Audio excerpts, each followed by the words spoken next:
Mm-hmm. And Exciting. I'm waiting for them to tell me that YouTube and MidPen is up and running on the, and I don't know, Adrian, if you want to announce this when we get into the agenda, on the voting for the UAC members. Um, Adrian, if you want to go in backwards like you have been and Yep. asking the council members who they're voting for, and we'll take down the two names and then we'll count them up and see if we have a majority on either of the names. And if we don't, then we do another round and do the same thing. But I think Sure. this is the easiest way to do it. But if you Yep. want to announce it to the public so they're aware how we're going to do it, Okay, and if you will please just project that on the screen. we're going to. Great. Sorry, I'm just writing up a few notes, but I will do that. And we are live, so if you would like to begin.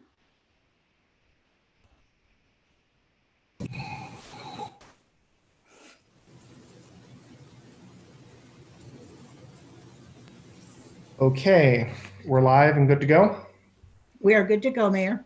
Everyone here, thank you so much. Okay, I'd like to call to order this special meeting of the Palo Alto City Council.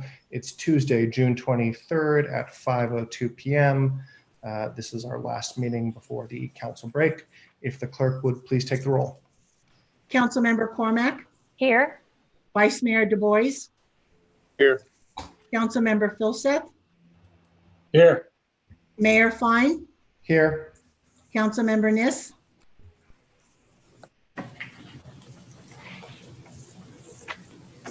Here.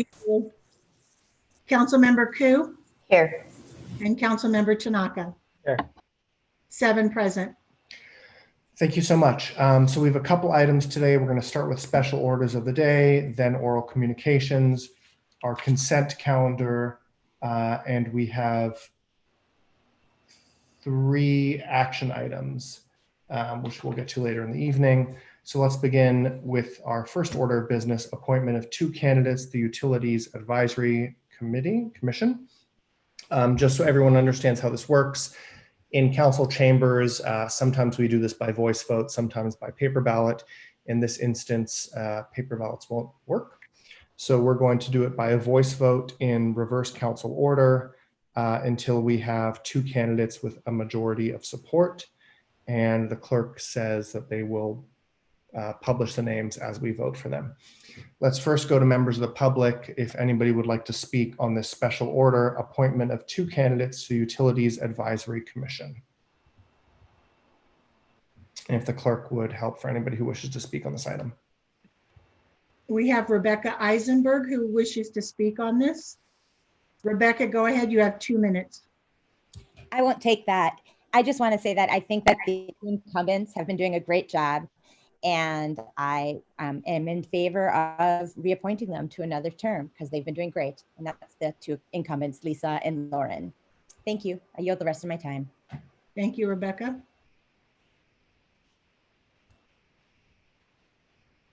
No more speakers, Mayor Fine. Okay, so we return to council. And if everyone would please announce their votes in reverse order. We're going to start with Councilmember Tanaka. Lisa and Lauren. I'm sorry, could you repeat that? Lisa and Lauren. Okay. Lauren and who? Lisa? Sorry, number 2 and number 4. Okay, thank you. Lisa Forcell and Lauren Segal. Councilmember Ku. Lisa Forcell and Lauren Segal. Thank you. Councilmember Niss. I'm voting for Lisa Forcell and Lauren Siegel, and also want to thank them at the same time for doing such a terrific job during their first term. And it's a pleasure to welcome them back if indeed they're elected. Okay. I'm next. I'm voting for Lisa Forcell, Lauren Segal, and likewise want to thank all of the applicants, our incumbents, and Mr. Ezra and Mr. Metz. Councilmember Filseth. Segal and Forcell. Thank you. Vice Mayor Du Bois. Yeah, Lisa Forsell, Lauren Seagull, and also thank you to all the people who applied. Councilmember Cormack. Number 2, Lisa Forsell, and number 4, Lauren Siegel, with thanks to the other 2 as well. Okay. If I got that correctly, it seems like we've unanimously reappointed Lisa Forsell and Lauren Seagal. So congratulations to those two both. And again, thank you to Mr. Ezrin and Mr. Metz for your application and interest. Please keep an eye on future council board and commission openings. Okay, next we move to oral communications. I just have 1 or 2 comments before we start that. So first, I want to thank everybody for what we are seeing as an increased level of interest in the matters before the council and the city of Palo Alto. It's really tremendous and encouraging to see so much interest, especially from some of our younger community members. That's really encouraging to me. What I do want to encourage us all to focus on is it's a little harder not being in a council chamber to understand sometimes what we're working on, what the business is, what some of our rules of decorum are. And so I would encourage everybody, including my council colleagues, let's please review the council procedures and protocols manuals. There are a lot of good rules in there and guidelines for how we operate our business. 2, if you are speaking on an item, please speak to that item. Oral communications is for items not on the agenda. The consent calendar are items which have been through a lot of city process and rigmarole and are supposed to be non-contentious. And then the action items are specific items which need council direction and policy. The public is welcome to speak on any of those items, but please do keep your comments focused on that. At the same time, I understand there's a lot of understandable disappointment and outrage nowadays with regards to systemic racism, policing, and government transparency in the country and in the state, and of course here in Palo Alto as well. That is absolutely welcomed, but let's try to keep our comments respectable and in the spirit of a community democracy, because that's what we're doing here every time we meet. So I'd really appreciate if everyone can keep that in mind. The second order of business is a number of council ad hoc commissions. And I'm just bringing this up now because we actually don't have council member comments later on in the discussion. So there are 2 council ad hoc commissions going on right now. One is the Business Support Commission, ad hoc commission with council members Cormack and Nis. I want to thank them for their diligent work on that. We're going to continue it over the summer, especially as we're doing some increased work on University Avenue and Cal Ave and other business support endeavors. The other council ad hoc is our boards and commission ad hoc, composed of Vice Mayor Du Bois, Councilmember Cormack. Want to continue that one as well, and I hope come the end of our recess, we can see a report and figure out some improvements there. As we spoke about 2 weeks ago with regards to police and community relations, there are 3 ad hocs, or 4 ad hocs, sorry, trying to keep my notes straight. We had spoken about, and I spoke with the city manager and we refreshed these or refactored them a little bit.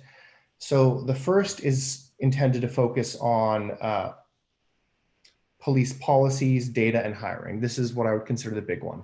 How do our police operate? How do we interact with citizens? What does the data show? I've received interest from 2 council members, and I'm hoping to appoint council members Cormack, Councilmember Koo, and Vice Mayor Du Bois to that ad hoc. There's another council ad hoc committee the city manager and I spoke about, roughly called alternative service models. Should we look at programs like Cahoots? Should we look at programs like Department of Public Safety in Sunnyvale? And the 2 who have expressed interest in this are council members Tanaka and Councilmember Nis. There's a third one focused around transparency and accountability. What is our department doing in terms of making sure that folks are aware of what's happening in our department and that we're sharing the correct information at the right times? And I'd like to appoint council members Philseth and Vice Mayor Du Bois. And then there's a 4th council ad hoc on citywide diversity and inclusion initiatives.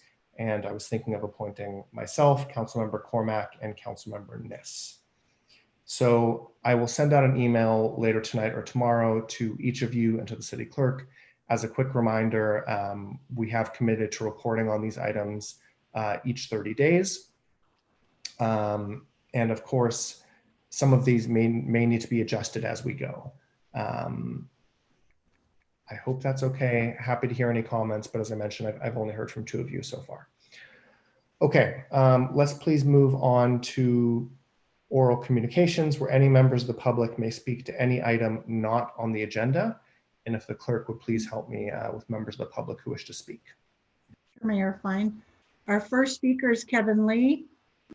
Kevin, you have 2 minutes.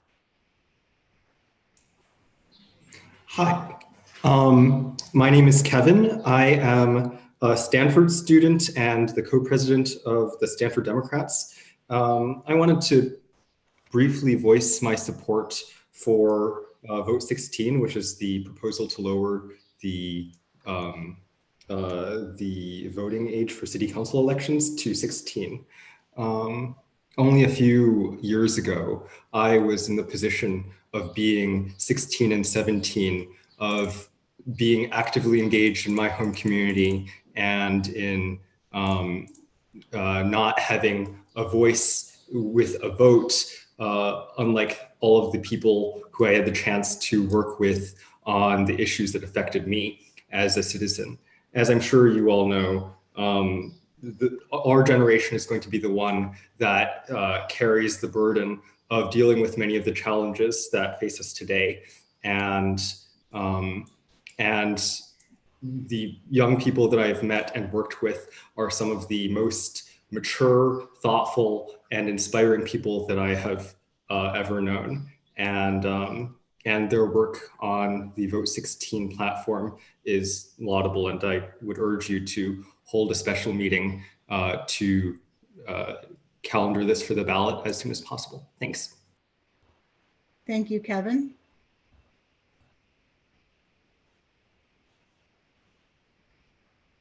Our next speaker is James Hindery, to be followed by Rebecca Eisenberg and Catherine Casey. James, go ahead. Hi there, Council. This is Jamie Hindery. I too would like to voice my support for Vote 16, and I do urge the Council to schedule a special meeting while you guys are away at recess to make sure that this is done before the filing deadline, and this doesn't get pushed back for another 2 years. I also, now that you guys have removed the Foothill Park thing from the agenda, the item from the agenda, I really would like to voice my disappointment with the council for dragging its feet on this issue. It's something that, from my understanding, has been ready to go for quite a long time, and seems like a pretty non-controversial vote that you guys could be taking and getting over with. You guys have removed action item number 8, so I feel like I have the right to speak on that. I think it's disappointing also that in your efforts to kind of expedite your vacations and getting off to your recess, that you've chosen to delay such an important action item. Thank you. I cede my time. Thank you, James.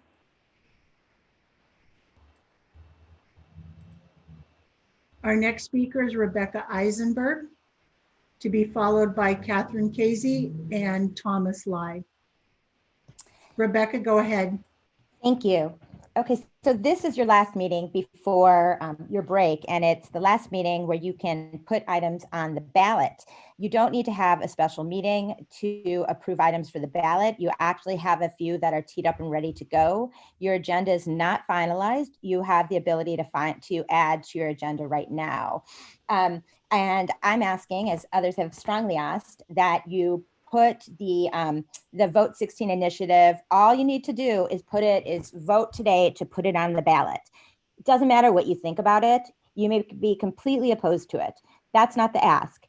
The ask is to put the measure on the ballot and let the voters decide. You can do that without cutting into your vacation. You can do that in this meeting right now by just voting to put it on the ballot. Additionally, I'd like you to put the business tax back on the ballot. You have been making budget cuts left and right. They've been painful. This is a budget of your own making.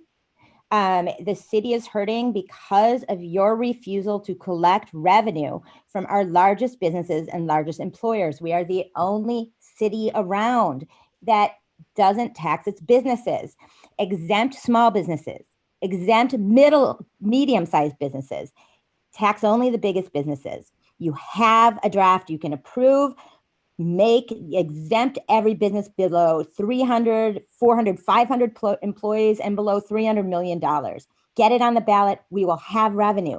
Please, let's be like every other city. Last thing is, I'd like you to consider, and again, your agenda is still up for bids, ranked choice voting. It has been proven to be the most effective way of voting when there are more than one position. And actually, since I have 6 seconds, I'd like you to put the Foothill Park and affordable housing back on your agenda too. Thank you. Thank you, Rebecca. Our next speaker is Catherine Casey, to be followed by Thomas Lai. Catherine, go ahead. Hello, everyone. My name is Katie Causey. I am a proud PAUSD alum and active volunteer in the Palo Alto community. First off, I want to thank you for your leadership. I know this is such a difficult time and you're all working incredibly hard to make tough decisions during global crises. So thank you so much for your leadership. Tonight, I'm here to support Vote 16 Palo Alto. These teenagers have been working for months to get a ballot initiative, and it's frustrating for me to hear that in the disorganization of the pandemic, they weren't able to get more guidance from the community about moving a widely supported measure forward. And I don't want this to be an important issue that gets lost. I have volunteered with so many programs in this community, and all of them emphasize that if we want young people to stay engaged in politics, we have to show them that their work has impact. Right now, during global crises, we are seeing so many young people lead, whether that's organizing protests or getting supplies to their community, and we need to recognize and encourage that leadership. Supporting our teens in the civic engagement process is something we emphasize over and over in our schools and community programs. If there's anything that can be done to move this measure forward, I strongly urge the council to consider. Thank you so much. Thank you. Our next speaker is Thomas Lee, to be followed by Terry Godfrey, and then Ann Cribbs. Thomas, go ahead. Good afternoon. I'm here today to ask the City Council to schedule a special session during the recess to discuss the myriad of time-sensitive and socially important issues that simply cannot wait until August. These include adding a measure to lower the voting age to 16 on the 2020 ballot, discuss the reopening of Foothills Park, and providing leadership to the city during the pandemic. All of these issues simply cannot wait. By August, we might not be able to ride the current wave of momentum behind the push for racial justice as people become more busy. By August, we might have to stay shut inside for longer because of a lack of leadership during the pandemic crisis. By August, it'll be too late for a new ballot initiative. If we wait until 2022, the students behind Vote 16 will be in college. Most will no longer be in Palo Alto to fight for change. Inaction to hold a special session is the functional equivalent of moving to destroy this coalition. We do not have the luxury to put our lives on hold because it's summer. Look at all these high school students. It's summer break, but they aren't on vacation. No, they're working hard to fight for change. If they aren't stopping, then why are you so eager to look forward to your summer recess? The City Council has the power to hold special sessions during times of emergency or extraordinary circumstances. If 2020 is not an emergency, then I don't know what is. I recognize that many of you have been working tirelessly over the past month, and some of you have other responsibilities. Thank you for your service, but don't pat yourself on the back until the work is done. You are elected officials that vow to uphold the public interest. Now is the time to rise up and put aside your own self-interest for the greater good. Need I remind you that this is an election year. We, the citizens of Palo Alto, are watching. Hold a special session. Thank you. Thank you, Thomas.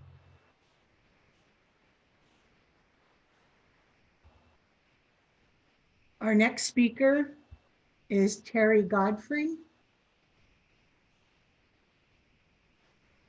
And she's missed off the list. So we'll go to Ann Cribbs, Antonia Mao, and then Madison Abbasi.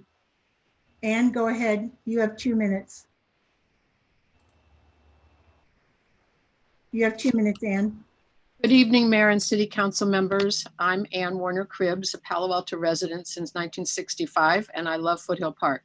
As the Vice Chair of the Park and Recreation Commission, I was scheduled to speak tonight as part of the presentation from the PRC regarding the recommendation to open Foothill Park, create a pilot program, and my personal desire to take action and move ahead to repeal the ordinance which restricts Foothill Park to Palo Alto residents only. I was so disappointed when the discussion and the decision was delayed. Given the changes in the world since last November of 2019, when the PRC made its recommendation, I believe we must go beyond the pilot program and change the ordinance now. It's the right time and it's the right thing to do. Today's International Olympic and Paralympic Day. As an Olympian, it would have been especially meaningful to have this discussion tonight on International Olympic Day, June 23rd. The goal of the Olympic movement is to contribute to building a better and more peaceful world by educating youth through sport, practiced without discrimination of any kind, and in the Olympic spirit, which requires mutual understanding with a spirit of friendship, inclusion, opportunity, solidarity, and fair play.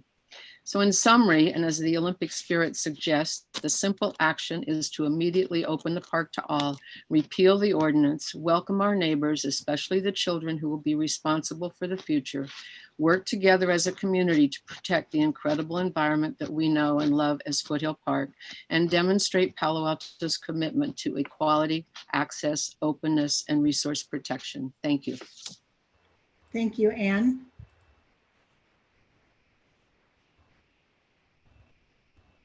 Our next speaker is Madison Abbasi, to be followed by John Schenk and Dana Tome. Madison, go ahead. My name is Madison Abbasi, and I'm going to be a junior at Palo Alto High School. We were here yesterday to discuss Vote 16 being placed on the agenda, and it did not happen. I am back today to ask for the council to seriously consider this message and to hold a special meeting during recess to discuss Vote 16, as well as the other items that were pushed until August. I am a very strong supporter of Vote 16 Palo Alto because I truly believe in the importance of hearing youth voices in the decision-making process. To reiterate some of the points made earlier, research has proven that 16 and 17-year-olds possess an adult level of cold cognition capabilities, or the ability to logically reason. Therefore, there is no neurological difference between a 16-year-old voting and an 18-year-old voting. And secondly, I would also like to point out that Vote 16 is not a movement without precedent. Already in Berkeley, 16 and 17-year-olds can vote in city council elections. And I also would like to point out that Vote 16 could facilitate a great amount of change in Palo Alto. Thank you. I yield my time. Thank you, Madison. Our next speaker is Terry Godfrey, to be followed by Madison Abbasi and John Schenk. Terry, go ahead. You have 2 minutes. Thank you. First, City Council, thank you very much for the work you're doing. I understand how hard it is to govern in these tough times, and being on this side of the microphone, I know that it's easier to advocate than it is to govern. So I appreciate your taking the time to hear from the community. I'm here to support Vote 16 Palo Alto, although I can't be half as eloquent as Madison just was. I'm part of their community coalition, which is an advisory board to provide them with some support and advice. And I have to say, as other speakers have said, that they are incredibly organized and have a ton of positive momentum and positive energy to get this work done. As I think we can all agree, building lifelong voters is a goal for all of us. And this is the time to strike while the iron is hot. If we could ask you to please put this on a special meeting for this summer so that you can get it onto the ballot this time, versus having these kids try to keep this momentum going for another 2 years. We appreciate your considering doing that. And again, thank you for the work that you do. I'm finished. Thank you, Terry. Our next speaker is Dana Tome, to be followed by Ishani Raha and Laura Stark.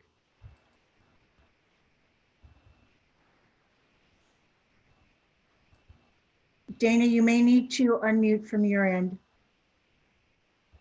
Got it. There All you right. go. Thank you. Hello, I'm Dana Tom, a former Palo Alto School Board member, and I urge you to support Vote 16 Palo Alto. I'm proud to be a member of Vote 16 Palo Alto's Community Coalition, which is an advisory board that provides these student leaders with advice on how to advance their cause. I support Vote 16 Palo Alto because lowering the voting age will build civic engagement in our younger citizens and make voting a lifelong habit. In addition, it's important to give young people a say in our democracy. I strongly urge the council to hold a special meeting over their recess to discuss Vote 16 Palo Alto and place a measure on the ballot. There is precedent for lowering the voting age. Berkeley Unified passed a ballot measure in 2016, lowering the voting age to 16 for their school board elections. In addition, Oakland Unified and San Francisco Unified have similar ballot measures in their November 2020 ballot coming up. These young people deserve to have their voices heard, and our community deserves a chance to give them their opportunity to vote. I hope you can support them. Thank you so much for your time. Thank you, Dana. Our next speaker is John Schenk, to be followed by Ishani Raha and Laura Stark. John, go ahead. Thank you very much. And thank you, Council, for this opportunity.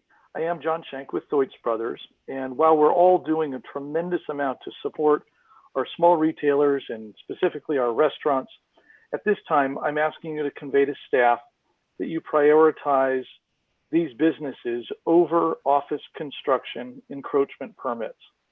Specifically, I'm speaking in support of Vino Locale, a wonderful long-time restaurant on Kipling Street.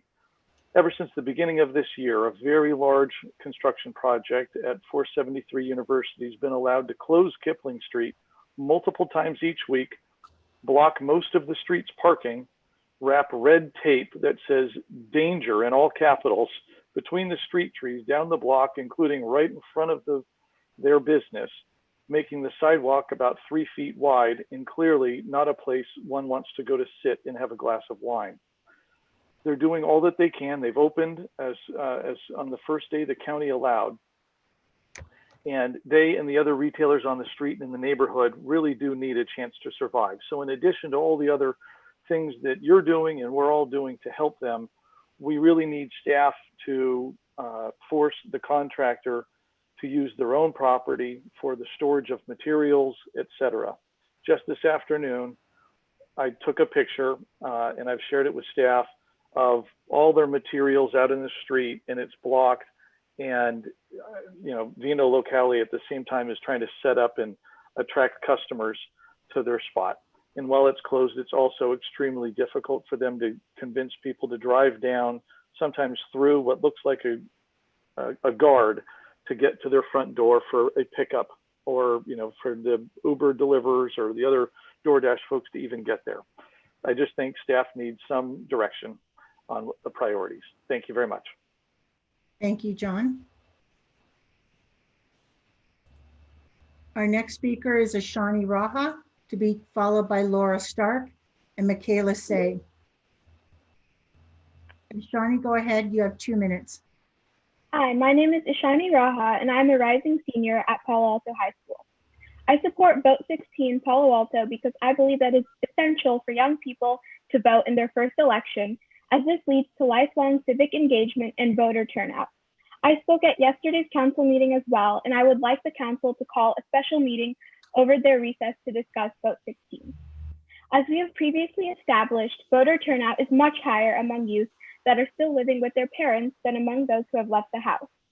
Together, from the concept that voter turnout will be much higher among 16-year-olds who are living with their parents in a stable environment, and the fact that voting in one's first election is crucial to establishing a voting habit, we can conclude that lowering the voting age to 16 and guaranteeing every 16 and 17-year-old the opportunity to vote in high school will lead to higher voter turnout rates and create habitual voters. This is not just a hypothetical idea. In places where the voting age is 16, such as in Tacoma Park, Maryland, 16 and 17-year-olds turned out at 4 times the rate of all other voters. In other areas such as Austria and Norway, 16 and 17-year-olds turned out at higher rates than the next highest voting bloc. This shows that lowering the voting age to 16 is key to addressing our democracy struggle with voter turnout rates. Lowering the voting age to 16 will create lifelong habitual voters, voters who are able to express their voices in their democracy. I hope you take our concerns as young people seriously, and I strongly urge the council to seriously consider this measure and hold a special meeting during their recess to discuss Vote 16, as well as other items pushed off the agenda yesterday. Thank you. Thank you, Ishani. Our next speaker is Laura Stark, to be followed by Michaela Say and then Miranda Lai. Laura, go ahead. You have 2 minutes. Good evening, everyone. My name is Laura Stark, and I am a parent of 2 teens in the community and former member of the Measure Z bond and parcel tax campaign committees. I'm here to express my support for Vote 16 Palo Alto. I'm also a member of the Community Coalition for Vote 16 Palo Alto, which is an advisory board that provides these students with advice. I support Vote 16 Palo Alto because I believe our youth should be strongly engaged in the direction and decisions that impact their local community. I also believe that Vote 16 will increase voter turnout and give young people a say in our democracy. I strongly urge the council to hold a special meeting and place this measure on the ballot. These young people deserve to have their voices heard, and our community deserves a chance to give them their opportunity to vote. I want to thank the City Council very much for your time to listen to this request this evening. I cede the rest of my time. Thank you, Laura.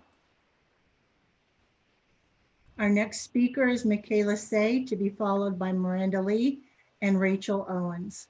Michaela, go ahead. You have 2 minutes. Good evening. My name is Michaela Sia, and I'm a rising senior at Pally. I'm here to talk about how Vote 16, despite being on yesterday's agenda, was not discussed. If a special meeting is not held during the break, it sends the message that the council simply does not view this issue as a priority and does not view the voice of the youth as a priority. Despite the fact that 16, 17-year-olds are just as affected by local politics than anyone else. For example, the council talked about cutting the budget for theater and transit, both issues which directly affect 16, 17-year-olds. We hold jobs, pay taxes, drive, and get tried in court just like as adults. We deserve a voice. And I strongly urge you to make a special meeting during your break to discuss this issue. I yield the rest of my time. Thank you, Michaela. Our next speaker is Miranda Lee, to be followed by Rachel Owens and Sabrina Chan. Miranda, go ahead. Miranda, go Hi, ahead. can you hear me? Yes, go ahead. All right, thank you. My name is Miranda Lee, and I'm a graduating senior at Palo Alto High School. We were here yesterday to discuss Vote 16 being placed on the agenda, and it didn't happen.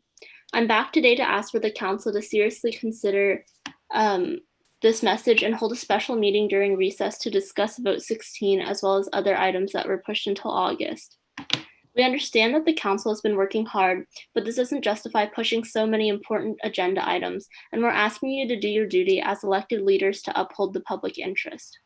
I support Vote 16 because I believe that it allows youth to become more engaged in local politics and establishes steady lifelong voting habits and improved civic engagement.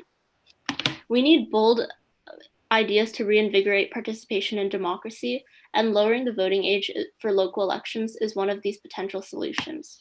Turnout for the 2014 midterm elections was at a 72-year low, and the United States ranks below most other advanced democracies in voter turnout. Decisions made by the Palo Alto City Council affect 16 and 17-year-olds every day, and young people care deeply about city issues, much more than we credit them for. For example, in the past couple of weeks, young people organized a protest for Black Lives Matter that involved thousands of citizens rallying and marching for a single cause. We can see that our young people are engaged, responsible, and ready to create change in society. Allowing them a vote and thus a voice in our city council will allow them to make the positive change that they wish to see and improve our city. This is all for the good of Palo Alto. We have been working endlessly for months to push for this change and do not want to lose momentum by having this be another discussion tabled to be placed on the ballot in 2 years. Please give us the chance to let the people of Palo Alto decide whether or not 16 or 17-year-olds should be able to vote in local elections. We understand that the City Council is very busy, but I was disappointed that this issue and others are being dismissed. I hope you take our concerns as young people seriously and don't brush this off. I urge the Council to seriously consider this measure and hold a special meeting during their recess to discuss this and other issues that were pushed. Thank you. Thank you, Miranda. Our next speaker is Rachel Owens, to be followed by Sabrina Chan and Yael Sarig. Rachel, go ahead. Hi, everyone. My name is Rachel Owens, and I'm the president of Vote 16 Palo Alto, which is a youth-led, nonpartisan movement aiming to lower the voting age to 16 for city council elections. I want to start off by thanking the council for listening to us at yesterday's meeting. They informed us that they were unable to place Vote 16 on today's agenda, and many of them have since reached out and suggested that we do an initiative petition, which involves gathering signatures to get this on the ballot. We did consider this possibility about 3 months ago. However, due to shelter-in-place policies, we did not feel that it was responsible to place our health and the health of our community at risk to get signatures. While we still do not want to risk the health of our community, another reason we can no longer do this is that the deadline to do an initiative petition has passed. This means that our only way forward onto the ballot is for City Council to place this measure on the ballot. They can do this by calling a special meeting over their break to discuss Vote 16 and all of the other issues they have put off until August. I would like to clarify that our campaign has been trying to find a path to the ballot and the specific processes through which City Council can place a measure on the ballot for the better part of 3 months now. This is not a new idea. Unfortunately, we were met with inconclusive and contradicting answers. However, now that the path to the ballot is clear, City Council needs to call a special meeting during their break to discuss this issue, along with other issues they have pushed off until August. It is the duty of the City Council to provide their constituents with the opportunity to decide for themselves whether or not they believe the voting age should be lowered to 16. If the City Council refuses to call a special meeting, this important discussion and measure will be pushed off until 2022. I understand that the council and their staff are tired, but I urge them to consider the importance of the measures that they have pushed off until August and call a special meeting. Thank you. Thank you, Rachel. Our next speaker is Sabrina Chan, to be followed by Yael Sarig and Amy Yu. Sabrina, go ahead. Hi, thank you for your time. My name is Sabrina Chan, and I'm a rising senior at Palo Alto High School. I'm speaking in support of Vote 16. Speaker Nancy Pelosi herself has advocated for lowering the voting age to 16. In her words, it is really important to capture kids when they're in high school, when they're interested in all of this, when they are learning about the government to be able to vote. As high school students ourselves, we know firsthand that advancing civics education within our community would not only lead to a higher standard of education within Palo Alto, but would develop students with critical thinking capabilities who are ready to be active political citizens. One of the key criticisms of Vote 16 campaign is that students won't have enough insight about the political system to vote effectively. However, just as Nancy Pelosi stated, this should be seen as an opportunity for improvement rather than a setback. In school, we've already learned about the inner workings of the government. Palo Alto could be a pioneer in civics education. Taking advantage of their already present student interest in politics, the passage of Vote 16 would transform Palo Alto schools for the better. I strongly urge the council to seriously consider this measure and hold a special meeting during their recess to discuss this. Thank you. Thank you, Sabrina. Our next speaker is Yael Sarig, to be followed by Amy Yu and Antonia Mao. Yael, go ahead. You have 2 minutes.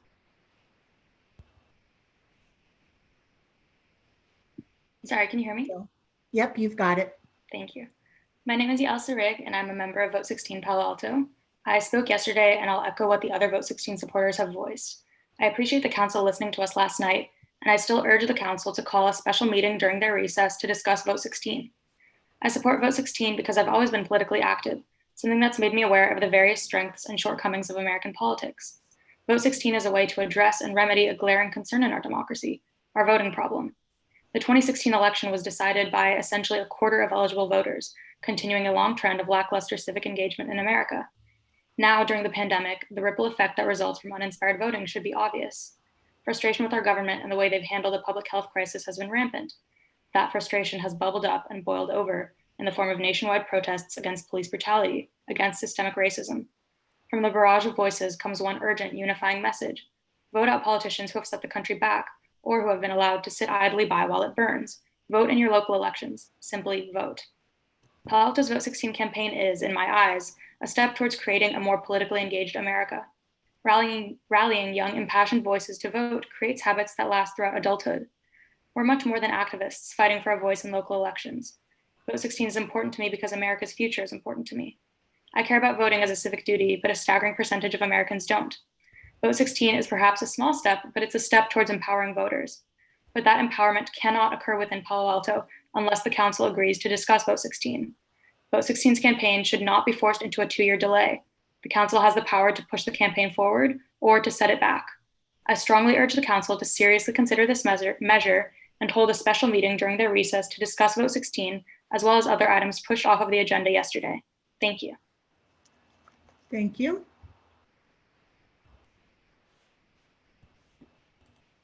Our next speaker is Amy Yu, to be followed by Antonia Mao, and then Charlize Nguyen. Amy, go ahead. You have 2 minutes. My name is Amy Yu, and I'm a rising senior at Pali. I urge the council to hold a special meeting during their recess to discuss Vote 16. I support this cause because sustainable environmental policies will impact teenagers the most. Climate action is crucial to our futures, and the policies being passed right now will affect teenagers decades into the future. I believe youth voices are needed at the ballot box because city council members must serve all their constituents, not just the ones over 18. 16 and 17-year-olds know better than anyone that safe bike paths and transportation policies are needed to create a safer community. Additionally, we have seen from the past few weeks that young people are incredibly engaged in social justice issues affecting our communities. Youth have come together to demand justice for Black Americans who face police brutality and racial injustice every day.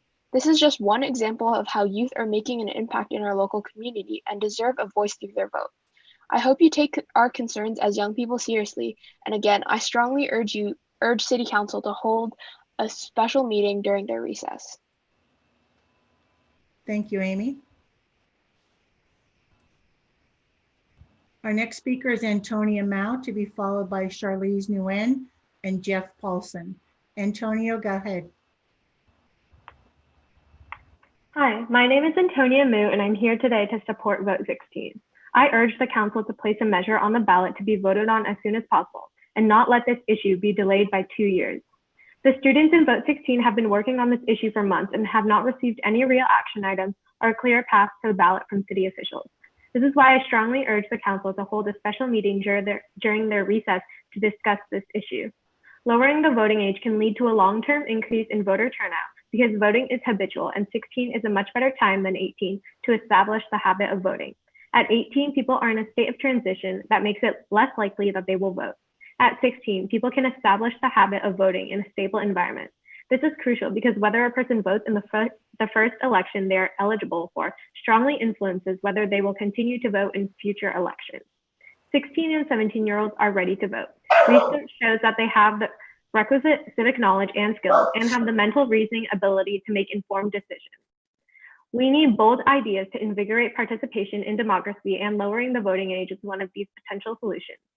Turnout for the 2014 midterm elections was at a 72-year low, and the United States ranks below most other advanced democracies in voter turnout. The decisions that City Council makes on behalf of youth will impact our lives for years to come, and 16 and 17-year-olds will have the unique insight into how the city's policies affect teenagers. I hope you take our concerns as young people seriously, and I strongly urge the council to hold a special meeting during their recess to discuss this measure and other important issues that have been pushed from the agenda. Thank you. Thank you, Antonia. Our next speaker is Charlize Nguyen, followed by Jeff Paulson and Sarah Chang. Charlize, go ahead. Hello, my name is Charlize Nguyen, and I'm a rising senior at Palo Alto High School.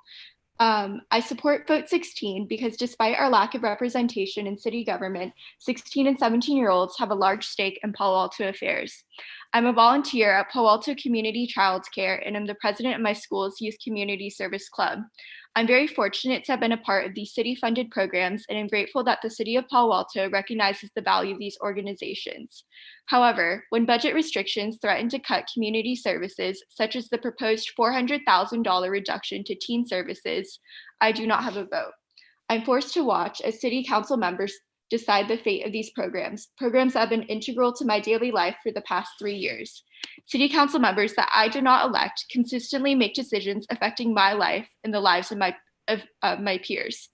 While we can speak at meetings like these, sign petitions, and have thoughtful discussions with our parents, we are still unable to directly participate in our democracy. If we lower the voting age, city council representatives are encouraged to consider all members of the community, young and old, as they hold themselves accountable to the constituents who elected them.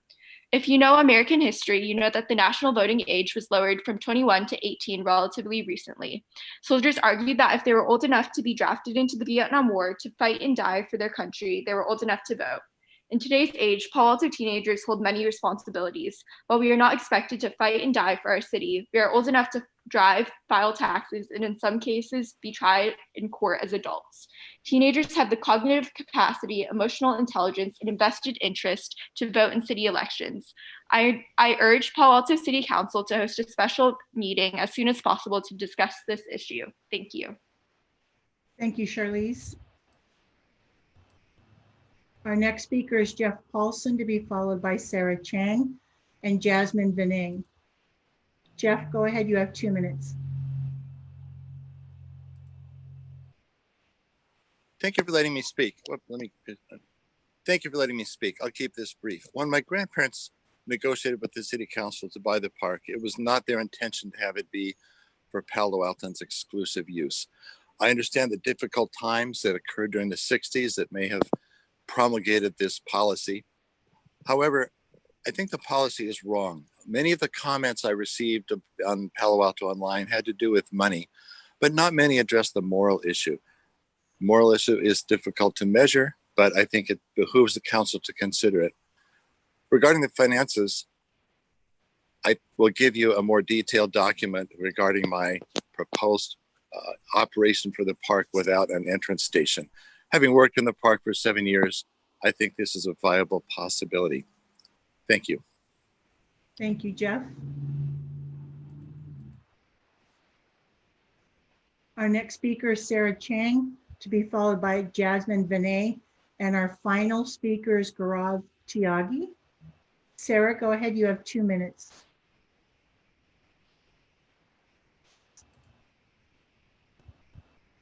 Sarah, there you go. Hello. You have 2 minutes, Sarah. My name is Sarah Chang, and I'm a rising senior at Gunn High School. I'm speaking in support of Vote 16 and urging the City Council to discuss this issue at their meeting tomorrow. I support Vote 16 because I believe it is imperative for the young members of our community to have the opportunity to impact their community through voting. When 16 and 17-year-olds engage in civics, conversations about politics and local issues are brought to the dinner table. Parents and family members are engaged in civic life through the 16 and 17-year-olds in their household, with a positive impact on voter turnout for people of all ages. Not only would it establish the good habit of exercising our civic duty by voting and increase the voter turnout, but also 16 and 17-year-olds deserve to have their voice heard in regards to issues that affect them. I hope you take our concerns seriously, and I strongly urge the council to consider this measure and agendize a discussion of Vote 16 for tomorrow's meeting, or hold a special meeting during the recess to discuss this. Thank you. Thank you, Sarah. Our next speaker is Jasmine Vinay, to be followed by our final speaker, Gaurav Tyagi. Jasmine, go ahead. You have 2 minutes. Hi, my name is Jasmine Vinay, and I am a recent PALI graduate. I strongly urge the council to call a special meeting over their vacation to discuss and vote on the Vote 16 ordinance. I support lowering the voting age to 16 because City Council members have failed time and time again to act in the best interest of the younger constituents. Yesterday, the Council failed to grant $20,000 to KZSU, a youth-run radio station, but did not vote to cut the $20 million going towards the airport. Again, the Council failed to listen to youth protesters calling for cuts to the police budget and instead reinvesting that money into our community. Why is it more important to uphold a historically racist system than to give our Palo Alto youth a quality experience in the arts and education from the library? With COVID-19 and the shelter-in-place order, Vote 16 cannot start a citizens' initiative in time for the November 2020 election. City Council members, you have the power to create historical change and finally listen to young voices. I implore you all to call a special meeting over your break to discuss Vote 16 before the deadlines pass. Do not ignore your duty to serve this community. Thank you for your time. Thank you, Jasmine. And our final speaker is Gaurav Tyagi. Go ahead, you have 2 minutes. Hello, everyone. My name is Gaurav Tyagi, and I'm a rising senior at Palo Alto High School. First of all, I would like to thank all of you for your hard work that you have put into leading our community during this difficult time. The current pandemic has been a test of all of our strength, and so I thank you for your unyielding dedication. I support Vote 16 because the US is facing a serious problem with voter turnout. Democracy is the cornerstone of our society, and being able to have a voice is what allows us to create change in our communities. Unfortunately, voter turnout is poor among first-time voters, and this leads to serious problems since voting is a habit. So voting for the first time significantly increases the chances of continuing to vote. What Vote 16 proposes will allow 16 and 17-year-olds to begin voting in a comfortable environment where their community can encourage them to vote, and they aren't dealing with the life changes that impact 18 and 19-year-olds as they move to college. I believe that the Palo Alto community should be able to take a stand on the issue of poor voter turnout. I strongly urge the council to hold a special meeting during their break to discuss this issue. Thank you. Thank you very much. And that's our final speaker, Mayor Fine. Thank you to our clerk, and thank you to everyone for speaking up and providing your input. We really appreciate it. Okay, we now move on to the consent calendar, items 2, 3, 4, and 4A, including 4A, which was moved there yesterday by council motion. If there are any members of the public who wish to speak to the consent calendar, please raise your hand. And if the clerk would please help me help these folks give their comments. Yes, we have a couple of speakers. Jeremy Ehrman, followed by Rebecca Eisenberg and James Hindery. Thank you. Can you hear me? Yes, Jeremy, go ahead. Thank you. Good evening, City Council. I urge you to remove the Cubberley lease from the consent calendar and to vote on it as a separate item, because the consent calendar, Mayor Fine said at the beginning of the meeting, is intended for, I think your words were, non-contentious items. This is one of the most contentious items in the budget. It represents a major shift in city policy from over 30 years, which was enacted with almost no council discussion, driven almost entirely by city staff, who sent the lease first to the school district and then evicted tenants before the council even discussed it last week for the first time. When council attempted to exercise their right to drive policy by changing the term of the lease, they were told they couldn't really do this because the school district had already voted on it. But why was it not sent to the council first? Last night you voted to approve your budget, which includes Cubberley, even though technically you haven't voted on it yet because you couldn't vote in your closed session last Wednesday to approve this. So I really think you owe us all the courtesy and the honesty and straightforwardness of having an actual clear vote on this item so it's on the record, instead of just shoehorning it into the consent calendar as if it's no big deal, no big item, when it's a major shift in policy, which you've barely discussed. I think that you all owe all of us the courtesy of an actual straightforward, on the record vote on Cubberley Community Center. Thank you. Thank you, Jeremy. Our next speaker is Rebecca Eisenberg, to be followed by our final speaker, James Hendry. Rebecca, go ahead. You have 2 minutes. Thank you. Hi, it's Rebecca Eisenberg.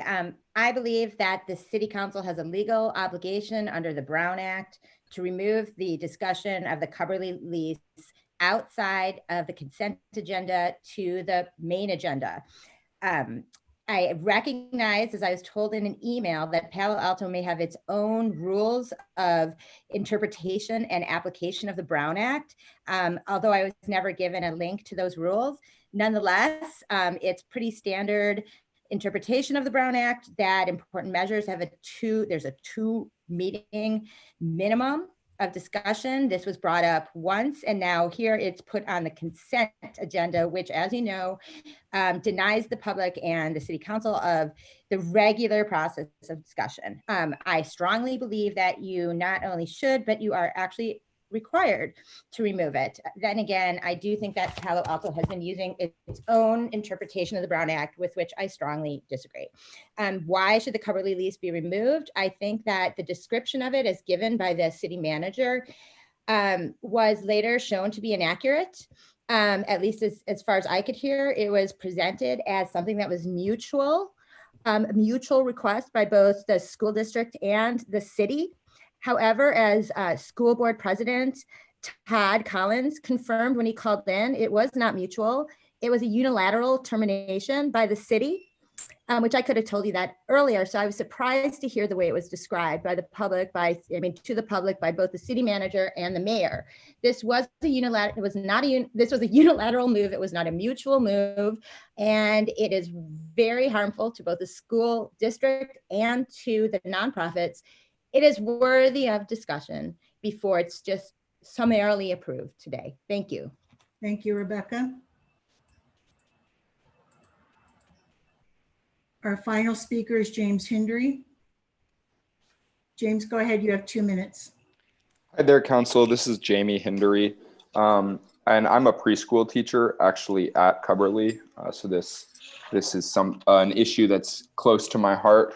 And while I'm not a lawyer like Rebecca, I have been reading the Brown Act, and it is I share the understanding that Rebecca just mentioned, that it seems rather illegal given the contentiousness of this item when it was last brought up, for it to be on the consent calendar. So I do worry that putting it on the consent calendar is just flat out illegal. I would love to hear more discussion. I do think it was unilateral. I'm very disappointed in it. I think it at least warrants more discussion and needs to be moved off the consent calendar for legal and just community reasons. I cede my time. Thank you. Mayor Fine, that was our final speaker. Okay, thank you very much. And thank you to all of our speakers. I will move the consent calendar items 2, 3, 4, and 4A. Second. Thank you, Councilmember Cormack.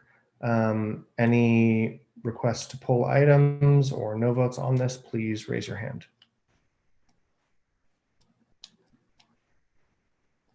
Seeing none, let's please vote. Councilmember Tanaka. Yes. Councilmember Koo. Yes. Councilmember Niss. Yes. I'm a yes. Councilmember Filseth. Yes. Vice Mayor Du Bois. Yes. Councilmember Cormack. Yes.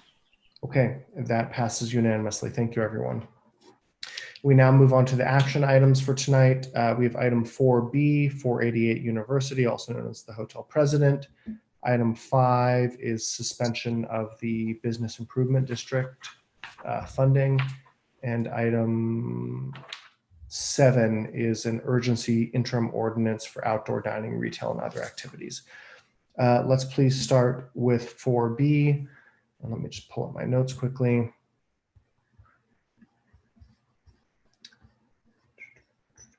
Okay, so first, this is a quasi-judicial item. So I'd encourage us first to go in a round of disclosures. Let me find my notes. So I toured the building in August of 2019 and January of 2020 with the applicants. They showed me the state of the rooms and the property, what they're intending to do in terms of historical refurbishments, and complained extensively about the city's parking rules. Everything else I learned, though, is in the public record. And maybe after this, we'll just go Councilmember Tanaka. They had a some sort of get together at the restaurant, I think nearby. I forgot the name of the restaurant. And I was there for just about 5-10 minutes. I got there a little bit late, so I didn't really get the full discussion. And then I talked to the developer over the phone, I think a couple times. And I talked to, I think, a few of the prior tenants before as well. And I think that's about it. Thank you. Councilmember Koo. Actually, one thing I want to say, one thing we talked about that wasn't on the agenda or wasn't in the packet was, because I was really interested in knowing what was their projections of the hotel occupancy in terms of, or TOT. So not related to this topic, but that was something that was discussed, that was not in the packet. Thank you, Councilmember. Councilmember Koo. At the very beginning, when prior to them purchasing the property, I was approached by Lighthouse, Steve Emsley and Richard Hackman to meet with AJ Capital, which I did, where they displayed their plan. And recently with another representative, Michelle Krause, on a telephone call, which I wasn't able to meet. I ran out of time. Thank you. Councilmember Niss.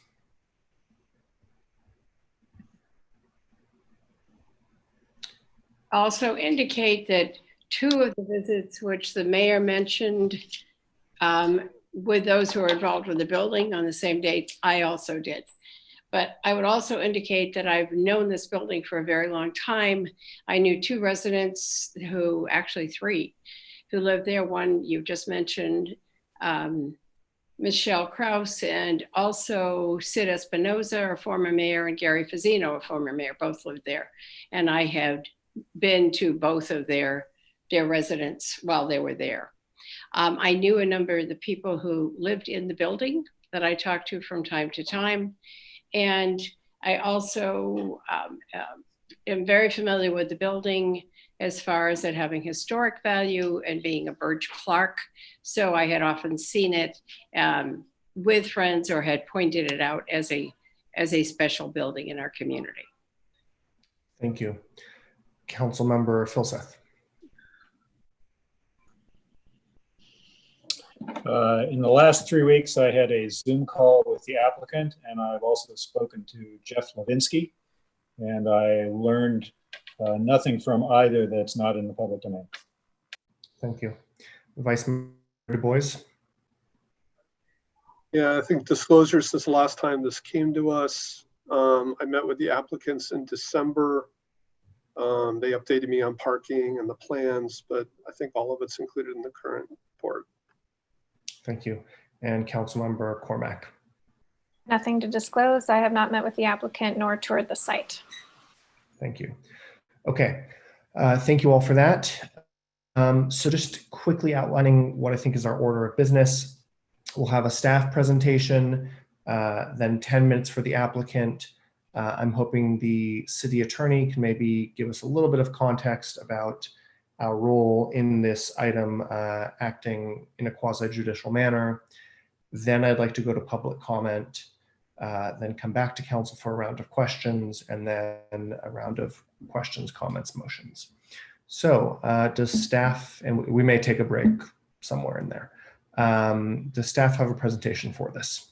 Yes, we do. So I'll ask Jonathan Late, our Director of Planning and Development Services, to report for staff. I would just, in making the transition, Mr. Mayor, emphasize the point you just made, that the council is acting in a quasi-judicial role this evening, which for those who may not track the City Council's activities on a frequent basis is distinct from the normal highly discretionary decision-making that the council engages in. In this case, you're acting effectively as a judge or jury in applying the laws, applicable laws, to the application you've got in front of you. And the city attorney, I'm sure, will expand on that. But I do note that that's relevant in as much as it affects both the council's decision this evening, as well as the recommendations that staff has brought before you. So with that, let me ask Mr. Late to walk through the report.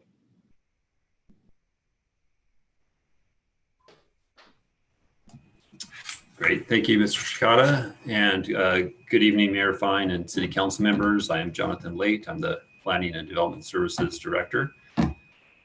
So tonight's agenda item concerns the hotel president at 488 University. I think the council and community are generally familiar with this location at the corner of University Avenue and Cowper Street. The building was constructed in 1929. Clearly at a height and floor area that exceeds our local zoning standards today, and with fewer parking spaces. It is a historic resource and does have local protections through our municipal code and through the State California Environmental Quality Act. The building was designed with ground floor retail and hotel units above, and it operated in that capacity until about 1968, when the longer stays were being permitted, and it eventually transitioned into a multi-family unit. 2 years ago, the property was sold, and the new owners had expressed its interest in converting the existing residential use to the now proposed hotel use that is before the City Council this evening. Of course, the council and the community will recall all the conversations and debate that took place then. The council enacted a no-fault renter eviction ordinance. Within the next 6 months, the City Council would take action on other discrete and independent policy initiatives that related to downtown, but also affected the subject application that's before you, including council action in April 2019, where it prohibited the conversion of residential uses in the downtown area to non-residential uses unless a waiver is granted. The applicant proposes to convert the multifamily units, 75 units, to 100 hotel rooms. There are interior and exterior changes that are being proposed, including changes to the roof garden. All of the exterior changes will be compliant with the Secretary of Interior standards for rehabilitation. Given the limited amount of space, I should note that that conversion of residential units to hotel unit does require more parking spaces than can be provided on site today. And so the applicant proposes to restripe the spaces and provide some tandem parking in the subterranean garage, but also locate about 25 spaces off-site at 330 Everett. And the balance of spaces, about 80 in lieu spaces, thereabouts, are proposed to be paid via the city's in lieu fee. To effectuate this change, there's a number of entitlements that need to be granted, including historic review and architectural review board findings that need to be met. Applicant is requesting a conditional use permit to use the rooftop deck for the hotel use, as well as to permit on-site sale of alcohol. And then, of course, there's the waiver request, which is the other entitlement that's being sought this evening. So just reflecting for a moment on City Manager Shikata's comments, the City Council, of course, is very comfortable and familiar with its legislative role in making policy for the city. This action is different in that it is a quasi-judicial application, and your deliberation and your thoughts on this application are not intended to set policy, but rather reflect on the application that's before you to the findings that are set forth in the municipal code. And for each of these actions that you'll be taking, there are a set of findings that need to be met. Also, the city has policies, of course, a number of policies related, of course, to housing and the environment of the downtown, the types of uses that are anticipated there. But we also have policies that support the retention and rehabilitation of historic buildings. And applicant, as a part of this project, is proposing to structurally retrofit and seismically improve this building, as well as making the exterior changes that would be consistent with the Secretary of Interior standards, thus prolonging this building, the life of this building, and improving some of the safety features about it as well. And then, the recommendation that staff presented in its report, we have findings that support the various planning entitlements. Clearly, there's going to be a lot of debate and discussion about the waiver that's being requested. Now, to grant the waiver, the City Council would find that the applicant has demonstrated that there are state laws that or federal laws that preempt the city from requiring the applicant to maintain the residential use in this building. I know City Attorney Stump will speak further to this issue. And this, the applicant has provided, I believe it's in attachment C of your staff report and packet, their perspective on that, and staff, including staff from the City Attorney's Office, have reviewed that and believe that a case is presented to support those findings. I won't speak to the legal risks associated with any of the particular findings, again, leaving that to our City Attorney's Office, but I will note that those findings played a role in the staff recommendation. So I want to present to you this summary of actions that we're asking you to consider this evening. I want to highlight two. One is the council is aware that we've received a number of public comments on this project. Some had to do with parking, and since the item was continued and we've had 24 hours since this was to be heard, we've had a chance to go back and take a look at some of these parking numbers.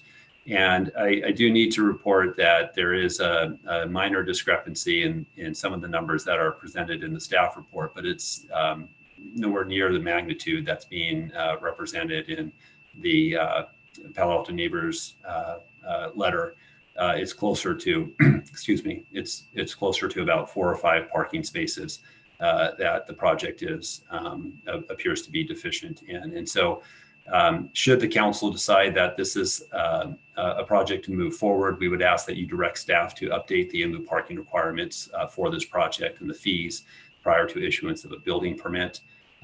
It could be remedied through that means, of course, understanding that they are requesting a fair amount of in-lieu parking. And then lastly, I just wanted to note that we understand that the applicant has a concern with condition number 58 in the record of land use action. If you aren't aware, or you've got a lot of paperwork that you have before you, but this was an App Places memo that was transmitted, I think, last Thursday to the City Council containing the record of land use action.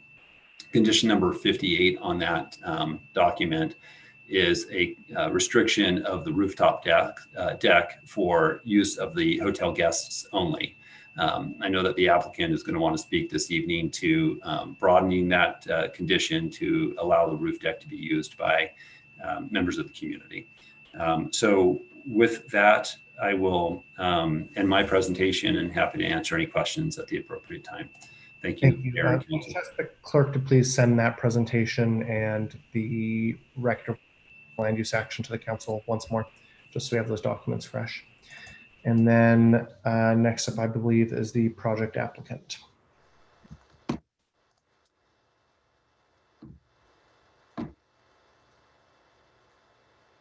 Can everyone hear me? Yes. Okay, great. Good evening, Mayor, Vice Mayor, and council members.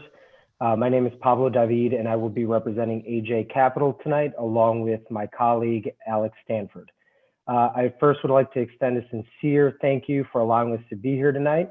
We're extremely appreciative of having the opportunity to be before all of you to present our vision for the hotel president and what we think and hope will be a community asset for all Palo Altans. I'll now turn it over to Alex for a brief presentation, and thank you again.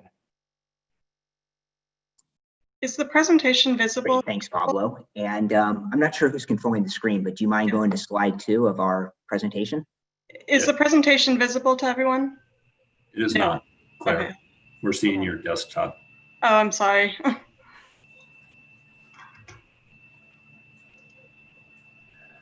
Is it visible now? Yes. Okay, great. Thanks, Claire. You mind going to slide 2? Perfect. All right. Good evening, Mr. Mayor, Mr. Vice Mayor, and council members. Thanks again for the opportunity to present our restoration plan for the hotel president. Designed by the renowned Clerk, the iconic Spanish colonial revival style building established the commercial corridor of University Avenue when it first opened to guests in 1930. Named in honor of Stanford grad and then president Herbert Hoover, the hotel president debuted as Palo Alto's largest hotel and largest building on University Avenue. Unfortunately, as many of you have witnessed, the building has suffered from decades of deferred maintenance and is in urgent need of restoration. Next slide, please. Since our acquisition in June 2018, we have developed the restoration plan designed to restore the hotel to its former grandeur through thoughtful rehabilitation and preservation, upgrades to critical building infrastructure, and sustained economic community benefits. Next slide, please.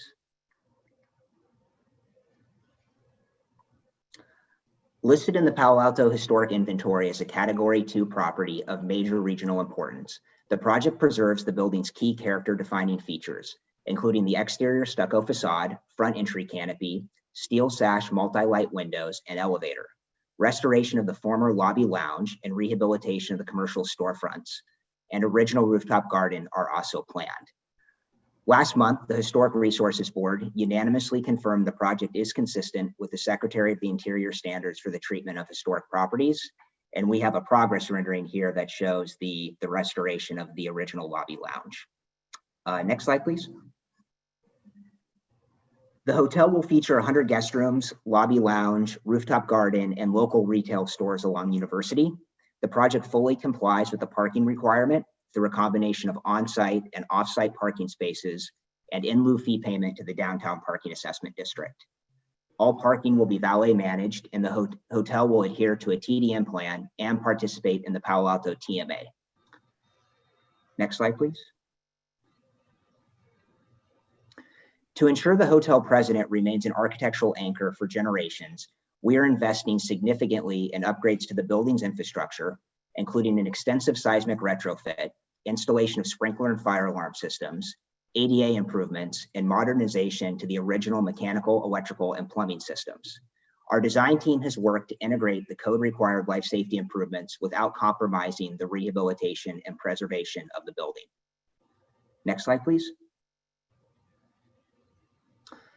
Construction is estimated to extend through 2021, with the restored hotel opening in early 2022. Once the hotel stabilizes in 2024, over $20 million in annual economic stimulation impact for the Palo Alto community is forecast. Additionally, sustained annual tax contributions are anticipated to exceed $2.3 million. Next slide, please.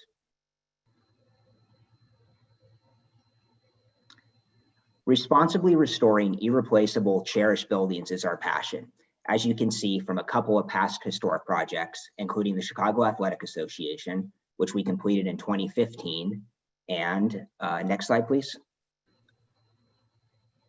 A few of our graduate properties, including Graduate Berkeley across the bay, formerly the Hotel Durant, which we completed in 2017. These projects reflect our commitment to historically accurate restorations that revitalize local landmarks, and we are very excited to collaborate with the city on the Hotel President's revival. Next slide, please. And with that, I'll kick it back over to Pablo to wrap up. Thanks, Alex.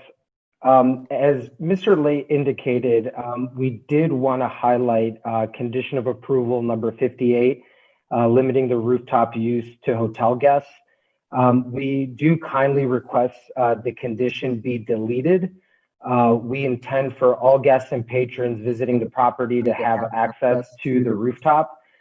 If the council does not support the deletion, we request the language be revised to use of rooftop shall be limited to hotel guests, patrons, and customers. And again, we really do appreciate the staff's thoughtfulness when preparing the record of land use and have no other objections. And simply and humbly ask for your support and happy to answer any questions. Thank you.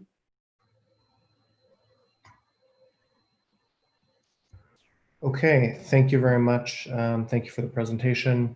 I'd like to turn it over to our city attorney, Molly Stump, for a moment. If you could maybe give us a quick reminder or primer on what it means for this to be a public hearing in a quasi-judicial manner.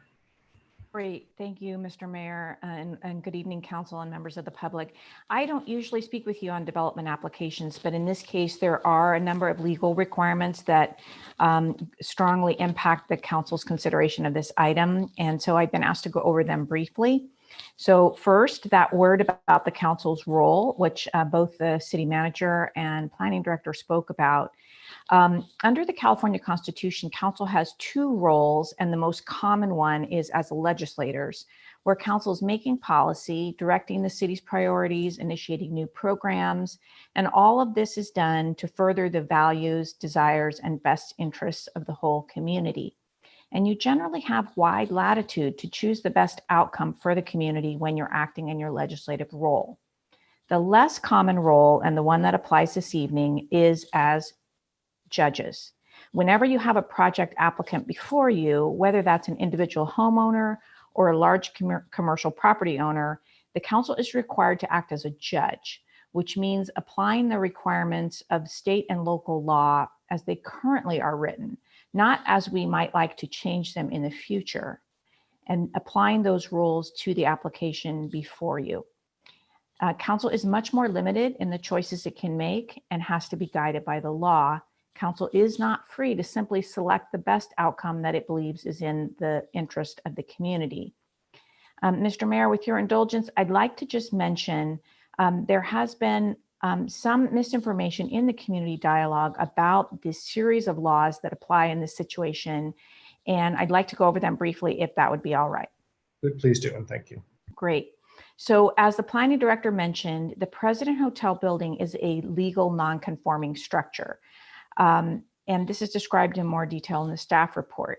This means that the building was lawful when it was built, but it could not be built today under our current development standards. With some limited exceptions, owners of non-conforming buildings have a legal right to maintain those buildings and continue their productive use. So that is one of the laws that applies here that is maybe not typical to every site downtown. Second issue, the building is historic, as we've been speaking about.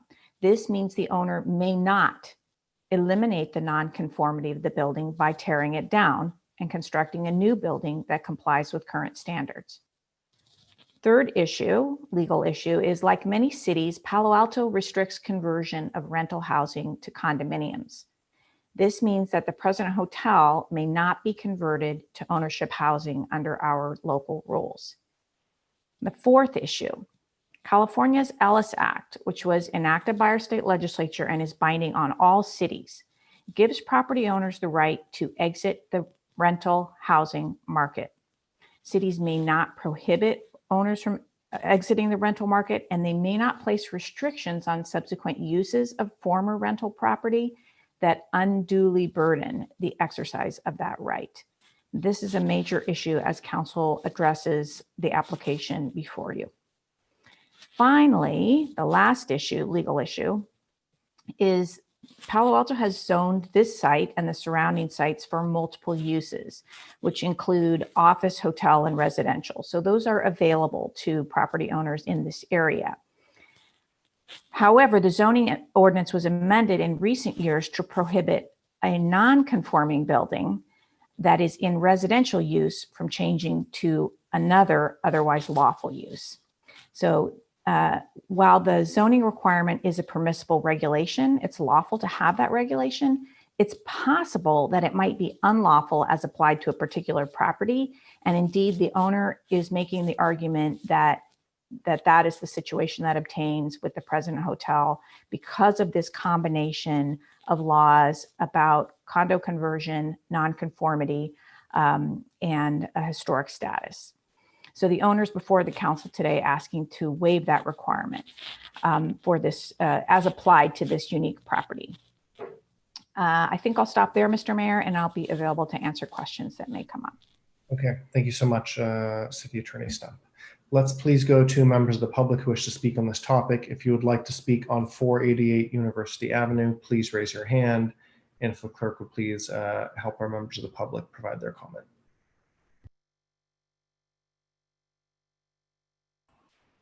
Sure, Mayor, fine. Let me pull up the list here. Our first speaker is Norm Beamer, to be followed by James Hindry and then John Schenk. Mr. Beamer, go ahead. You have 2 minutes. Can you hear me? Yes, go ahead. Thank you. This emphasis on the judicial nature of this inquiry reminds me that he who comes into court must do so with clean hands.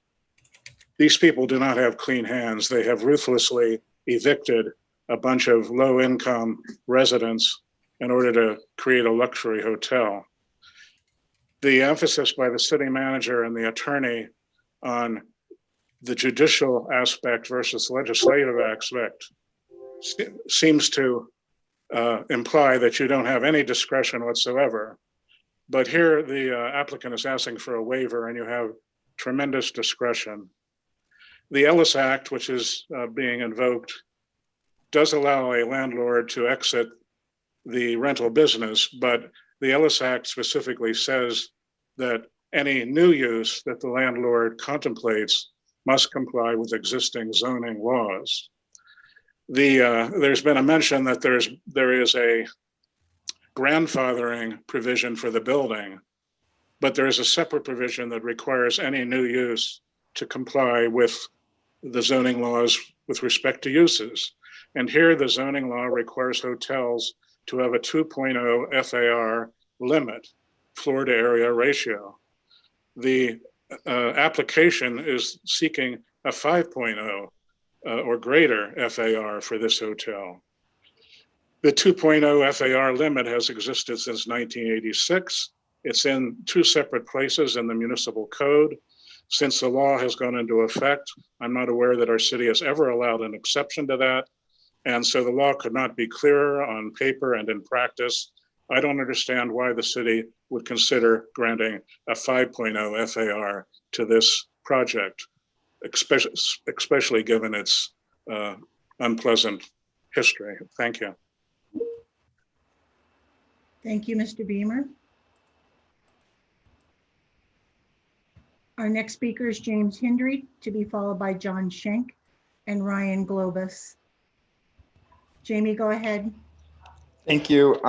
This is Jamie Hindry. It's my understanding that while subsection F of 18.18.120 of the City Municipal Code is the only part of that part of the code that is subject to preemption by state and federal law. And so that wouldn't apply to subsection A of that same part, which says shall not result in increased floor area. And even then, if we're looking at subsection F and then we go over and look at the Ellis Act clearly says that the property must meet all of the following conditions. And the first being that the residential hotel is located in a city or county, in a city with a population of over 1 million. Last time I checked, Palo Alto did not have 1 million residents, so it does not seem applicable to preempt that section anyway. Again, I'm not a lawyer, I'm a preschool teacher, but in the past 3 days and probably 25, 30 hours of reading through these documents, it seems like while you're acting as judges, it's pretty clear that that the AJ Capital doesn't really have a case that has merit. So I feel like even if you were to deny this waiver and they were to appeal that into Superior Court, that they would still end up losing. So I don't really think that the council has their hands tied on this. I agree with Norman that you guys do have discretion to block this waiver, and that maintaining rental units in the city is far more valuable than adding another hotel. I'd also like to ask where that $20 million in city benefits comes from. That would mean that if the hotel is full all year with a resident or with occupants, each one would be spending $600 a day in our city to reach that 20 million of economic stimulation. So that doesn't make sense to me at all. Thank you. Thank you.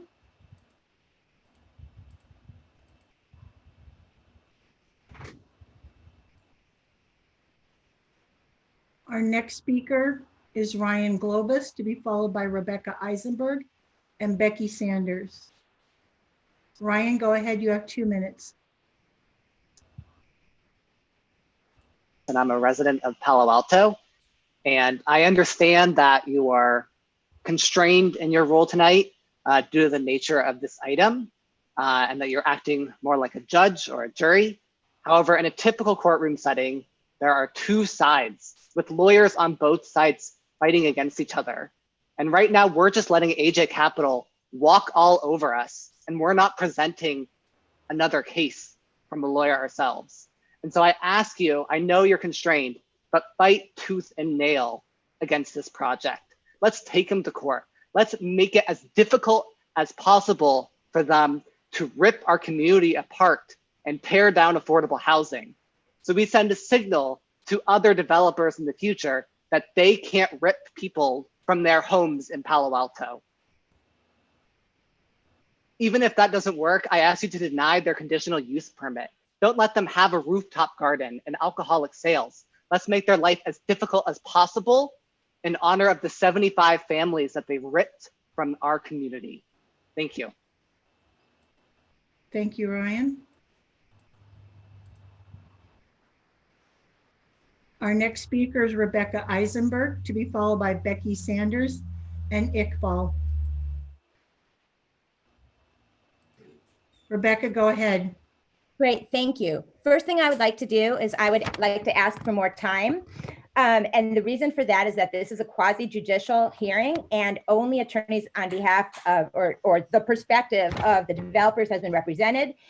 It is a violation of due process, no matter how you interpret your rules, that someone from the other side, as in the community, the city of Palo Alto, has not spoken. The city attorney, when she spoke, she repeated the arguments of AJ Capital. She did not state any of the arguments on behalf of the city. The whole reason that there are courts is because there are always two sides to every legal interpretation and every argument made by lawyers.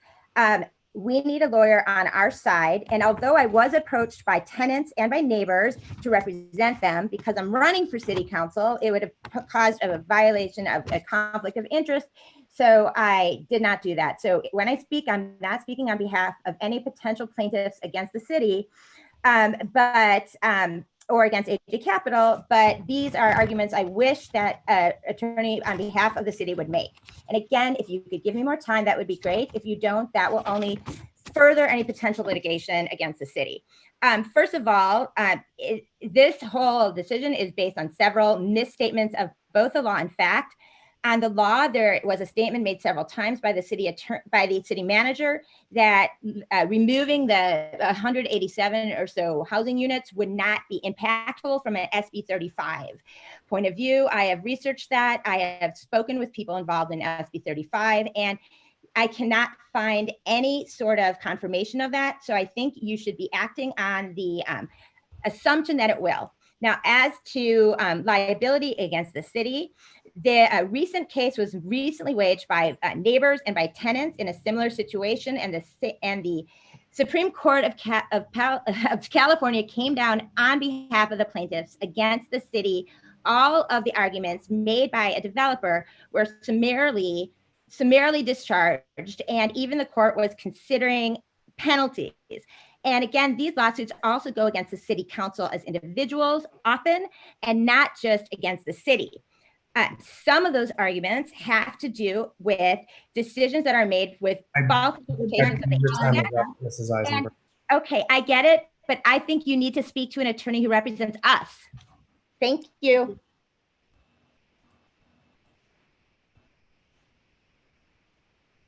Our next speaker is Becky Sanders, to be followed by Iqbal, and then Angela De La Porte. Okay, Becky, thank you, Ms. Minor.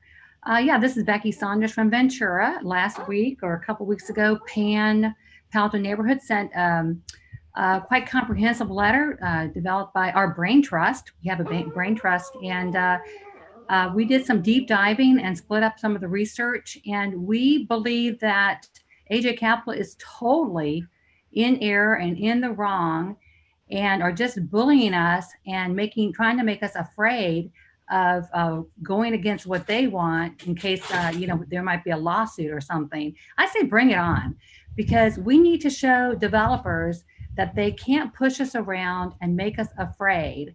And I do have to say, I was disappointed with the city lawyers kind of echo chambering of the opinion in AJ Capital's own documentation. I mean, like, we need to do our own original research here. So please do not grant the waiver. Venturans particularly are saying, wow, okay, we're going to get all the housing over here while they're just giving it away in other parts of town.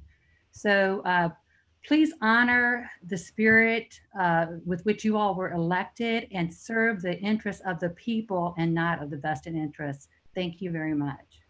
Thank you, Becky. Our next speaker is Iqbal, to be followed by Angela De La Porte, and then John Schenk is our final speaker. Iqbal, go ahead. You may need to unmute from your end. Yes, can you hear me? Yes, go ahead. Good evening, council members, mayor and vice mayor. My name is Iqbal Sarang. You may be familiar with me. I have been living in the Hotel President Apartments for the last 28 years, except for last year when I have been evicted from there. I absolutely agree with the previous speakers, Norman Beamer, Rebecca Eisenberg, Ryan Globus, James Hindery, Becky Sanders. There has been no presentation against these so-called requests and design ideas from the city at all, and that needs to be provided. The city is not a representative of the owners of this building.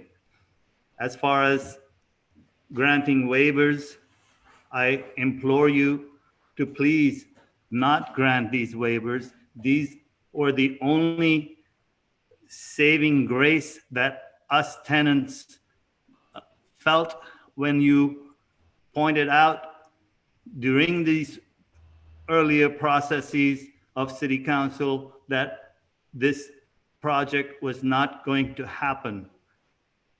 And again, the reason most of the tenants are not here speaking because they were all forced to sign agreements limiting them from speaking on any of this subject matter. This is how our democracy works. Legal challenges and fear of legal battles are used. Please don't grant the waivers. Thank you. Thank you, Iqbal.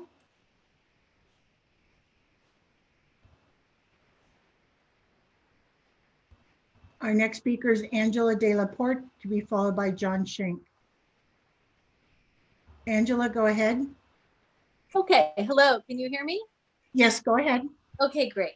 So I don't understand all the legal situations, but as far as I can see, it may or may not be legal for the city council to grant these waivers. But as far as I can see, it doesn't really matter. The city council has made housing a priority, not hotels. And I know it's difficult to resist the temptation for more income, especially at this time, but that's why we set priorities so that we have a compass to show us which way we really know is the right way to go. And in this situation, the city council has set housing as a priority. If you actually do care about housing, as you said, then please do not grant waivers that will actually reduce housing in Palo Alto. Thanks so much. Bye. Thank you, Angela. And our final speaker is John Schenk. John, go ahead. Thank you, Ms. Miner. John Schenk here with Thoits Brothers. We are, the Thoits family, as you may have heard me before, has been in the downtown for almost 140 years. Very active in the community throughout. We really care about the downtown. We happen to be owners of the buildings that are across Cowper and across University from the hotel president. I wanted to speak in favor of this. I don't have the legal expertise to address the issues that have been thrown out, but I do know that the building is a beautiful piece of our history. It's an important part of the fabric of University Avenue. It is in dire need of reinvestment, significant reinvestment, and these folks are willing to come in and do that and restore the building to the historic standards that are applicable and wonderful. And we look forward to that. I think that's just in a way a gift. It's very hard to find folks willing to invest in the historic nature of buildings. And this group has a great track record of that. As a neighbor, I look forward to working with them as we fine tune little things. I've sent in a note about parking or anything else, very minor operational things. But I did want to voice support, and I really look forward to a restored hotel president in the near future. Thank you very much. Thank you. And that was our final speaker, Mayor Fine. Okay, thank you very much. Thank you to all of the members who provided comments and questions. We appreciate that. I'm going to suggest we take a 10-minute break, so if we can be back here at 6:55, and then we'll return to council. Thank you all.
If my colleagues are back from our break, please turn on your camera so we have a quorum and can resume our session.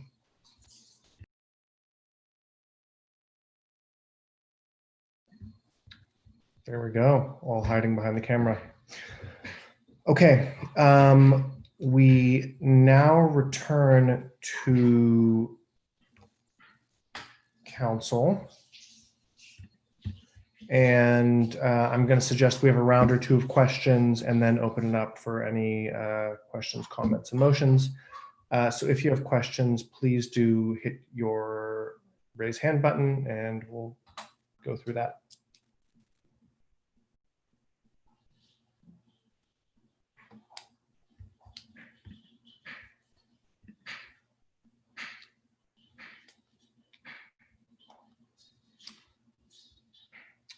Vice Mayor Du Bois. Yeah, I guess I'll dive in. So the city attorney talked a little bit about the Ellis Act.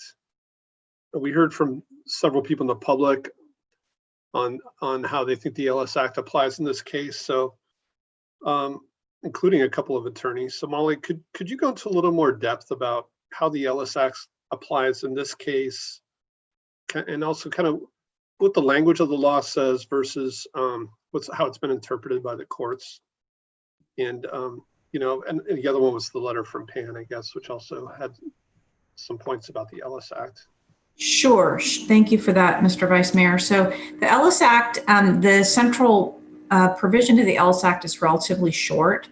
And I'll try to pull up the language while I'm talking with you. It essentially gives property owners a right, an unfettered right to exit the market for providing rental housing. And the act was adopted by the California legislature in 1984 in response to a California Supreme Court decision of the Rose Bird Court that had prevented where the city of Santa Monica had prevented a property owner from going out of the business of offering units for rent to tenants.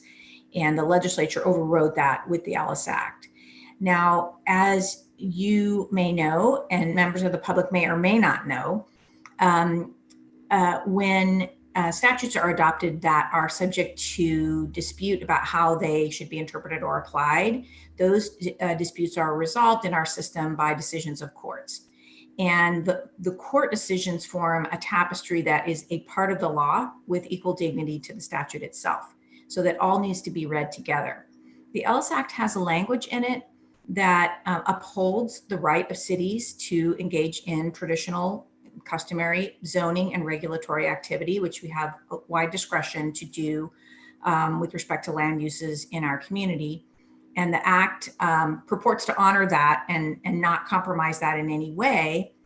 But when you look at the series of court decisions that seek to harmonize those two provisions, we see that courts have very frequently said that particular city regulations are in fact in violation of the initial tenet of the Ellis Act, which is that property owners who are in the rental business have the right to exit that business. So we have to look at the way that the courts have applied those decisions. And there are some types of city regulations, such as historic preservation requirements, that have been upheld against Ellis Act challenges where there have been alternative uses available to property owners, but there have been many other types of regulations that cities have adopted to try to preserve rental housing, which is a valuable asset and something that in many communities over many years has been seen as something to support and try to protect. We've seen various efforts from cities struck down as imposing an undue burden on property owners under the Ellis Act. Now, the one note as to the Palo Alto neighbors research work that they did, and thank you for that. That's a very dedicated and knowledgeable group of neighbors. And I always pay a lot of close attention to what they write, as I know you do. There was a comment, I think, in that letter from Pan that the city does enough to honor the Ellis Act rights of a property owner by allowing them to go out of the rental business And that if they then choose to do that and there's no other legal use available, that's the property owner's choice. That is an interesting argument. It is in fact one that the city of Santa Monica made to the court in the Javizad case. And the Court of Appeal looked at that argument and roundly rejected it. Said that essentially a network of city rules that leave a property owner who has exited the rental market with no viable use for the property, that is not consistent with the Ellis Act. It does violate the act. I hope that answers your question. I'm sorry. It sounds like, you know, again, state law preempts our city law. We have the city ordinance that would take effect, except we also have the fact that this is a historic building, so it cannot be reconstructed. I mean, we kind of had this intersection of these factors. That's correct. So if the building were not historic, a property owner would have the option to demolish the building, rebuild it conforming with current standards, and then of course the city maintenance of use requirement in our zoning code would not apply, and they would be free to rebuild and redevelop the property for whatever use is available under the zoning, which there are many uses, including hotel and I believe office, retail, and housing at that site. So when would our local ordinance take precedent or be in effect? What are some hypothetical situations where our local ordinance could apply? Yeah. Okay. Well, so it could apply to a non-historic building that is oversized like the president, that is in rental housing. It could apply to an ownership housing building that could, because the Ellis Act doesn't bear on that type of ownership form. Okay. And then a quick question for Jonathan. So the rooftop hours were listed as 6 a.m. to 11 p.m., 7 days a week. And then the idea for guests only, which I take to mean people are renting a room. They are asking to make it, basically it sounds like any customer, which I would take it to be somebody who maybe just buys a drink. Would you change the hours if we were to change the permitted uses, I guess? You know, I think the hours are fine. I haven't heard a concern about the hours from the applicant. I think it's more the restriction that the space be reserved only for guests of the hotel or hotel guests. And why was that condition put in place? You know, it was one to just sort of add a little bit more, you know, just it's not an uncommon condition for hotels that have roofs in areas where there might be some other residential uses. But again, I clearly understand that there may be some other provisions that would allow for that to be mitigated, such as the hours. So it's really, that was all. It was just you know, another measure of restricting the potential impact of noise. But we're also prohibiting amplified noise. That's true. Yep. That's 5 minutes. Great. Okay, thank you. We'll come back for another round, council member or vice mayor, if you like. If others have questions, please raise your hand. I see council member Cormack, then council member Koo. Thank you, Mayor Fine. So a few questions. Some members of the public have written in asking that this still be rental housing. If we wanted this to be rental housing, what would the city need to do? What would be the next steps? Yeah, I'll go ahead and take that, John, and you can weigh in as well. So there has been a lot of statements from the public expressing a strong interest in rental housing and especially in affordable housing. And indeed, the council has many policies that express a preference for affordable housing. Here, the property is currently in private ownership and the city can't achieve that result through its regulatory power. Assuming a world in which funds are available, the city or some other entity that wanted to pursue rental housing or affordable rental housing would need to acquire the property.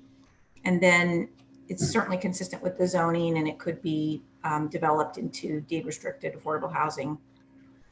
But of course, the city does that by paying fair market value of the property. And do we know what that is? Do we have any information on what the fair market value of the property is? No, I don't know what that number is. I'm sure the applicant can tell you what they paid for it a couple of years ago. That's not necessarily an indication of fair market value, but That's fine. Just out of curiosity. I wonder if the city attorney could talk a little bit about preemption, because I want to be sure that everyone understands that concept, which is different than the Ellis Act. I appreciate the Vice Mayor asking for more clarity on that. So I'm looking at page 6 of the staff report, the original staff report. Do you mind sharing with us a little bit more about what that means? Sure. So the Ellis Act and preemption actually work together. So the Ellis Act says the state legislature has authority to pass laws that apply in areas where cities also may have their own laws. And if the state legislature wants to, in almost all areas, there are a few that are exceptions, but in almost all areas, the state legislature can say the state law prevails over any contrary local laws. And the state legislature has said that with respect to the Ellis Act. So we can have a local law that is a fine law that we apply and people comply with. But if we are faced with an argument that as it is applied to a property owner, it actually conflicts with the Ellis Act, then the argument that gets made in court is that our local law is preempted. In other words, it's of no force and effect as to that situation. Thank you for that clarification. I want to ask a few other questions that were prompted by the staff report. One reference indicated that there would be no change to the property tax for the commercial tenants. I wonder if you could explain that. yeah, I believe and others on the call can clarify if I get this wrong, but one of the tenants in the building had expressed concerns about rent going up. And so there's a private agreement between the property owner and the tenant about that maintaining the rent at the current level and not having it be adjusted in response to the increased valuation of the property. Okay, so perhaps the footnote wasn't exactly accurate because it referred to property tax, not to rent. But I understand your answer, so that's helpful. Right. Thank you. Okay. A couple questions about parking. I want to be sure I understood the transportation management plan for employees correctly. It's that none of them will park there. And none of them will drive and park there. They will all use alternative methods. So I see Phil Cammey has joined us. He's the Chief Transportation Official for the Office of Transportation. Phil, do you want to respond to the TDM plan? Yeah, thank you much, Director Late. Once again, I'm Philip Cammey, Chief Transportation Official. And yes, their goal is 100% of their employees will not drive solo vehicles. And is that a common approach in the city, or do we have other TDMs that take that approach? You know, I would hesitate to say that's a common approach. I think that's the approach that we'd like to see happen. It's Perhaps the word I know we've used in the past is ambitious. Is that the word? Okay, I was a bit surprised to see that. And that then brings me to a little bit around parking. So in the event there are in lieu fees of 8 million, or perhaps it sounded like from Director Late, those might be adjusted slightly. What are our options with that $8 million in the parking fund? What are the things we can or must do with that money? Okay, we'll probably a shared response here as well, but we collect the money in our in lieu parking fund through the downtown assessment district with the intent of building parking spaces to serve the area. So I know that the city has, the city council's recently considered the one parking garage on Hamilton, but I think that we're in our current situation, we're trying to examine that project in concert with possibly some other options that may allow for us to reutilize some of our existing lots to provide more parking using those funds. And I see that the assistant city manager is letting me know my time is up, but it'd be interesting on the next go round to understand what other options is besides a garage. Thank you. Thank you, Councilmember Cormack. Councilmember Koo. Thank you. My question is around parking. So thanks for asking the question, Councilmember Cormack, about employees that are not gonna, the goal is for the hotel president's employees not to drive. How is that gonna be enforced? Is the city gonna be part of the enforcement? Are we looking toward the developer or the owner to be enforcing it? And if it's not enforced, how will you know? How are you gonna, are there gonna be penalties? What is the plan over here? So the 100% is not going to be enforced. I believe they have to provide a 45% trip reduction for their employees. However, we're requiring a third party to actually monitor their TDM program, which is currently designated as the TMA. And so the TMA is going to require regular reporting, which they will provide to us. And we, the Office of Transportation, has to approve of their TDM plan. I'll just note to that, I don't think it's just 45% of the employees. I think it's 45% reduction for the entire use of the building, which would include the guests of the hotel and being located. And that's one of our most aggressive reductions that we have elsewhere in the city. Because of the location downtown, proximity to the Caltrain station, and other, the environment, the pedestrian environment of the area. So it's not just the employees, but the overall objective to meet is a 45% trip reduction. I guess my concern here is after you've granted them all of this kind of based on the TDM plan, whatever it is, and if it's not adhered to, there's no recourse, at least that I know of. Yeah, so there is recourse, and it's in the form of making amendments and changes to the TDM plan. So after, I think it's 2 years, I think, after they get established and operated, there's reporting that is required for compliance to the TDM. And if third-party report, and if they're not meeting those requirements, then we're sitting down with them or having a conversation about what other more aggressive measures need to take place to achieve those goals.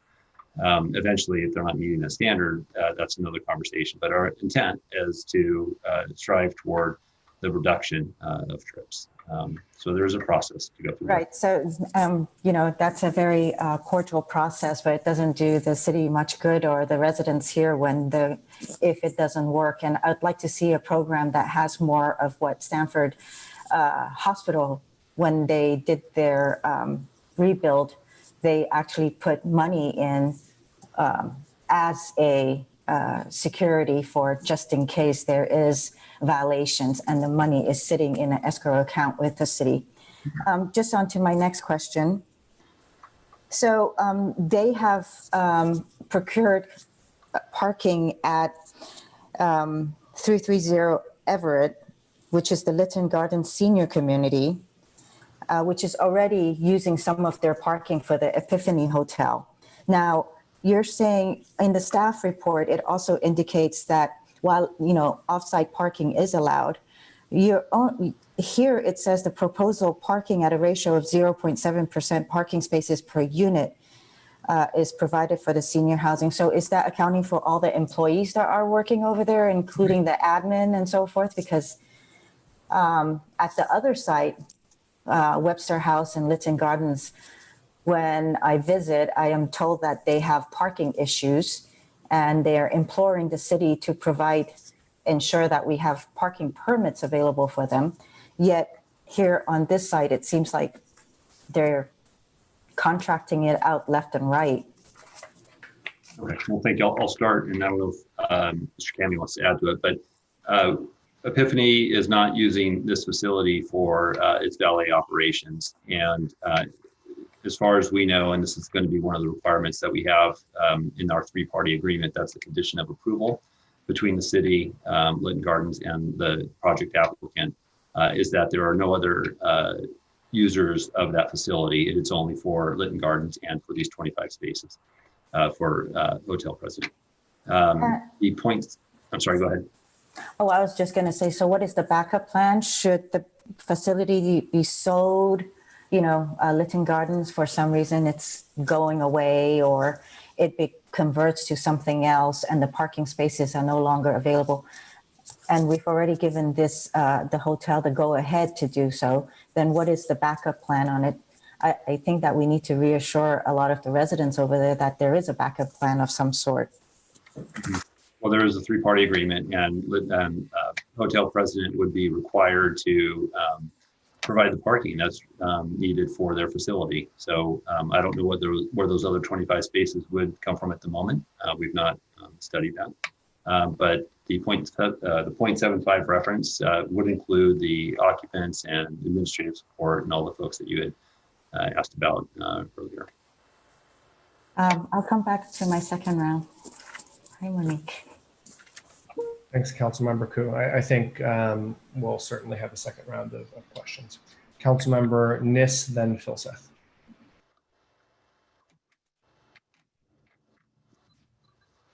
So, can you hear me?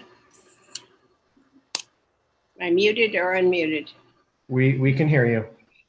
So I'd like to talk a little about the history of the hotel. It was built, as I'm looking now at my phone, in 1929. Probably was considered state of the art at the time. Most of you know who Clerk is and how famous he was in this area.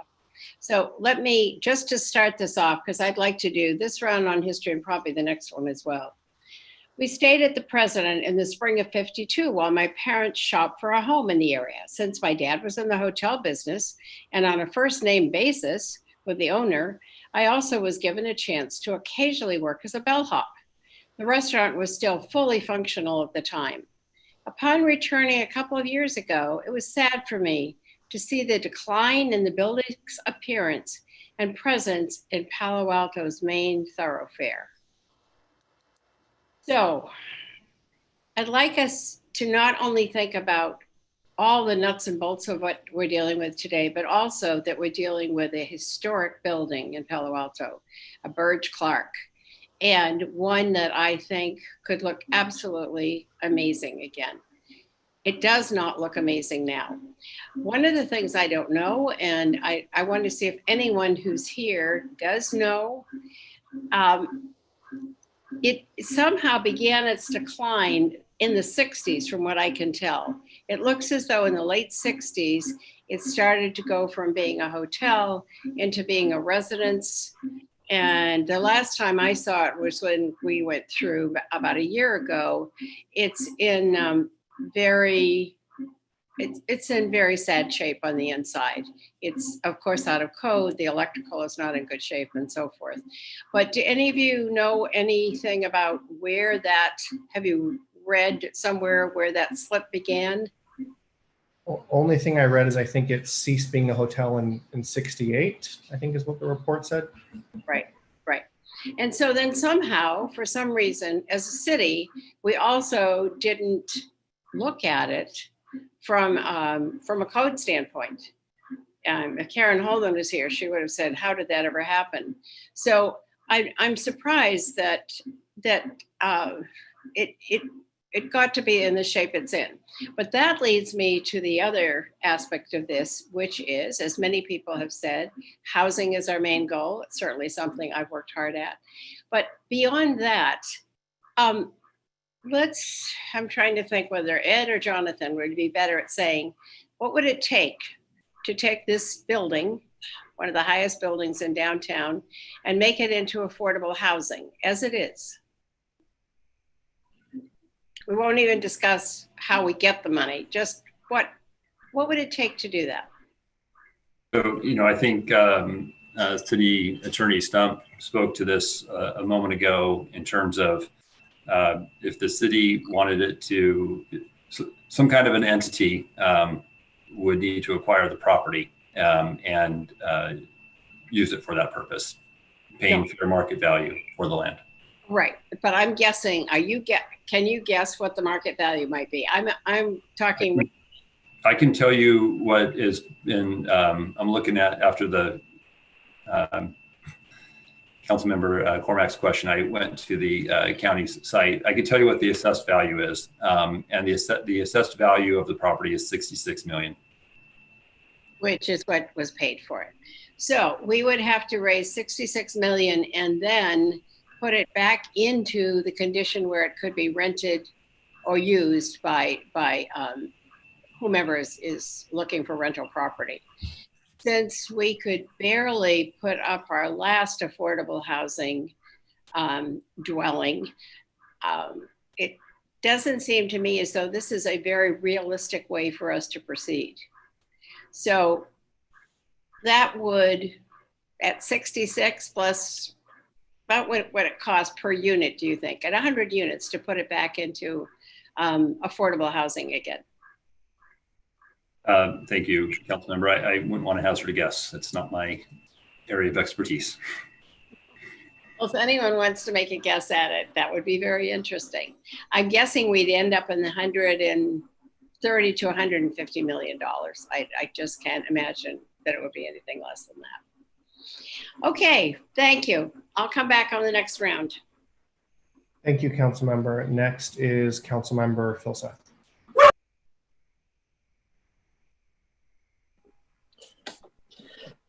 Thank you. I have some questions about parking too, but I'm really looking forward to the continuation of Councilmember Cormack's line of inquiry. So I may wait mostly for that. I had a couple of questions. Somebody in one of the public speakers suggested that the Ellis Act didn't apply to communities under a certain size. I assume that's not accurate. Am I correct in that? Yes, that's not correct. That's an exception to the act. It's a narrow provision that's not relevant here. Okay. So one thing I wanted to ask is, in order, because of our grandfather clause, in order to convert the building back from residential into a hotel, they need a waiver to our ordinance. Correct. If they converted it to some other kind of housing, such as ownership housing, they wouldn't need the waiver. Is that correct also? Well, they wouldn't need a waiver from the maintenance of use requirement because they would be maintaining the use, but they would need a waiver from a separate city rule which prohibits condo conversions at this time or any time in the recent past due to our local. Okay. So I guess my real question isn't really about the condo conversion per se, or possibility of a condo conversion per se. It's that if we grant the waiver that allows them to convert to a hotel, does that also allow a future owner to convert to some other use besides a hotel, like an office building, for example? That's also permitted in that area, but is not a hotel or ownership housing. Sorry?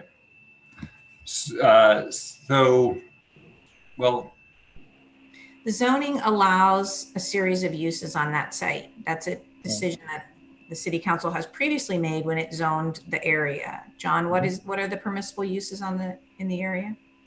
Yeah, well, it's most of the uses that the council could imagine. A variety of office space, retail, personal services, financial institutions, residential.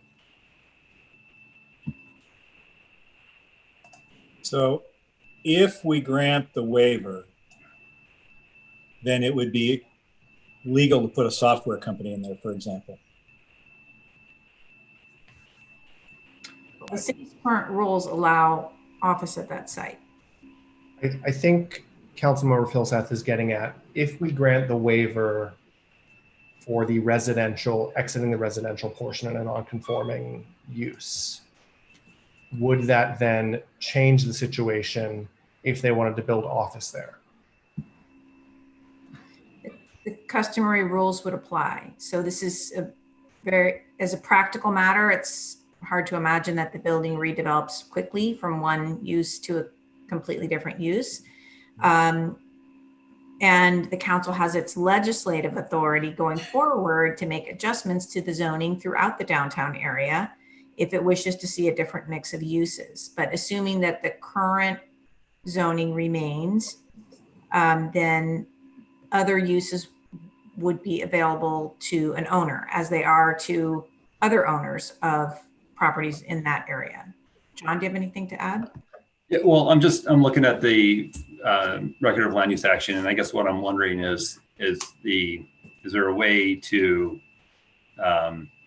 grant the waiver for the specific project, which is the conversion to a hotel? And absent that conversion, what I'm trying to figure out is there a way to limit the waiver just to the hotel conversion? So, sorry to jump in on your time, Councilmember Philseth, but it's actually a really good question. Is the waiver to exit residential, or does it also enable removing the prohibitions around things like historical conversions, all that? Oh, no. The city's historic scheme requirements would remain. Right, they couldn't tear it down, right?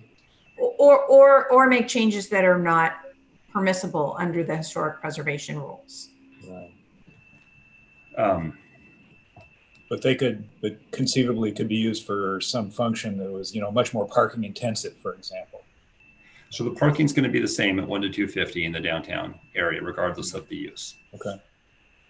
At least from a parking standard component. And then, okay, so I think I understand that. I actually had one parking question, which is there space in the Cowper Street garage at night? Because I assume that most of the use of parking for the hotel would be in the evenings or overnight, right? Do we know? Because it may be, and this is where Councilmember Cormack was going, but it may be some time until there's a greater parking sort of construction supply in that area. Yeah, so there actually is capacity in most of our garages at nighttime as they're not currently used. Okay. All right, thanks. Thank you, Councilmember. Councilmember Tanaka. A few questions. So, so for this project, they're paying in lieu fees, right? Or that's the plan, correct? Yes. Okay. So what happens if the city doesn't use those in lieu fees for a certain period of time? Does it get returned back to the developer, or does he just keep the money, or how does that? What happens? Right. So, I'm not the expert on this, but when we collect these in lieu fees, the intent is that we're going to use them for the intended purpose that we're collecting them for. So in this case, it's building parking garages downtown. But there's no time limit at all? I think we have to do a report to the council for funds that are not spent within a 5-year period or something to that effect. I'm just wondering if there's like some sort of statute limitation type of thing, but I don't know if you guys know. Well, again, and I believe the city does produce a report annually to the city council that talks about the fees that we've collected, how they're being used or intended to be used, or fees that have not been earmarked yet. Those are identified in that report. I think you recently got one a couple months ago. Okay. And then can any development in the downtown also get a 45% trip reduction for a similar TDM measure, or is it just this project? How does that work? So as part of the comp plan adoption, we included this requirement that projects meet this TDM standard, and it's different at different parts of the city. So it would apply to other projects as well. So it's not unique to this project. Okay, great. And then in terms of the roof deck, so I was curious. So why is it just hotel to guests? Why not? Like, what was the thinking behind that? Yeah, again, it's just this, as the council recalls, you recently adopted this new standard for allowing non-complying buildings to have rooftop decks, and there was a fair amount of discussion about that. I think about 2 years ago, and so in that instance, for the house building, I think is where you saw that application across from City Hall. It was intended to be used by the occupants of the building. So in that sort of same vein, we limited it to the occupants of the building.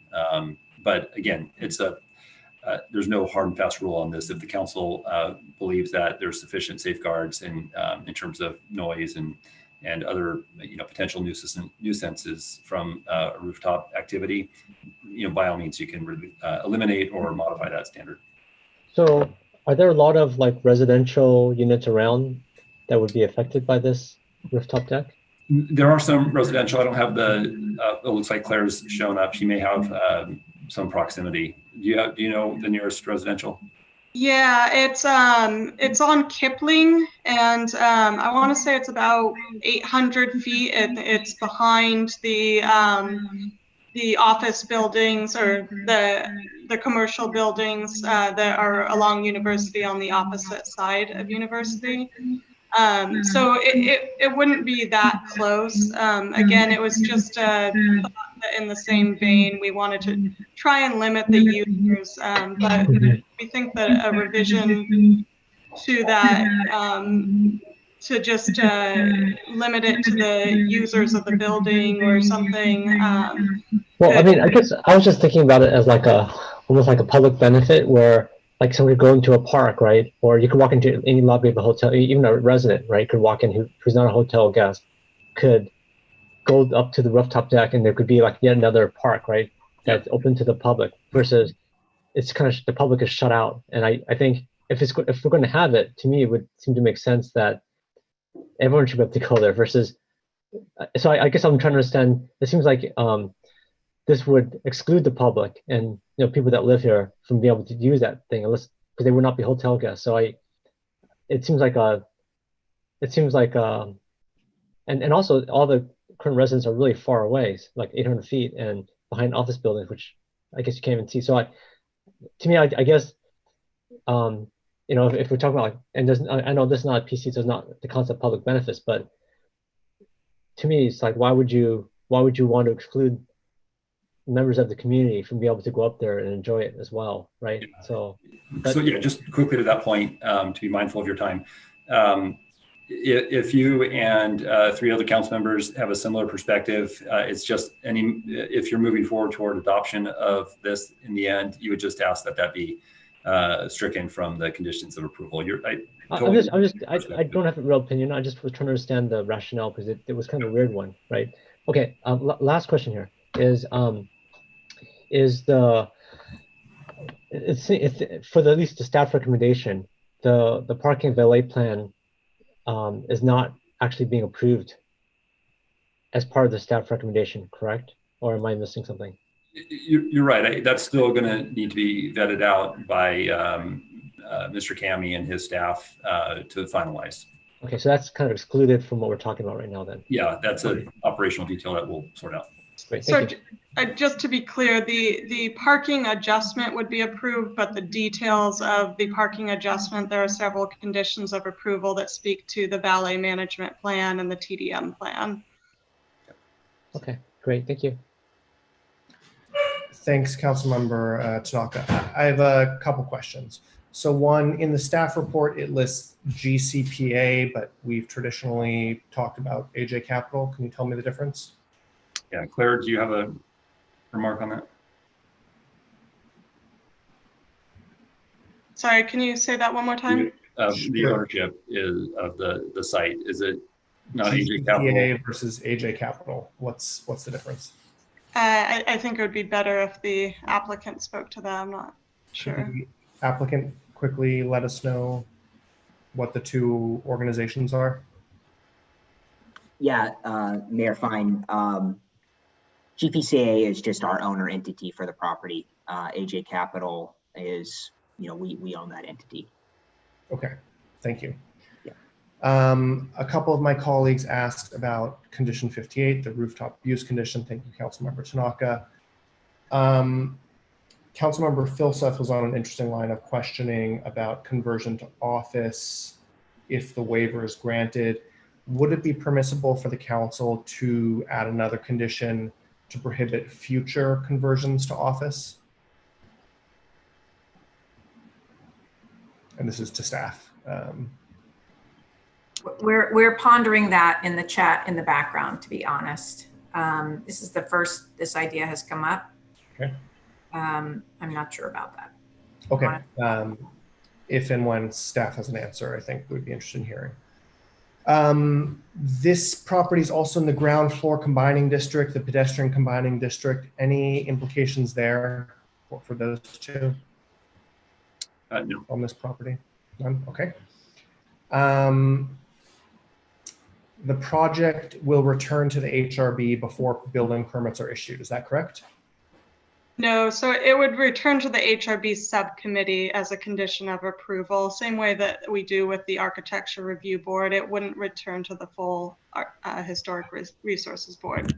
Okay. And what's the purpose of that HRB subcommittee review? There were minor revisions. Let me bring up the record of land use action. Hold on 1 second. That spoke to the brush outs, small details of the tiling, and minor details related to the historic aspects of the building, essentially. Okay, thank you. Moving on to a couple more related to our action tonight and less from the project. So in this case, are the city's restrictions on converting non-conforming buildings of residential properties, are those in conflict with the Ellis Act here? I'm sorry, ask your question one more time, Mr. Mayor. Are the city's restrictions on converting residential non-conforming properties in conflict with the Ellis Act? So I would put this in the category of something's got to give here. The combination of the maintenance of use requirement and the historic status and the condo conversion means unless the city does something, there is no other use available, and that is in conflict with the Ellis Act. Okay. So because it's historic, it cannot be torn down and rebuilt to the underlying zoning. And because it's non-conforming, we limit the conversions. Because it's non-conforming, you limit, yes, and because non-conforming and residential, you limit the change of use. Yes. Okay. And we don't allow condominiums because we have a prohibition on rental to condominium conversions. Unless vacancy rates rise above 3%, which they have not in many, many years. When's our most recent data on that, actually? Do we? Yeah, I think we updated, I think it's every March that we update it. So if you're thinking about COVID and that kind of stuff, that won't be reflected yet. Okay. And then just one last broad set of questions. You know, council has had a number of closed sessions on this and confidential advice. What does it mean if council were to waive confidential privilege? What does that look like, and how would that happen? So I know because the legal issues are so present in this particular decision on this application, I think there has been some interest in whether more can be said about the legal risks. And what the council would need to do, it's unusual to do that. The council does have the ability to waive privilege. You need to do that by a majority vote. And what I would recommend, if you're inclined to do that, is that you, separate from considering this application, after you consider the application, that you make a separate direction to my office, to me, to prepare a public memorandum explaining in more detail the legal rules and analysis that went into this decision. Thank you very much, Attorney Stock. We appreciate that greatly. Okay, those are my questions for the moment. Let's go to a second round of questions. I know a number of you indicated you still had some. First, I see Councilmember Koo. So I'm still going back to the parking at the 330 site, which was the Lytton Garden Senior Community. Basically, that property, when it was developed, it's a PC. And we're looking at doing more PCs, you know, with a little Z at the end. How do we ensure that, you know, that we're not doing the same mistakes that we've done in the past, taking advantage of PCs? In this one here, they're actually assigning their parking to others using a contract, and that's not a public benefit. That is a benefit for a specific specific group or business. And it looks like, you know, they've been doing it now for a while. So I kind of want to know, you know, what is it with planning and transportation and city manager? You know, how is it that we're letting all of this happen within our PCs? Obviously, we want to make sure that they're not just giving away all the benefits to specific groups and making money from it, when all of this, as a PC itself, it's supposed to be benefits to the community. I'm sorry, I'm not really understanding.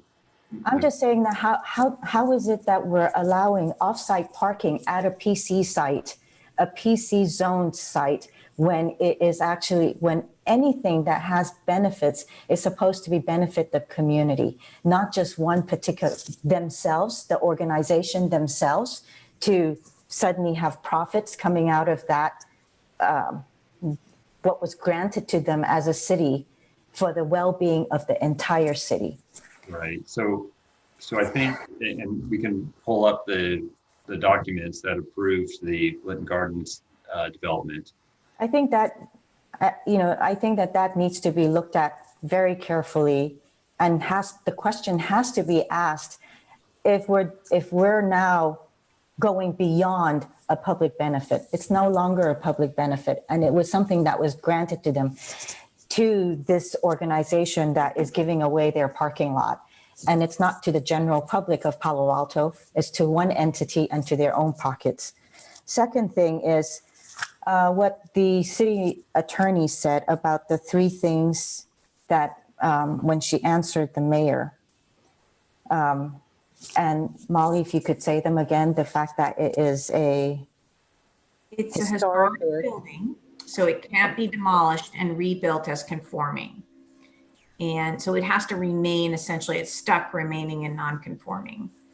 And as non-conforming, it cannot, and formerly residential, it cannot change to another use. And it cannot change to ownership housing because we restrict development of condominiums. Thank you.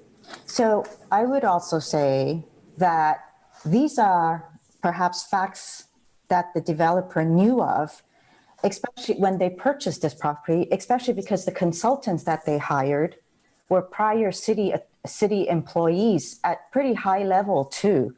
One of them being a planning director. Am I not correct about this? And the other one was working in the city manager's office at the time, the former city manager, not the current, but their consultants were city employees. So how would these three facts not be known from the very beginning? I understand your point. It's a fair point. Legally, a court looking at an LSAC challenge would not consider that as a factor. What the court is going to be asking is whether the city has regulations, whether they were known or not known to a property owner, that place what's called an undue burden on the exit of the rental market. So it's a little bit like, yes, let's assume it's true what you're describing, and I understand your point about the equities and the story and the development. And there will be lots of things that lots of people would say about who knew what when and who said what to whom.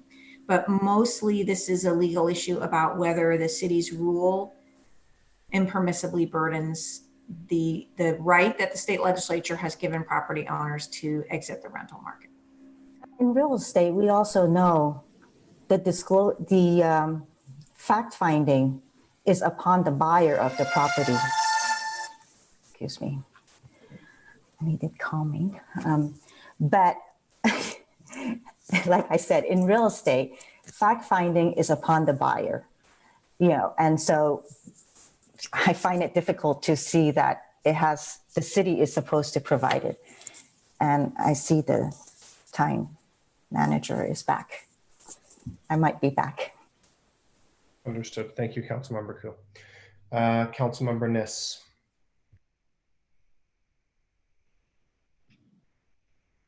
I believe you're on mute. Taking up from where I was before, where we said the assessed value was 66 million, am I right, Jonathan? And if I recall correctly, looking at you, Ed, Will Court is coming in at about between 50 and 55 million, correct? As an order of magnitude, I think that's correct. I don't recall the specific numbers. Yeah, I do pretty well. And so if you were adding those together, and that was, I believe, 60 units or thereabout, somewhere between 55 and 60, close? Yes. So this is looking, if you want to take that down 5, you could say this is almost double what Will Court is going to be. So if we ever wanted to buy this and bring it back on the market, which is what we have been urged to do in many situations, I think we at least need to have it out there that I couldn't see this at coming in any less than, say, 150 million, somewhere in that range. That's looking at 66 and then looking at Will Court, doubling that, so somewhere in that range. So because this has come up often as why don't we take it back to what it was before? Why don't we take it back to when it was low income housing? I think it's important that our constituents know what the cost would actually be if we were to buy this and then have the burden of revamping it on our own. So I want to go back once more to the history of this and ask, this is a category 2. Jonathan, do you have any of these history answers? I probably should have talked to Steve Sager this afternoon. Well, we have Amy French, who is on the call, and she is our resident historian, among many other aspects. So was there something specific about the site itself that you're interested in?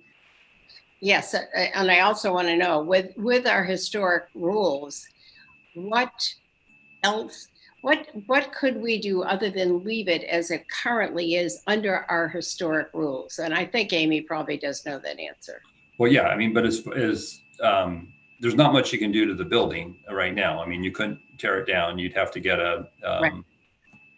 So it's, and we have a strong interest, of course, in the preservation of that building, as you noted in your discussion, your time earlier. So that's our interest. We have policies to support that in our comp plan. So what we're saying is we cannot change it. There is nothing we can actually do to, especially the exterior of that building. There's a process that somebody would have to go through. And the city council would have to act on an environmental impact report, including a statement of overriding considerations to allow the demolition of that building. That's how that would go. So acknowledging that and what it would actually cost us to go back into that, affordable housing business, it would seem as though I'm not going to ask you to make that decision, but it would seem as though that precludes us doing anything like that. So I just want to finish up on the history of this building, and that I think in some ways, although it's been very awkward getting to this point, in some ways it will be an asset to the city to have the building functional again, and one that people can not only stay in, but can visit or even go to the infamous rooftop that may or may not happen. I think that's it, Adrian. Thank you, Mayor Fine. Mr. Mayor, can I interject on the prior point that we were working on in the background? Yes, we do think. Yes, I forget which council member's question. Maybe Council Member Philseth. We do think the city would be able to specify in the conditions of approval that the waiver is granted just for the hotel, so that there can be some assurance that that's the use that will be there for this piece of property. I would like to hear from the applicant whether they or the applicant's counsel, if he's available, whether they take a different position and would object to that. Hi, thank you, Ms. Stump. This is Pablo David. I'd just like to go ahead and preemptively say that we would agree to that right away. That's not an issue for us. Great. Okay, so we can add that then. If that's of interest to council, we could add that. Thank you. Okay, and you would say the waiver would be just for hotel. Would that also cover the ground floor retail and stuff like that? Sure. Okay. Yeah. The ground floor retail has been there and will remain. Isn't that correct, Mr. Light? Yep. Yeah, that's protected under our, the ground floor retail is not going to be where. Understood. Okay, thank you. Next I have Vice Mayor DeBoer. Also go back to the parking. So, Jonathan, can you explain where the pan letter is incorrect on missing square foot? They had like 3 or 4 factors. One of them suggested that at one point we said it was 60,000 square feet and then it was 50,000 square feet. Do you have that letter in front of you, or? Yeah, I'm pulling it up now. It sounded like you'd agreed with a small amount, but.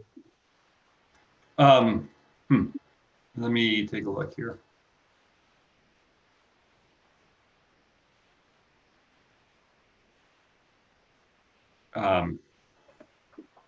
Well, so let me answer the question this way. Our code says that when you are changing a use from one to the other, you look at that change in use and you park that area instead of looking at the whole building. I don't have the precise language in front of me, but so what you're looking at is the specific application. So in this instance, we have hotel precedent with ground floor retail, and on the 2nd through 6th floors were these residential uses that were being converted to hotel. So the staff analysis that was done for the report really just looked at that 2 through 6 analysis and that change of use, and that's how you get to the numbers that you have in the attachment. What we did in the last 24 hours is take a look at that and looked at the basement level and the roof deck. And there are some areas there where I think there's a reasonable argument to be made that these were residential supported uses that are now going to be supporting the hotel operation. And so in these discrete little areas and their little pockets, in these 2 floors, that add up to some square footage that we think probably does need to be parked. I don't agree with the comments about the other. I'll just say that. That's where we found the numbers. Okay. If we change the allowable use of the rooftop, would it then require more parking? If it became a bar or something? No, that's still part of it. It's all open outdoor area, which we do not park right now. It's just the enclosed space, and that stays the same in accordance with our rules as well. So no increase in the floor area there. Do the conditions of approval allow for a bar on the roof? Yeah, it wouldn't preclude it. Is there, maybe Clerk can answer the question of whether one's been proposed in the design. I don't believe there has been. One has not been proposed in the design. I don't think I wrote any conditions of approval that would prohibit it, but it is all, that we could write something into that effect if you would like to. I'm just trying to understand if it was a bar, why wouldn't it require additional parking? Right. So parking is based on gross floor area, and the bar itself presumably would be an outdoor bar. We wouldn't allow them to enclose it and create. Okay.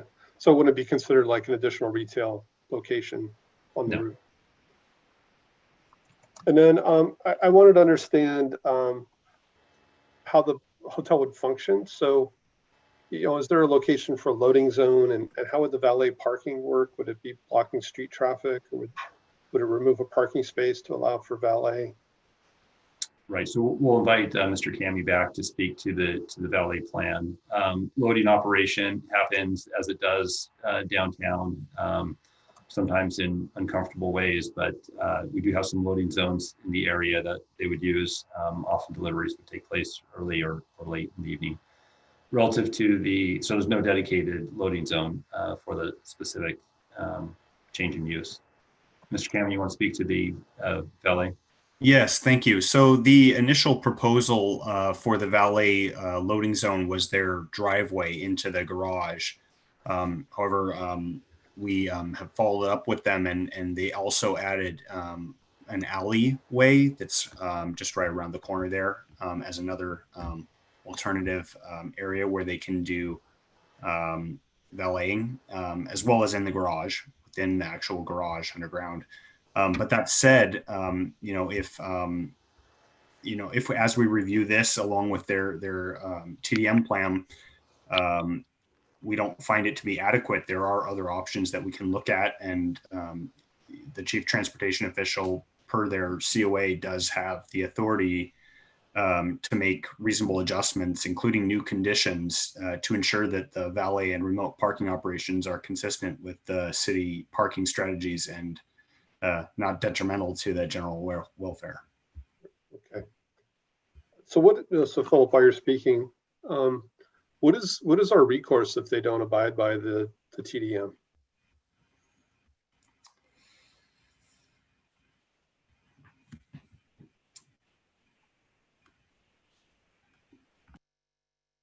We are. Sorry, just give me a second. So they'd be subject, I believe, to daily penalties that are set forth in the city's municipal fee schedule. That said, we would be receiving ongoing monitoring reports, so we work to make sure that any adjustments are made so that they're not getting way out of skew. Okay. Looked like Jonathan wanted to say something. Sorry. I was just going to note, I mean, I know this is an area where we've had community conversation about it. The council's talked about it. We have a number of TDM plans before Mr. Cami got on board that did not have the enforcement or the teeth to really follow up on them. There's been a concerted effort since then. We haven't approved a lot since then because there hasn't been a lot of work going on, but there's a lot more attention placed into the requirements of the TDM. In fact, the city council made some code updates, and the monitoring and reporting are key aspects of the ongoing work that we're going to be doing. So we will be following up, and eventually, if they're not able to meet the standards, there are penalties that we can assess in the code. Again, our first interest is to get compliance rather than fees. Yep. Okay, great. Thank you. Thank you, Councilmember Cormack. Thank you, Mayor Fine. Can I just tag team on that? So Mr. Cami, I was just going back and looking at there was only one diagram that showed where people were drop off and pick up. And now you're saying that won't be where it is. This was in the applicant's package. Yeah, that's correct. I believe in our back and forth discussion with them, we had received a further updated diagram that also included the alleyway. Okay. All right. So we don't have then whatever it is that would show us what it looks like at the moment.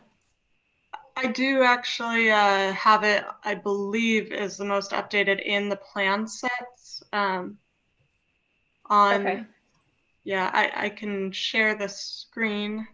That's as long as you guys know what it is and you're comfortable with it, that's okay. I'm just saying that whatever is linked in the staff report to the presentation to the valet management plan shows it in the old location. So Right, I'm okay. sorry about that. No worries. So back where we were when I was last here with you, the $8 million if they come in the parking in lieu fees. Director Late, you said there might be other options. I'm still just trying to understand what do we do with that 8 million, and what happens if we, what are the restrictions on it? I think Councilmember Tanaka was asking about this as well from a time frame, but what are our options for using that? Okay, so I'll speak in just general terms because I don't have the, all the specific regulations of that program, but generally we collect the in-lieu fees to produce parking downtown. That's why we're collecting those fees, to make up for what's not being provided. And so, we want to do that, and we want to spend those monies as we're able to develop projects and go forward. As I mentioned before, the Hamilton garage was one that was discussed by the council. It's permitted, it's ready to go. We're just waiting to, there's some, council asked us to examine that further. I don't know the whole, piece there.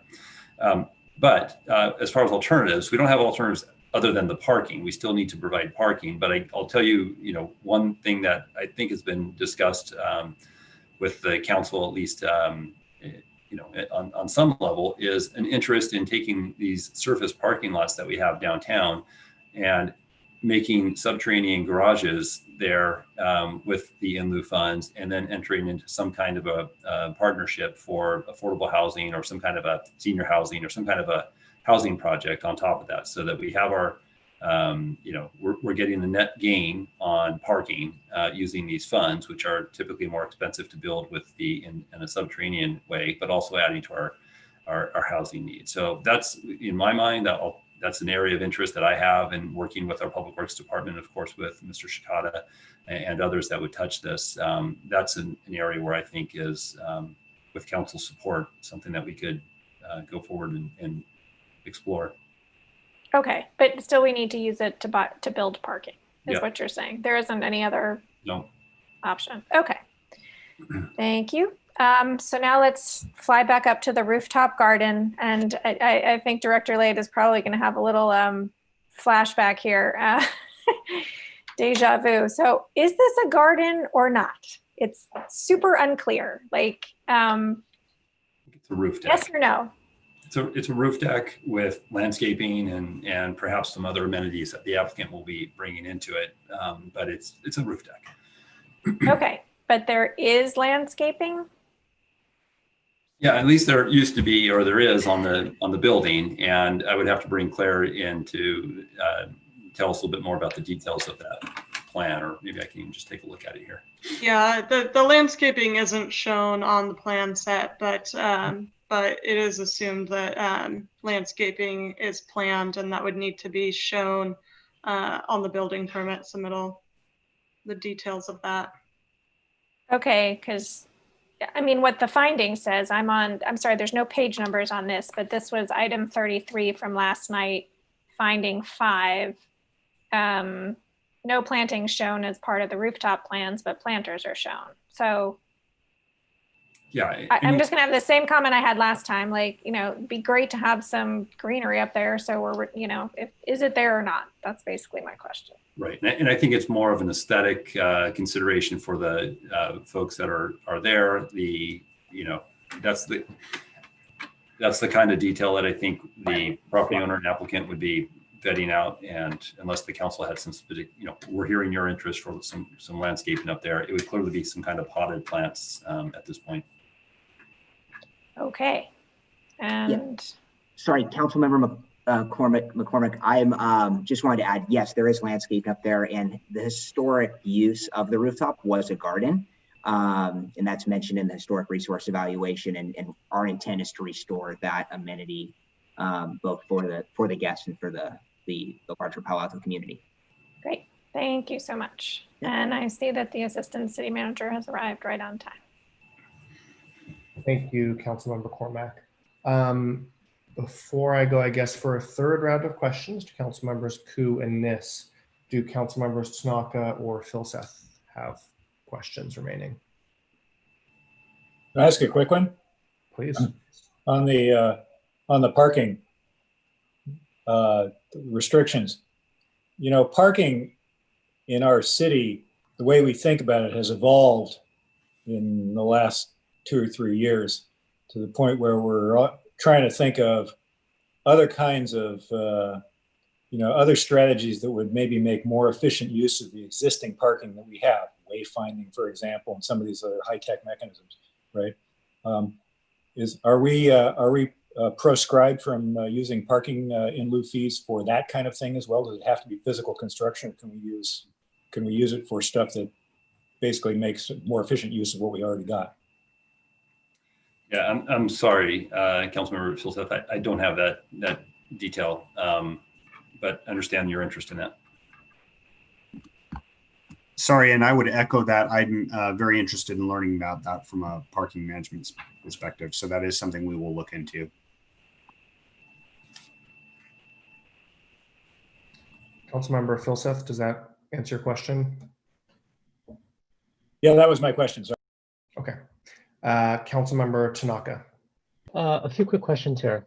So I guess, right, like if we take the staff recommendation, are we putting just a waiver or the specific development plan that we have here? I just want to be clear on this. Yeah, you're approving everything. Everything. Okay. Well, except for the parking, right? Well, we're looking at there are conditions that require us staff to do some follow-up work. Okay. And I'll just note, excuse me, if I can just add that in my presentation, I asked that if this does go forward, that you direct us to take a look at the in lieu parking and adjust the fees accordingly. So if that comes to that, thank you. Okay. So like the chief transportation official could, let's say, study this with the neighborhood more. So if, instead of 3 valet, you need, 2 or whatever, or the drop-off spot isn't quite in the right location, because it seems like some of the stuff is in flux, that it could be adjusted later, or can it be the applicant say, oh no, it's approved already, so exactly what it's there is what it is and no changes, right? I guess, how does that work? Right. So it is a COA that I have, a condition of approval that the chief transportation official has the authority to ensure the valet and remote parking operations are consistent with the city parking strategies. So that would be a condition of approval. That said, the TDM is where we have kind of more ongoing control over items. Great, thank you. But would continue to make sure that they are meeting their parking demand. Is that all, Councilmember Tanaka? So far. Okay. I'm going to go to one last round of questions, and after that, we'll open it up to other items. I have Councilmembers Koo and Tanis.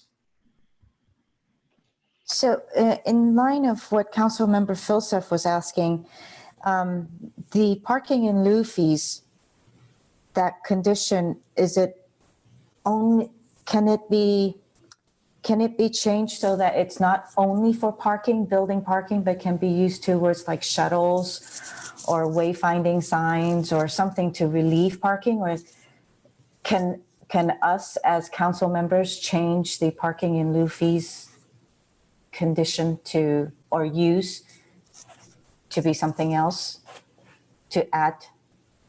So prospectively, if the council wanted to make changes to its in lieu parking program and how that funding is used, you could do that, not retroactively though, for the funds that have already been collected. Yeah. But would this cycle be? Yeah, I think the answer is that we wouldn't be able to change it as part of the conditions of approval for this project, but council could consider it as a separate item in the future. As a legislative move, not associated with this application. Not with this application. To the roof, there would be, so there will be only a certain capacity that could be up there, right? Yep. I mean, counting all the plants and the garden and everything. So it would be kept to a certain number of people. Now, in terms of the lights, given it's up on the roof, how would you control that? How would it be controlled so it's not too bright and it's not pollution? It doesn't become pollution. Right. Well, so they would use downlighting for that, and just in the same manner. I mean, these kind of details of the lighting plan can be sorted out in the plan review process as we're looking at them. We obviously don't want to see bright lights or glare emanating from that. If that's an area of concern, you are, and you want this to be something that we pay particular attention to, you can impose a condition about lighting on the roof deck if we don't already have one, Claire, on that, to be shielded down and not creating casting light beyond the building or something like that. And we would have to put it with this? You can make that as a condition of approval and an action that would go forward. We do already have a condition of approval. I'm looking at the record of land use action. I believe it's number 6, lighting. All exterior lighting associated with the rooftop open space shall be oriented downward and away from city rights of way and adjacent properties. Light filaments and bulbs shall not be visible at the property line in order to prevent glare. Thanks. We've got that covered. Thank you. Okay. Lastly, I wanted to find out, the question, and I don't remember who asked it, about the waiver being a hotel, and Mr. David said yes. Would, I'm sure we don't want this to come back. Can that be, I'd love to see that as a restriction in the grant deed. And so I wanted to, is that another condition of approval? Or? Yeah, we don't typically require conditions of approval to be recorded against the property, but this is the first waiver that the city council would be approving under this ordinance. You could certainly impose a condition that the requirements of this waiver and action be recorded against the property through a deed, and recorded on the deed. That would be a condition that you'd want to add. Thank you. Councilmember Niss. My recollection is that we did the rooftop some time ago, and Vice Mayor Du Bois, weren't you very involved in that? Not sure what you mean by involved. Well, that's when we discussed the lighting for the rooftops. I remember it because we were very concerned. So as I remember, when we actually looked at the rooftop, it already has some plantings. It's just an outdated rooftop at this point. But people who lived there said they had used it over the years. There were still some lounge chairs there. It's just very outdated. One more question on the parking, Phil. Did we look at any point, and did I miss it, of studying how the change in how people get to the hotel is going to take place over the next months or years, when we're looking at when we ever look at Uber or Lyft again? Yeah, well, the consultant, Farron Pierce, looked at that and modeled really based on existing conditions that, as example, other hotels in the region. And yeah, so there's an assumption that some guests, and in particular for downtown, where there is limited parking, that guests would take Uber, would take Lyft, would take Caltrain. So there is some incentive, and frankly, having just validated parking, which typically, valet parking, which has a cost, and a parking area that's impacted would likely have an impact to reduce those type of trips and lend itself more to using TNCs. But do we have anything that would indicate to us, and I don't remember whether in your department or not, we were looking at it or not looking at it, but we talked about some of the hotels going in on San Antonio. We had that same discussion about how are we going to notice or track when the change takes place, and suddenly you have a very different demand for parking than you did before, which has been predicted before the COVID came along. So I'm sorry. So you're talking about the change. I want to make sure that we're tracking. So let's say we look back in 5 years. This actually comes in. Let's say we actually approve it tonight. It's done in 2022. If we follow for the next few years the difference in what you're going to need for parking, so that as we go along, we may either alter what's required for that particular hotel, or we may alter it for many of the other hotels, presuming we ever get back into business again. Yeah, so that would be stuff that we would get information from our TDM reports.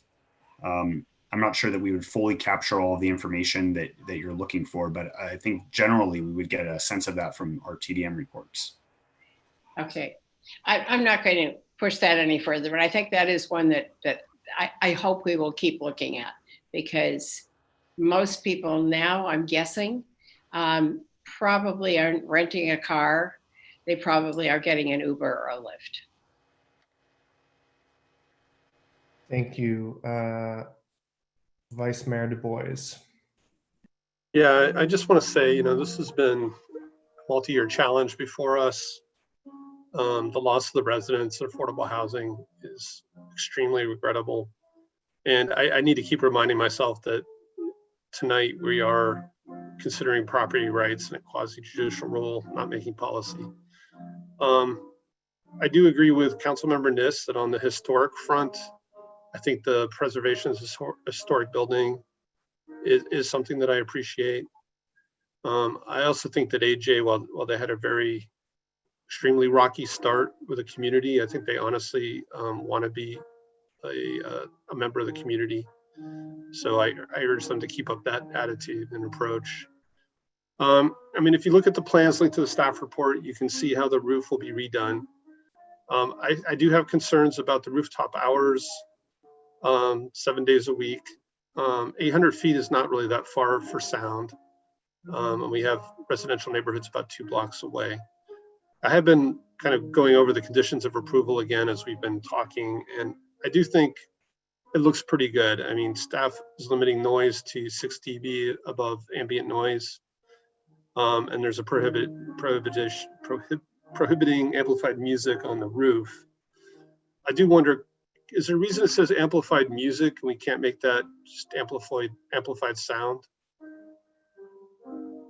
No, we could do that. Okay. In terms of in lieu parking fees, we will need a garage at some point as we accumulate these fees without any parking being built. And there's an expectation, I think, that these businesses that are paying into the fund are going to get parking at some point. So I think we should be very cautious about changing that. In terms of direction, I'm somewhat interested in allowing other forms of residential use, such as condominiums. I am supportive of specifying that if there is a waiver, that it's for hotel use or residential uses only. And I guess I'll stop there. I'm curious to hear the rest of the questions from my colleagues. Thank you, Mr. Vice Mayor. Councilmember Filseth. Actually, slightly different direction. I noticed that Doria Sema from the PTC is on the call, and I wonder if PTC wants to weigh in on this at all. Just a question to staff. Did this No. go to Planning Commission? It didn't. Yeah, I don't. It went to the HRB and City Council. It didn't go to PTC? No. Okay. Okay, I think that ends our third round of questions. So I'm going to open it up to comments, questions, and motions. And I've actually got something I'm thinking of. I'm still writing some stuff down though. One quick question and then I'll make a motion. If we grant a waiver to chapter 21.40, which prohibits conversions of rental housing to condominiums, do we think that would square with Ellis Act in this project? So, two things. What I heard Councilmember Du Bois perhaps just suggest was that the city essentially grant 2 waivers. And I may be reading too much into his comment, but you could grant the waiver that the applicant is requesting for the project they would like to build, and also inform the applicant that if they wish to switch to ownership housing, that the city will also enable that, which is currently not permissible. And I guess I'm sorry to interrupt, but also maybe the possibility of a combined option as well. Right, that's right. That could be done. The city could waive both of those rules, so that if some hotels have condo floors or areas, and you would be allowing that, but not requiring it. And that would be consistent with the Ellis Act, to answer that part of your question. Okay, if we just did the waiver for condominiums, do we believe that would be consistent with the Ellis Act? So there are substantial questions. That would be an issue that we think would be closely argued and ultimately decided by a court. Okay. Can I see the staff recommendation, please, if we can put that up on the screen from the report? And I'll start speaking to this. This is a really sticky situation. And, sitting as in our role as quasi-judicial body here judging this, just walking through, this is a historic property, so it has to stay non-conforming. You can't just knock it down. It's non-conforming, which limits the conversion to underlying uses. And then it's residential, and we have our maintenance of residential uses in this particular instance. And that's extraordinarily limiting, which is fine if it weren't for the Ellis Act. And in this case, as Councilmember Cormack's question maybe an hour ago of preemption, what that means is that certain property rights are accorded from the state. And in this case, one of those property rights is the right to exit residential rentals. And so I'm convinced we actually have to provide a waiver here. So let me just read this. Grant a waiver to allow conversion of a downtown residential use to hotel use and approve the requested architectural review, historic review, parking adjustment, and conditional use permit applications and the associated environmental exemption findings. So I think my colleagues had a lot of great questions on the rooftop, on the parking, on some of the historic features of this building. So I will move the staff recommendation with a couple additions. First is that I'll second it, but I do want to hear your conditions. Thank you, Councilmember Niss. First is that we remove condition 58, which limits the rooftop access to only residents or visitors or patrons of the hotel. The second, and I would love staff's help on wording this, is add a condition to prohibit office conversion, or the waiver is just for hotel. I'm not sure which is better. Third is, as the vice mayor just got at, to expand the condition, I forget which number it is, to prohibit amplified sound, not just music. So just repeating those, removing condition 58, adding a condition to prohibit office conversions, and prohibiting any amplified sound on the roof deck. So that's my motion. And if we could write that out, and thank you, Councilmember Niss. So two areas I have some questions about on this for staff and my colleague. One, is the condition to prohibit office conversion, or is the waiver just for hotel? That's one side of it. The other is, do we want to add a waiver for condominiums as well, per Attorney Stump and the Vice Mayor's discussion just a moment ago? Adrian, I think there was also a change by staff to update the parking calculation. Yeah, thank you for the small discrepancy. Let's get that in there as well. Yeah, that's reflected in that that one paragraph that you have above the very end. Thank you so much. So my motion is this, plus a few changes if we could just write out so my colleagues and the community can see. One is removing condition 58.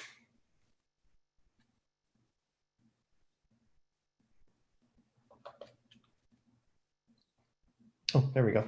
Adding a condition to prevent office conversions, and then expand the condition to prevent amplified sound on the roof deck. Thank you, Councilmember Niss, for the second. Just checking with staff, especially around that second one. Is that the right wording, or do we want to specify the waiver is just for hotel?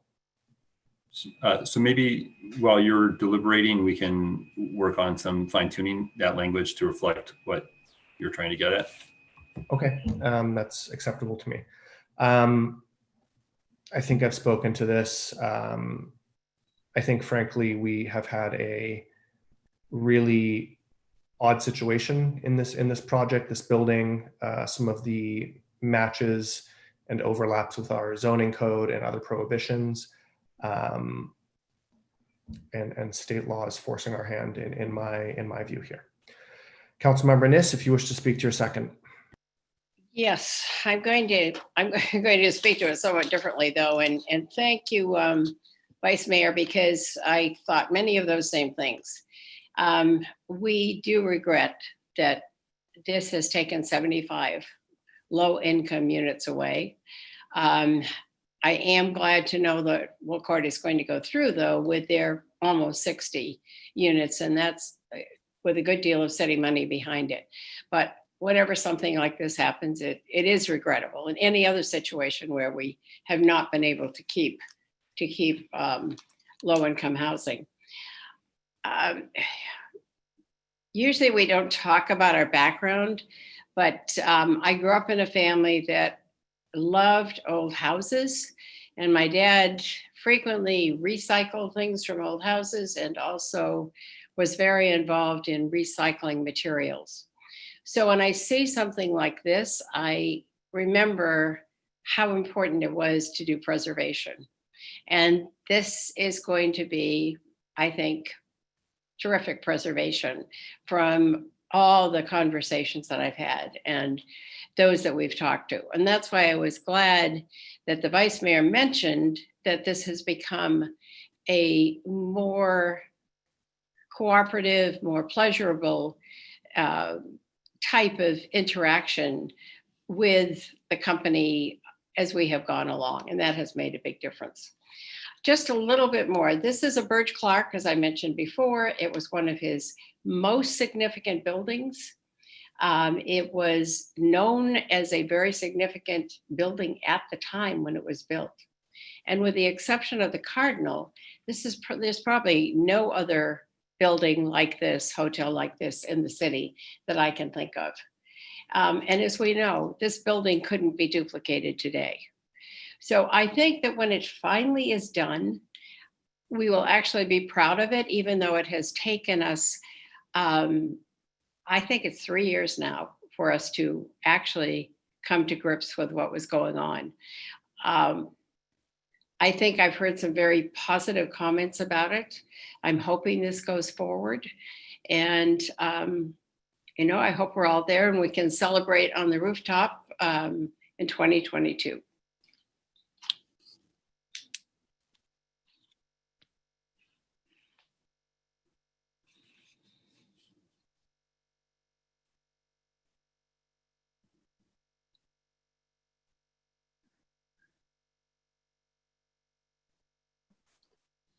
Did we lose Adrian? I don't know. That we did. It looks Okay. like he dropped off again. Perhaps the Vice Mayor can recognize himself. Yes, I see my hand up, so I will allow myself. So to echo the comments, I think legally we seem to be in a tough spot. You have this historic building that falls under the Ellis Act and an ordinance that it required that it remain residential. I think we explored the options tonight. We could waive the condo restriction, or we could waive the restriction entirely to enable the hotel. I did want to propose a change, so I hope Adrian connects soon. Sorry. Be back. Yeah, so for B, sorry, I guess it is E now. I really would like to suggest that we modify E to allow the use for a hotel and all residential uses. It may not be used, but I think it's there for future owners. And I think we all supported the residential use, so I don't see any harm in kind of including that in the waiver. I guess I'd make that as a friendly amendment. Just a quick question. So you would like to also give the waiver to chapter 21.40, our general prohibition on the conversion of rental housing to condominiums? I'm saying all forms of residential would be allowed, including rental, residential, ownership housing, or a hotel. Okay. those. Can staff speak to that quickly? Any issues you see there? I'm generally supportive. Vice Mayor, just want to check with staff.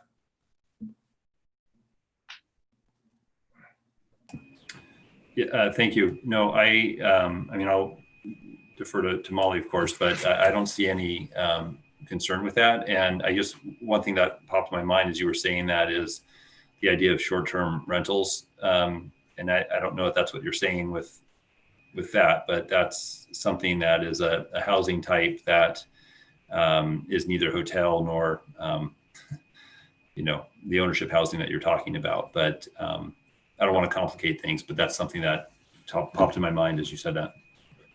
Yeah, I'm not saying it needs to be ownership, but I would just like to make it as simple if we can and just say all forms of residential. Okay, to our city attorney, is that legitimate here? Does that make sense? Just providing a waiver for all residential uses as well? Sure, yes. Okay. Mr. Vice Mayor, I'm interested in accepting it. I just want to check with the parties. And to the applicant, is that condition acceptable as well? I just would love to hear your opinion.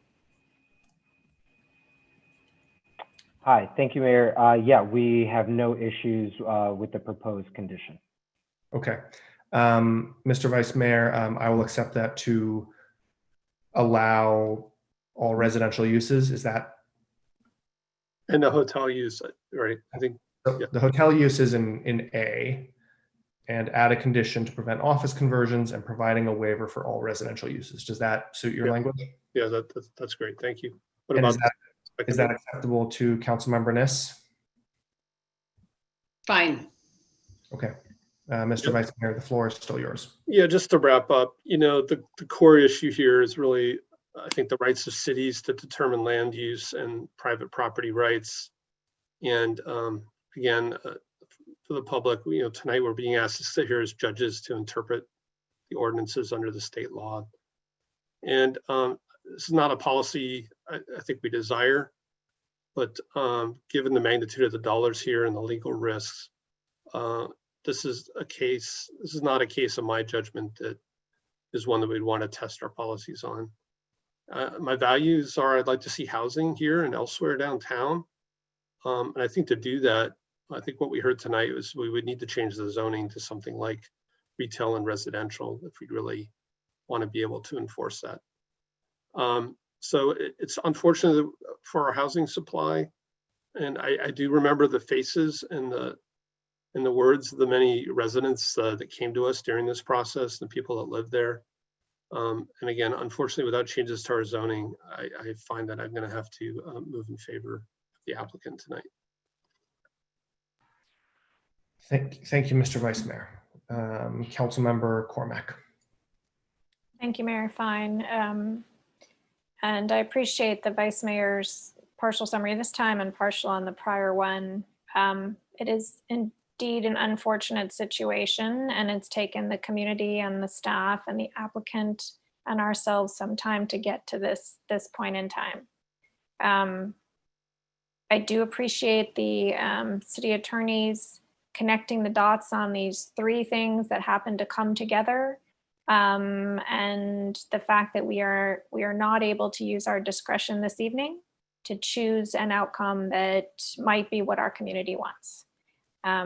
So I hope that everyone fully understands that situation. I'm confident that they do.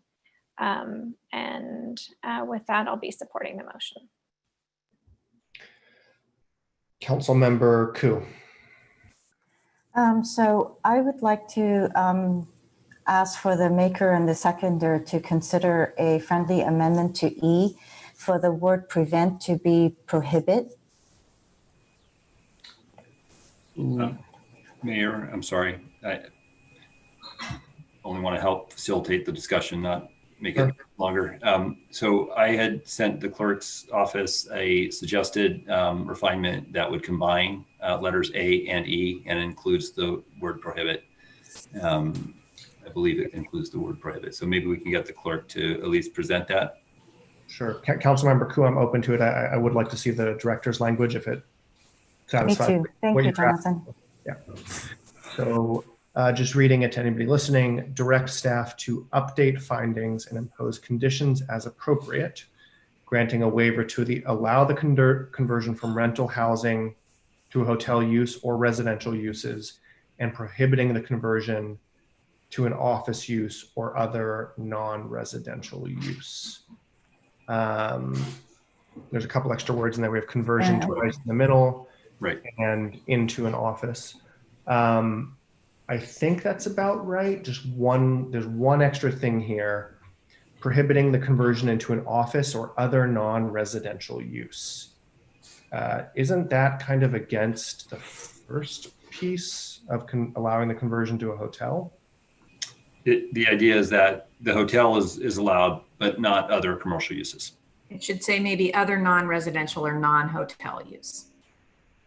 Just to be clear that you're not intending to cancel out. Right. To our city attorney, can you help us wordsmith this? I just want to make sure this is clear. What we are intending is granting a hotel waiver, granting residential uses, prohibiting office uses. I'm just wondering that last 4 or 5 words, or other non-residential uses. What is that intended to cover, Director Late?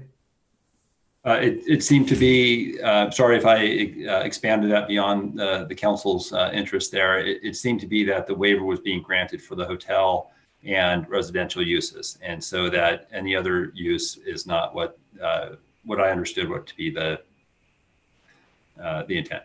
Would other commercial use be clear as well? Yeah, I think I would rather do something like that, like non-hotel commercial uses. I just worry, like, there's retail on the site. This would only apply to the portions that are being converted from, but yeah, that's fine. We can make it. We don't want to create a challenge down the road. I understand that interest. Maybe. So we could be even just more precise. Prohibiting the conversion into non-hotel commercial uses. Is that like if this then that? Does that satisfy what you were getting at, Director, and to our city attorney? Sure. That makes sense, Director, in planning speak. It's fine with me. Okay. And Councilmember Koo, does that satisfy your request about using the term prohibit into non-hotel commercial uses?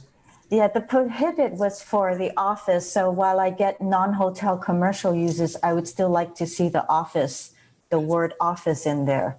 How about including office at the end? That would be sufficient. Thank you. Then I wanted to ask about the item number D, update in lieu parking requirements and fees. So I still have the concern that the PC Lytton Gardens building, that one there,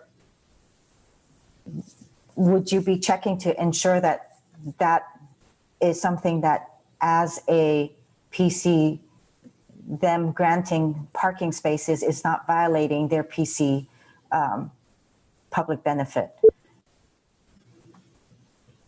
Is that something that I can add in here? Or is this something that staff is going to look into just to make sure? Otherwise, there is a violation there. Or so to clarify, the public benefit for that project was the housing itself, specifically the senior lower income housing. So the parking is not specific to the public benefit. it's not specific. However, they're getting a private benefit on using their parking for something else rather than for what is granted to them in this PC project, which is for their employees and for their occupants. Sorry, thank you. So, Councilmember, staff would not have anything to do unless directed by the council relative to the third-party property. And that is part of the proposal. So if there was something beyond what is being proposed that you wanted us to address, we would need council direction to that end. In that case, then I would like to make hopefully a friendly one, that staff does look into whether this is violating the PC use of the property. I can just answer that question now. We would conclude that it does not. We wouldn't have included it as an option if we thought it was a violation of the PC. And do you even know if they have enough parking spaces for all the people that are using that building? So part using of the that lot? Yeah, so one of the conditions of approval requires there to be a parking study before we would memorialize this. Oh, before you give them the building permit? Yes. Okay, well, thank you. Okay, thanks. Thank you, Councilmember Koo and Director Late. Councilmember Filseth. Well, here we are. So appreciate the motion.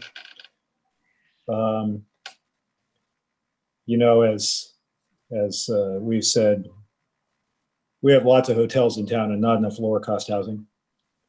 So as a community, this takes us in the wrong direction. But the Ellis Act appears to override pretty much anything we do and seems to have been a legal juggernaut in California. So while this wouldn't be the direction that most of us would have chosen as our first choice, it wouldn't be mine, it is what it is. That said, I do like seeing this building get restored, and I believe AJ Capital will do a proper job of it, and I appreciate that. And while the hotel environment in Palo Alto is very competitive, for what it's worth, I think this one has a legitimate shot at one day being the best hotel in town. But I would have kept the housing. Thanks, Councilmember Filseth. I don't see any other hands. I will ally myself with your comments. You know, I haven't given much contextual comments here. This has been a really sad and trying process for Palo Alto, and completely agreed with Councilmember Filseth. I think most of us, including myself, would have preferred to see the housing here. And that is still within our powers and at other sites. This building is non-conforming for a reason. Agreed with Councilmember Filseth also that it does seem like AJ Capital does quality work, and in a number of years, if this passes, I really hope there is a thriving, restored hotel of a building that's a gem of Palo Alto and really a recognizable site in our town, and that has its benefits too. And finally, you know, we have heard from a number of retail tenants in the area who are looking or interested in an anchor institution at that end of downtown, and perhaps this can serve that. Seeing no other hands, I am going to call the vote. Just checking with staff one last time. Is this motion good to go? I see 2 thumbs up. Okay. Councilmember Tanaka. Yes. Councilmember Koo. No. Councilmember Niss. Councilmember Niss, you're on mute. Yes. Myself is a yes. Councilmember Filseth. Yep. Vice Mayor Du Bois. Yes. Councilmember Cormack. Yes. Okay, that passes on a 6-1 vote with Councilmember Koo voting no. Before we close this item, I want to float one more thing to my colleagues. We had mentioned earlier, I'd asked a question about some of the advice we've received in some sessions, and I will put this out there. We do have the ability to have the city attorney prepare a public memo explaining some of the legal rules that apply to our consideration here and our decision, and to publish it. So I will see if this flies, but I would move that we direct the city attorney to prepare a public memo explaining the legal rules that apply to our decision and consideration on the President Hotel, and to publish it. Enthusiastic second. Great idea. Thank you, Councilmember Niss. I can, Clerk Minor, would it help if I text this to you? Or should I just read it again? Okay, sorry, I didn't hear you very well.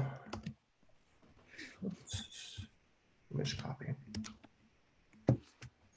So it's direct the city attorney to prepare a public memo explaining the legal rules that apply to the council's consideration and decision on the President Hotel, and publish it on the city's website, or publish it is fine. Molly agreed. I don't know how much we can say about this, but as I mentioned earlier, there have been a number of closed sessions and advice we've received. I think it helps explain some of our decision making here that may not be readily apparent to everyone. And to Councilmember Filseth's and Councilmember Vice Mayor Du Bois's points earlier, we're extraordinarily constrained in this decision. And I hope this may explain some of that. Councilmember Niss? Yes. You want to comment? Well, do you want to speak to your motion, to the second? Oh, all I said a minute ago was, does Molly agree to this? Yes, I can do this. Yes. Okay. Otherwise, I thought it would be rather awkward to have her do that. Is this, let me ask Molly a couple of things. Is this unusual to do this? It is. It's customary for the city council to receive legal risk advice in a confidential environment. But in rare situations where it's very important for the public to understand a little bit more about the thinking, then councils can vote to waive that privilege and allow some additional information for the public. And so we'll do our best to explain a little bit more detail. I think in the particular environment we're in right now, this would come as a very welcome memo to the public. I think it would say a great deal. Thank you for agreeing to it. Sure. So just opening this up for discussion or amendments, Vice Mayor Du Bois, then Councilmember Koo. Yeah, so I just want to be really clear, I guess, with the city attorney, we're not waiving our confidentiality here, right? Thank you for that clarification. So that's correct. You are asking for an explanatory memo to be prepared. And so we'll do that. We'll prepare a memo for public posting, and that's what the council's intention is. Thank you. Yeah, I mean, again, I think confidentiality is important. I think it'd be a really bad precedent, bad practice to, have to, we do have closed sessions for a reason. We have confidentiality among our legal staff, and as our legal staff communicates with other attorneys. So as long as this is not any waiver of that confidentiality, I can support it. 100% agreed, Mr. Vice Mayor. Councilmember Koo. So I just want to say that, if you're going to put out that kind of a public memo, there should also be included, it should also include language about how there were legislation or codes that were changed in the municipal codes with the grandfathering and with the addition of a waiver and all of those sort of things and in addition to asking, the applicant on a judicial matter, whether it's okay to do something it was announced tonight. It's a quasi-judicial. So why are we asking the applicant if it's okay with them for us to put forth a law or a code amendment? So I really have objections to that on how this whole issue came about.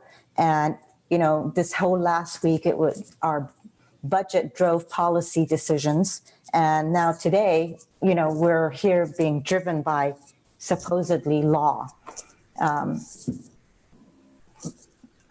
mean, if you're going to have this in there, then it should go through and explain the entire route of how we came to where we are today. I'm all for housing. But you know, we've uprooted 75 families or groups from this building, and we're not going back to that.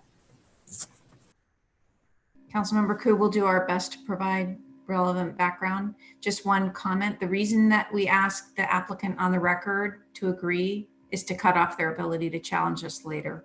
So it's defensive, it's to protect the city's interests and to be able to defend what the council has done effectively.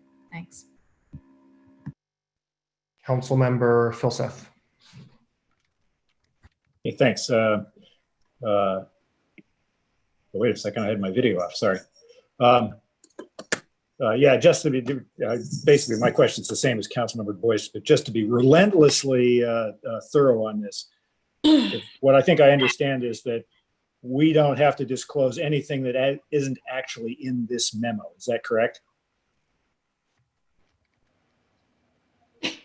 What I can tell you is that that is the council's intention and that's how we will proceed. Cool, okay. I'm just gonna comment that, based on this, we are going to be working with AJ Capital on this over the next couple of years. That said, the legal considerations have been at the absolute epicenter of this. And, there's a lot of time and work to go until this is finished. And so it's, I think we need to retain some amount of confidentiality as appropriate. Thanks.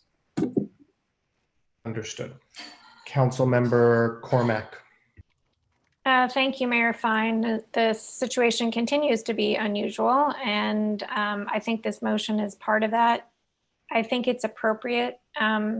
This is a complex area, and the public has understandably a great deal of interest. So I'll be supporting the motion. And last, I have Councilmember Tanaka. Yeah, I think we heard a lot of public comments. We got a lot of emails on this, and I think I'm most in favor of better transparency, and especially I think in this case, because I think if our city attorney can explain kind of what's been going on, I think the public would really understand that our hands are pretty much tied on this project, at least legally. So it makes sense to me as well. Thank you, Councilmember. Seeing no other hands, I would suggest we vote on this and then we can take a short break before moving on to item 5. Councilmember Tanaka. Yes. Councilmember Ku. No. Councilmember Niss. Yes. Thank you. Myself is a yes. Councilmember Filseth. Okay. Is that a yes or? That's a yes, sorry. Thank you. Vice Mayor Du Bois. Yes. Councilmember Cormack. Yes. Okay, and that passes 6-1 with Councilmember Ku voting no. Thank you, everyone. Thank you to the members of our public, to the applicant, to staff, and also to my colleagues for this. I'm going to suggest we take a 10-minute break, so come back at 9:05 to convene on item number 5. Thank you all.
We'll just give everyone another minute or two and then start at item number 5.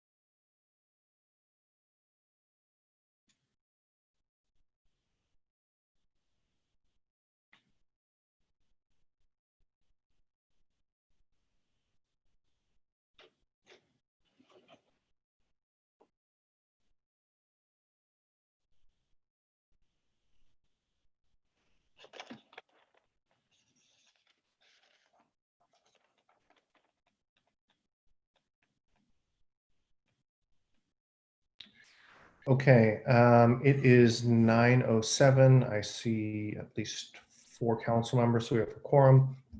Let's please start with item number 5, a public hearing on an adoption of a resolution to suspend assessments for fiscal year 21 on the downtown Palo Alto Business Improvement District, or BID. And does staff have a presentation? Let's see.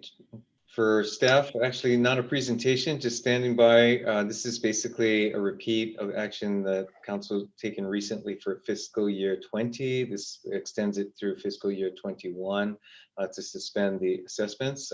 See, we've got David Ramberg on behalf of staff, as well as Brad Ahikian, I believe, is on also as needed to respond to any questions from the council. Okay. Do we have any representatives of the BID who wish to make any comments? I see Mr. Hickian. If you'd like to speak, Mr. Hickian, you're welcome. If no status changed since last time, no need. No status change. Thank you, Councilman Fine.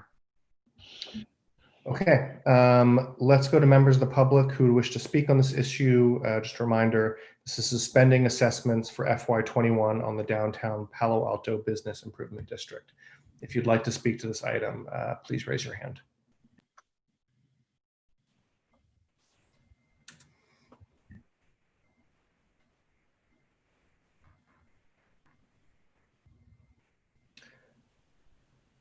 Mayor Fine, we have James Hindery who would like to speak on this. James, go ahead. You have 2 minutes.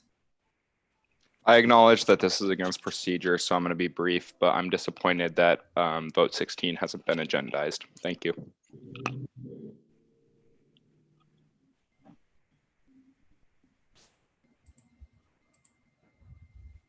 Our next speaker is Rebecca Eisenberg. Rebecca, go ahead. So this is regarding the adoption of a resolution. Sorry, I was just talking to my lawyer husband, trying to really, really believe what you guys just did based on that interpretation of the Ellis Act. It's very hard to believe. Anyway, so this has to do with suspending assessments. I just want to point out that you don't have an enforcement office. You don't actually assess anything or inspect anything or collect any fines. And apparently you also don't rely on the law to make your decisions, or you rely on a very creative interpretation of the law. So, I think you should continue to inspect. I think you should continue to, or you should start inspecting, you should start assessing, you should start collecting fines, because not everybody right now has been hurt by the pandemic. You must be aware that billionaires and the wealthiest few have actually become wealthier due to the pandemic. It's only the majority rest of us who have not. And you have so many billionaires here. Why not tax them? Why not enforce the law against them? Thank you.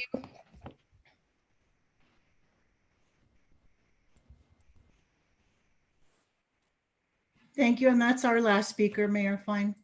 Okay, thank you to both our speakers. We now return to council for questions, comments, and motions. Please hit your hand if you'd like to speak up.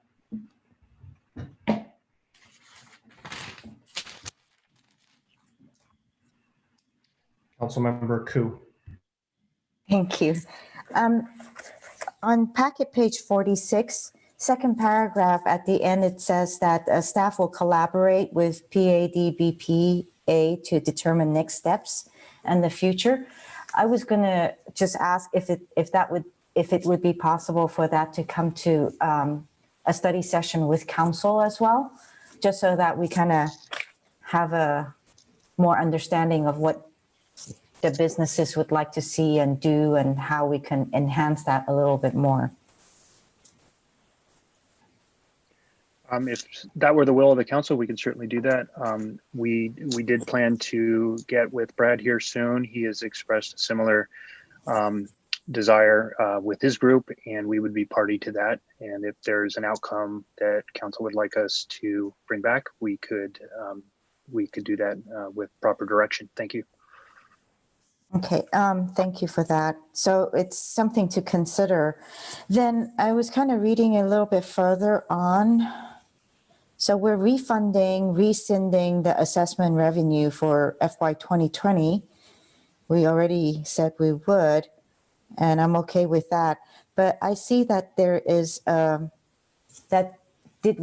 there is going to be a year-end contribution from the general fund of 70,000. Why? Right.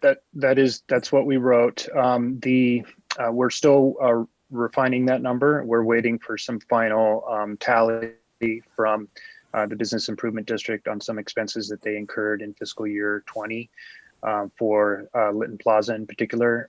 And so once we get that final tally, we would combine it with the current estimated deficit in the Business Improvement District Fund due to not having the revenue come in.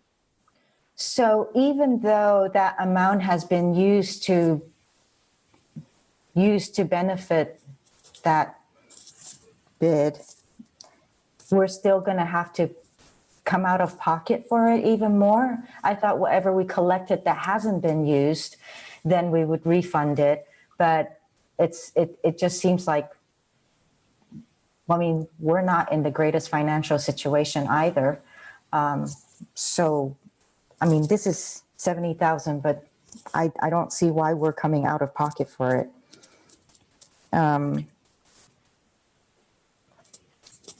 Right. If I may, I did just to explain a little bit with pretty much every year, there is a very lean budget in the bid. The revenues and the expenses are very close.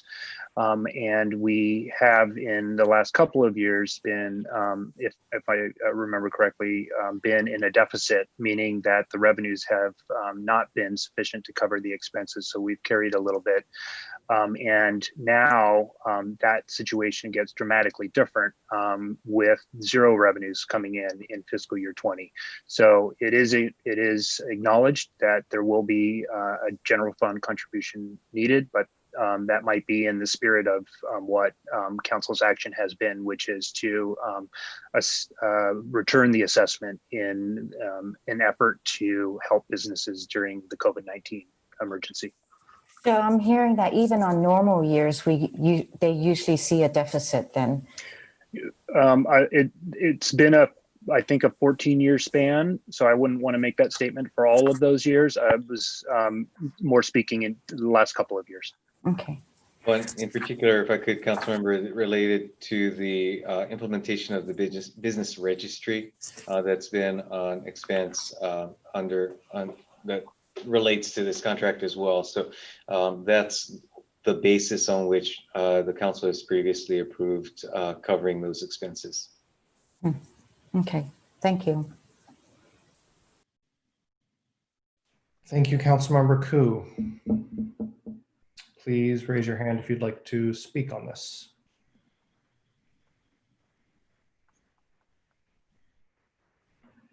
Councilmember Filseth. I guess I want to make sure that I understood that exchange, because I think I may have had a misconception about this. I thought, we collected money from the businesses and funded, basically marketing improvements and stuff like that out of it, so that residents of Palo Alto are neutral. Are we saying that's not the case, that there's going to be transfer of $70,000 from residents to the business improvement district? That is correct. And I see correct. Kylie as well. Sorry, Councilmember. Kylie Noze, Administrative Services Director. Actually, in the year-end cleanups that the council approved in the Q3 financials, that cleanup was included as part of our general fund balancing. So it will not change the FY 2020 year-end balancing or the FY 21 balancing from a numbers perspective. However, I understand your concern in terms of general fund versus the bid funds. Obviously, the bid program does work to try and be cost recovery, but in the recent past, there are, I think it's been 1, maybe 2 years that the revenues have fallen short of the costs to administer the bid. And so there are some baseline costs in the bid, such as the contract with PADVA. Obviously, we try and keep them in line, but within the last 2 years, it's fallen out of sync a little bit. Now, in 2020 specifically, we didn't make the decision to rescind or refund the bid dollars until May 4th, which meant that the bid was operating as a normal business from July through through April. So any of those expenses, obviously, there wasn't a revenue source with the council action on May 4th to refund all the funds for FY 2020. So ideally, this is really a one-time action. And when we talk about the longer term future of the bid, it would be to bring it back in alignment with what your understanding is, which is the revenues would support the full expenses. Well, the principle of the bid, at least when I was, council representative to it a few years ago, was, they pulled some money from they passed a hat around themselves and used that to spur businesses, and the Palo Alto residents weren't in that loop, other than, we managed the transaction. This, I'd rather spend the money on KZSU. Thanks.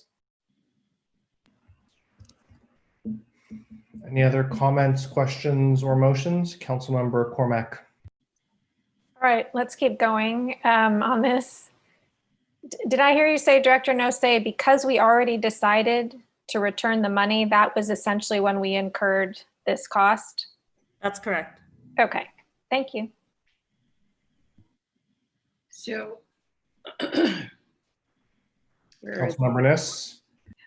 What do you need at this point? Do you need a motion that would indicate that we have taken the recommendation and went forward as it is listed, or are you looking for something different tonight? I mean, there is a staff recommendation. It is up to you. I don't see any other major options at this point. I would move the staff recommendation.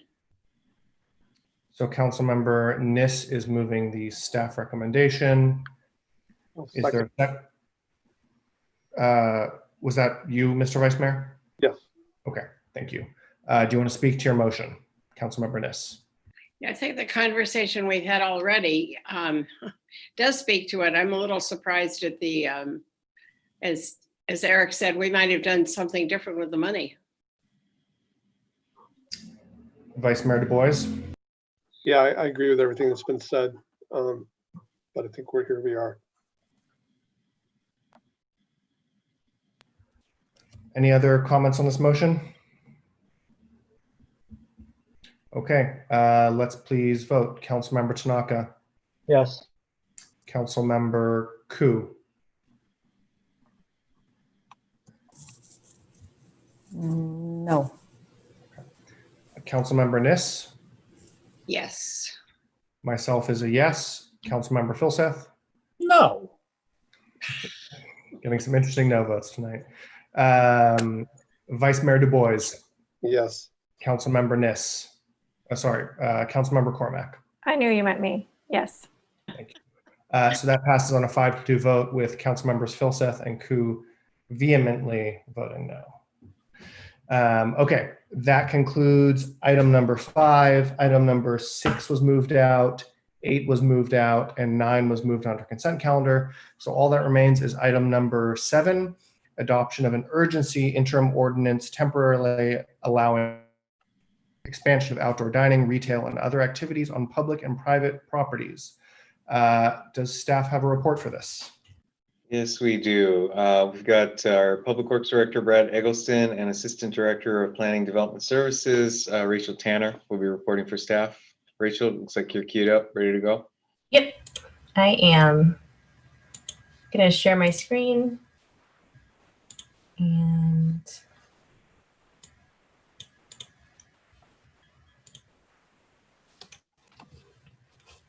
or attempt to. There we go. Can everyone see my screen? Sort of. Sort of. Oh, I see it's doing the modified thing. Can you do the? Yeah.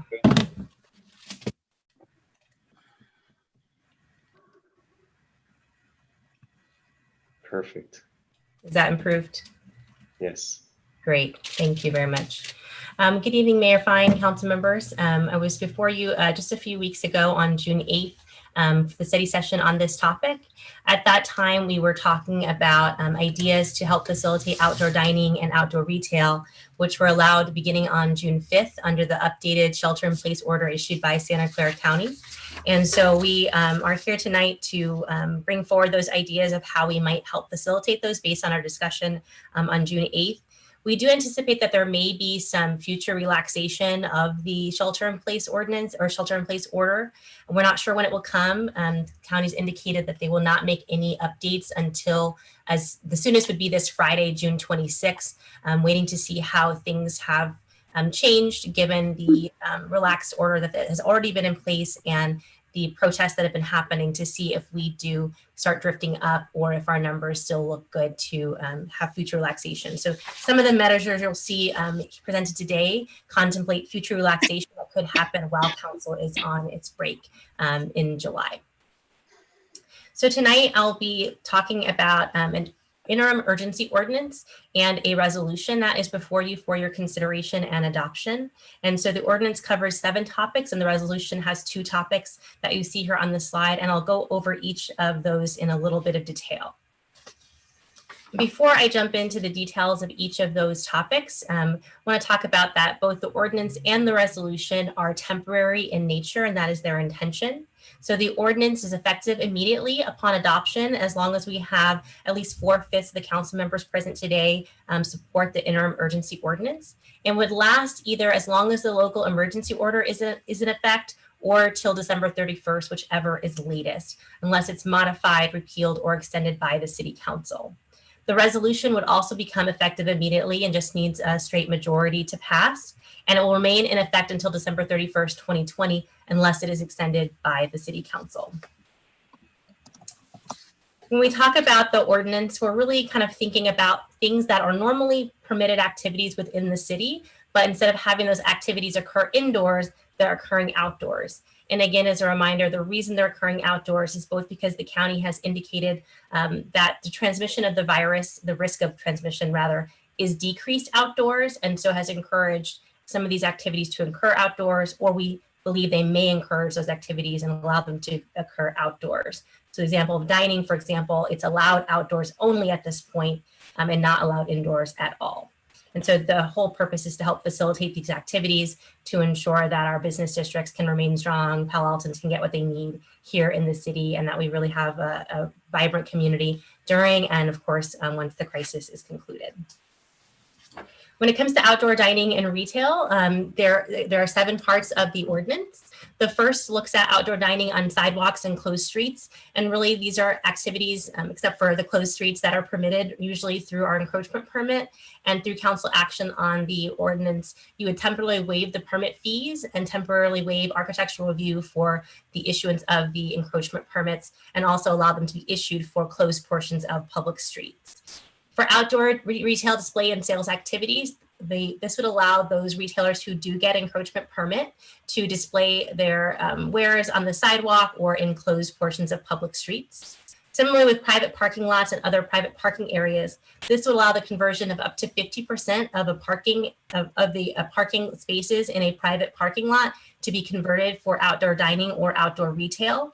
And in parking lots that are small, which we define as 10 parking spaces or fewer, up to 100% of that parking lot could be converted for outdoor dining and retail. And this would all be with permit and with review by staff to ensure that safety is maintained and access and circulation at that site are maintained.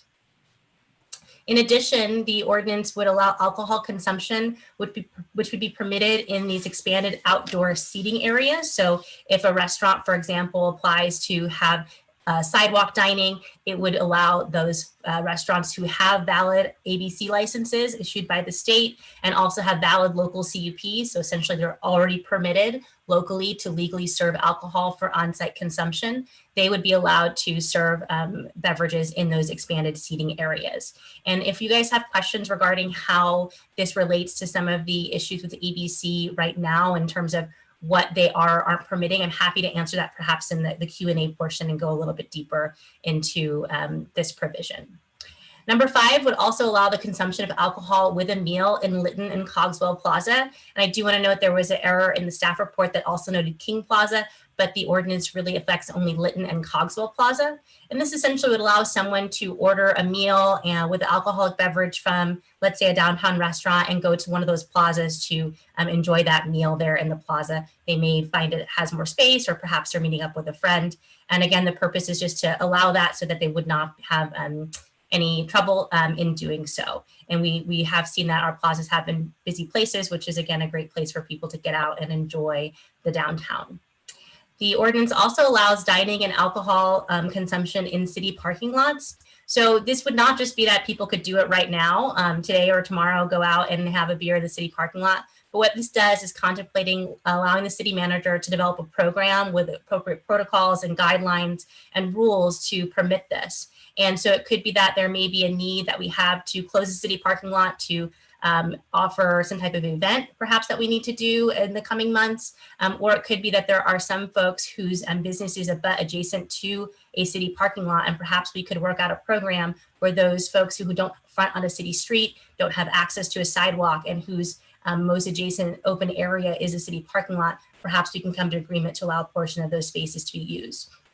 So again, this still needs further development. We don't have a program in place right now, but we do want to make sure that we have the flexibility to be able to meet those needs when they arise and if they arise. And lastly, the ordinance would allow personal services, indoor recreation, and other uses to be permitted outdoors. So this bit of the ordinance is trying to forecast into the future to imagine, well, would there be a day when the county says, yes, you can have your Zumba class outside, but you cannot have it inside? Would a gym that has a parking lot be allowed to have that recreation in their parking lot, for example? And so similarly, we would need to develop the program, the rules and the regulations, but this does authorize the city manager to make those rules and issue those regulations. I'm going to move on to the resolution now, which really covers 2 topics. Again, the 2 topics here really focus on public land that would be used for some private purposes, which namely would be the street closures, temporary street closures, and the temporary parklet program. So the temporary street closures would allow the city to temporarily and continuously close certain streets in Palo Alto. Specifically, this is California Avenue and the intersecting streets up to 1 block off of California Avenue on the intersecting streets, and University Avenue and up to 1 block off of the intersecting streets on University Avenue. It would allow the closures through Labor Day, September 7th, 2020, and passing the resolution would enable granting of summer street encroachment permits for closed areas of public streets. So some of the aspects that we just talked about in the ordinance would then be allowed to take place in these closed, or depending on your look, open public streets. For California Avenue, this closure began on June 11th, 2020, and I know that Mayor Fine was there, and I think we had a nice little piece on NBC News showcasing how we were open. So that was really great to see that that's already in effect, it's already happening, and we're having really great response and feedback from both restaurants, but also from the retailers who are reporting that it's really working out very well. We have initially said that that would happen through July 6th, and we would touch base with our retailers. We're planning to meet with them next week and to hear back from them. Do they want to continue that longer? Do they want the 7-day-a-week closure? How is that working? How can things be improved? But so far, all signs are very positive for that closure. When it comes to downtown, we're going to be planning to begin our first closure this week, starting Friday morning, June 26th at 10 a.m. Through Sunday evening, June 28th, 2020 at 10 p.m. So it's meant to take advantage of the weekend businesses, and it's really tailored based on some of the conversations we've had with the downtown. And I'm sure you've heard both of intrigue of potentially trying to close the street and see what happens, but also wanting to do so at a pace that maybe is not as drastic, let's say, as California Avenue, and recognizing the differences in the layout and the business composition of downtown that's different than Cal Ave. So in the map that you can see on your screen, you can see University Avenue there with the streets. This would go from Emerson to Cowper. You can see the yellow is the closure, with the cross streets being open to traffic still, so people can still cross Emerson, Ramona, Bryant, and go back and forth there. You do see that Florence Street is closed, and the red areas that you see there are intended to be areas for curbside pickup and things like that, so that folks can come there and make sure that they can still get their curbside staff parked there and then walk to the restaurant that they're going to, or retailer where they're going to get their curbside pickup. And we can come back to this map later if you have more questions about the closure. The resolution also begins our pilot parklet program. And so you may have seen 3 of our prototypes in construction, or maybe you've visited them already, that 2 I believe have opened. Parklets, of course, provide seating or dining areas located in curbside parking spaces, and they would be eligible for eating and drinking establishments, including food retail. So you might be wondering, what is a food retailer? Think of a cafe or an ice cream shop. They're not often classified in our code as restaurants, but they do. I mean, I would say ice cream is food. And so they may be somebody who would want to take advantage of having a parklet. So those are the eligible business that can apply for this parklet, and they would do so under our encroachment permit as well. We have standards and other requirements, which were an attachment to the resolution. And so you can see that those would be kind of the guidelines for how to go about having your parklet. And there can, of course, be exceptions made by the Director of Public Works to recognize that there are special circumstances. Sometimes the curb is not the right height, or streets have different dynamics that might make them have to do something that might be more permissive or more restrictive than what's contemplated in the standards and other requirements. The permits would expire December 31st, 2020, or if the local emergency were still continuing past December 31st, then the parklets would be allowed to continue. Again, they would expire either December 31st or the conclusion of the local emergency, whichever is latest. This would especially assist businesses who are on streets without closures. Not every business, not every restaurant, of course, is located on University or Cal Ave. And so this would be really helpful for those folks who, again, can only right now serve diners outdoors. They don't have an option to serve indoors. And all these activities and all of these things, including the parklets, must be allowed by the county and the shelter-in-place order before they would be allowed to continue or to begin. So as far as the next steps, we have before you the recommendation to adopt the interim urgency ordinance, which I just discussed, and also to adopt the resolution, which I just described. I am available for questions. And of course, Brad Eggleston is also here, who really is taking on a lion's share of the implementation and his staff of both the ordinance and the resolution. Thank you.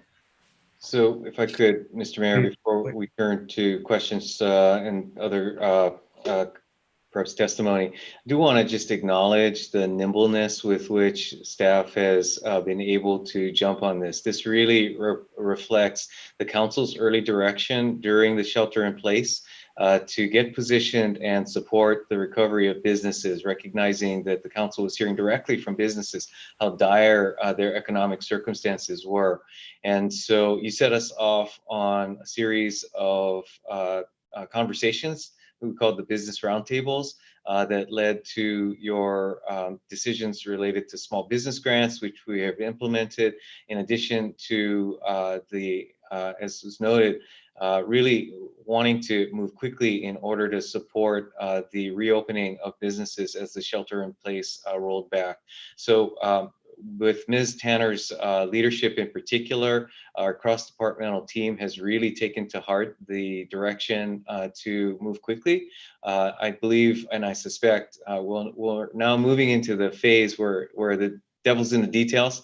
And so we are certainly approaching this in a really flexible and at the same time responsive manner that has really worked across the interests of what could be competitors in areas of the market and food service, from retail, neighbors, residents, as the case may be, and have been able to adapt, to apply the flexibility that the council has empowered our staff with. So just really want to say thank you to Ms. Tanner, Mr. Eggleston, and the full team across the departments that have been able to take this ball and run with it. So with that, back to you, Mr. Mayor. Thank you, Mr. City Manager. Thank you, Ms. Tanner, and many thanks to planning and public works and others involved in this. Really do want to echo what the city manager just said in terms of flexibility and adaptability and kind of supporting our businesses and public space. Sometimes I use the phrase getting our mojo back, and this has been something that really, I don't know, it really makes me proud about Palo Alto. So let's go to public comment, and then we'll come back to council. So if you'd like to speak on this item about the urgency interim ordinance for outdoor dining, retail, and other activities on public and private property, please raise your hand. And if the clerk would help me get these folks a chance to provide their comments. Thank you, Mayor Fine. Our first speaker is James Hendry, to be followed by Ross Mayfield, and then adaptive physical education. Jamie, go ahead. Hey there, Council. Thank you, Beth. So I just want to first say, I know I've been kind of getting on the council a lot, but this is actually one area where I'm very proud of the council's actions. I think you guys have been very nimble. Oh, and staff as well. I know that most of this work was done by staff, and I'm very appreciative of that. This is something that I've loved. I've been out on CalLab several times, taking advantage of that space. I do live downtown, and I'm looking forward to seeing what it's like to have university shut down. I support the resolution full-heartedly. In terms of the ordinance, the one thing I do have concern about is that the city manager would be so empowered to close parking lots and whatnot, and I would prefer that be something that maybe the council or an ad hoc committee were in charge of. I think in light of the recent mistakes made by the city manager in enacting a illegal curfew in our city, giving him that kind of power while you guys are on break is not something that I'm super comfortable with. That said, I love the CalAv closure. I'm looking forward to the University Ave closure. I think it's great for the businesses. I think it's great for the community. And yeah, I'm really appreciative of the work that's been done by staff and the council to make this happen. Thank you very much. Thank you.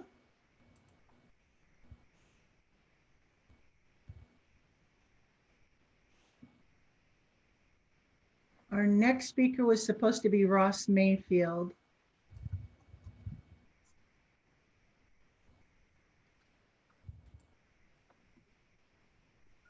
Sorry, I was on mute as usual with Zoom. Can you hear me? This is Ross Mayfield. Yes, go ahead, Ross. Hi, I'm a Palo Alto resident. I've been volunteering with an organization called Frontline Foods that's been providing nonprofit assistance to restaurants and feeding frontline workers. It's given me a chance to work with about 7 of the downtown Palo Alto restaurants. From my understanding and talking to every single one I can on University Avenue, every single one of them is in favor of opening the streets, not 3 days a week as proposed in this resolution, but 7 days a week. Your average restaurants laid off 90% of their workers, 25% of the currently unemployed are coming from the restaurant hospitality industry. 50% of restaurants are most likely not going to survive this crisis. For their operations and actually having a material difference, having 7 days a week for planning, purchasing, hiring, everything would make a big difference. And I think we've seen the effect on California Avenue. There may be other interests at play, but I think for our community and supporting our small businesses, I would urge the council to modify this recommendation to make it 7 days a week. Thank you. Thank you, Ross.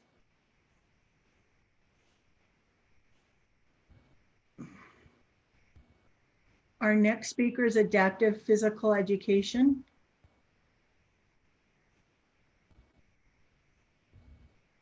Go ahead. I think I was muted. You're fine. You've got it.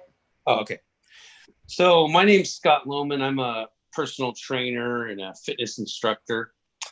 I'm just speaking on behalf of Performance Gains. My wife works there as a trainer. And this has been absolutely devastating for trainers because You know, we're all independent contractors. We really don't make any money unless we meet with our clients. And I think we can definitely be able to reopen in a way that's safe and be able to meet, you know, the demands of all our clients in Palo Alto. And I just wanted to point out that gyms are opening all over the peninsula right now. I've been to 2 gyms. I was in one gym in San Carlos today, and I was in a gym yesterday in Redwood City. And, you know, there's a lot of cleaning supplies there. You know, long story short, I definitely think this can be accomplished with due diligence. And I could say Chris Gaines's gym is very professional. And I definitely think they can provide a clean environment. And if we could take advantage of all the outdoor space, that would definitely be the best way to go. And yeah, I just think this has been a really difficult time for not everyone in the service industry, of course, but in personal trainers, you know, of course, definitely. Thank you. Our next speaker is Jordan Behar, to be followed by David Shen and then Chris Gaines. Jordan, go ahead. Okay, can you hear me? Yes, go ahead. Great. Well, listen, thank you, esteemed council. My name is Jordan Behar. I'm a 32-year resident of Palo Alto. I've raised 3 kids here, and I'm currently COO of a Peninsula medical device startup company. But I want to talk to the closure of California Avenue and University. And what I'd like to say is being provided the opportunity by the city to safely enjoy the bountiful and delicious offerings of our city was just such an absolute joy for myself, my wife, and our family. I have never seen the street so vibrant, so happy, and so enthusiastic. Since it was closed, I've had the opportunity 4 times already at 4 different businesses to enjoy meals outside, and the gratefulness and enthusiasm and excitement from the employees was absolutely infectious. It was marvelous. So I truly hope not only can we continue this beyond the current July deadline, but throughout the summer, but again, expand it throughout the city. So it not only can it be enjoyed by more residents, but also taken advantage of by more businesses, restaurants, retail, etc. I mean, it's just such a marvelous setting that in these, you know, trying times, to be able to get out and enjoy each other in a safe manner is, I just can't say how marvelous it is. Thank you very much. Thank you, Jordan. Our next speaker is David Shen, to be followed by Christopher Gaines and Amy Laff. David, go ahead. You have 2 minutes. Distinguished City Council members and city staff, my name is Dave Shen, and I'm a personal trainer over at Performance Gains on California Ave. Since the pandemic hit, Performance Gains has been closed, removing the ability of the facility and its trainers to service the many residents of Palo Alto who enjoyed its boutique atmosphere, its fitness-focused community, and its friendly staff each week. As you can also David, imagine— go ahead. You have 2 minutes.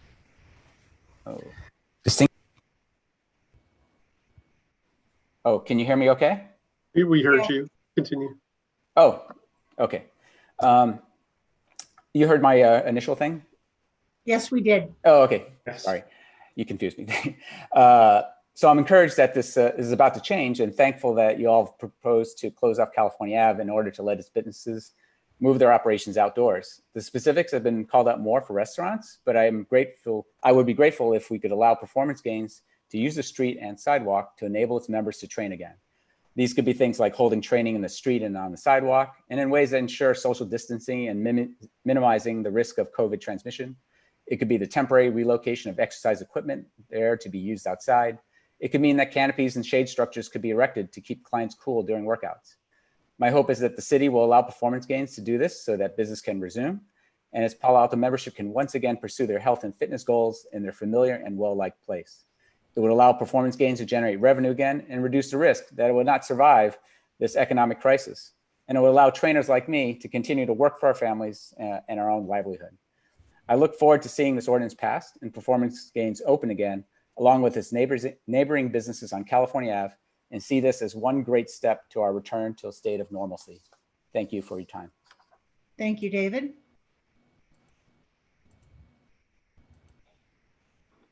Our next speaker is Christopher Gaines, to be followed by Amy Laff and John McDowell.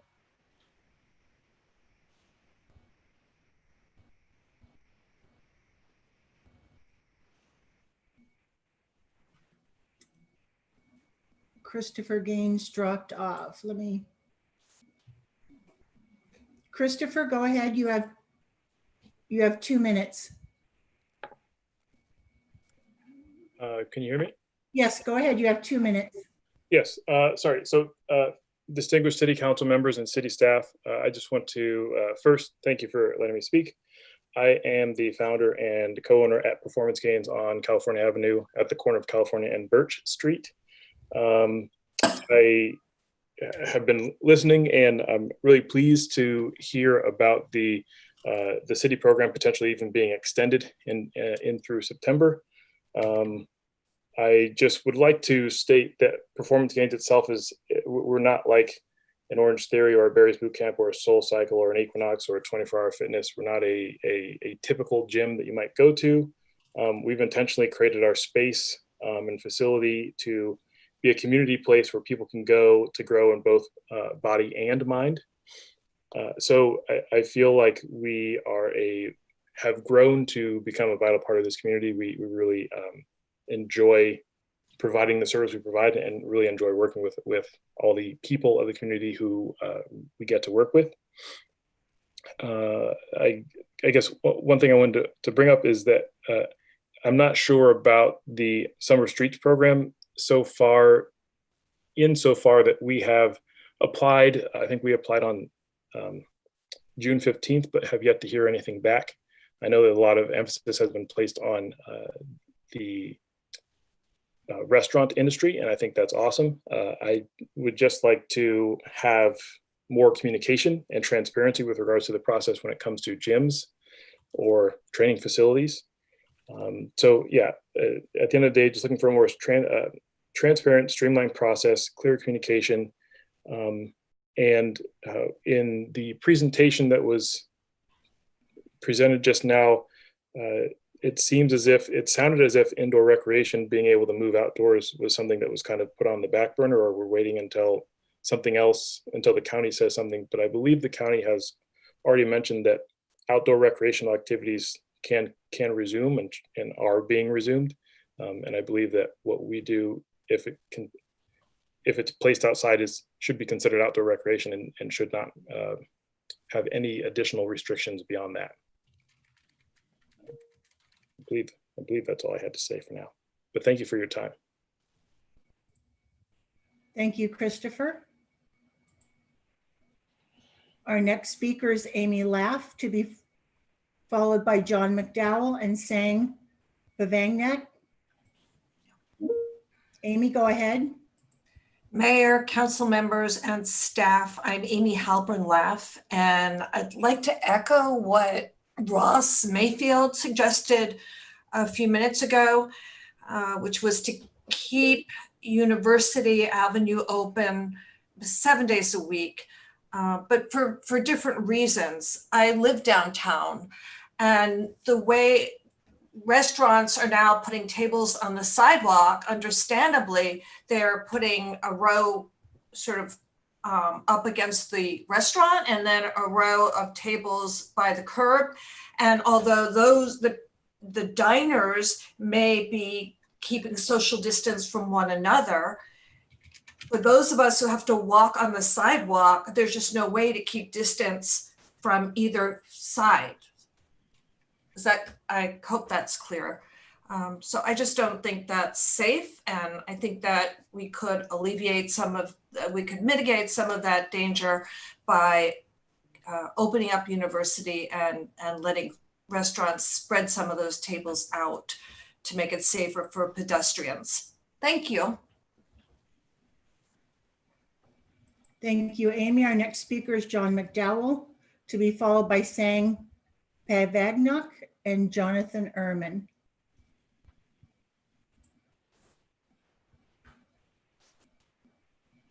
John McDowell, go ahead.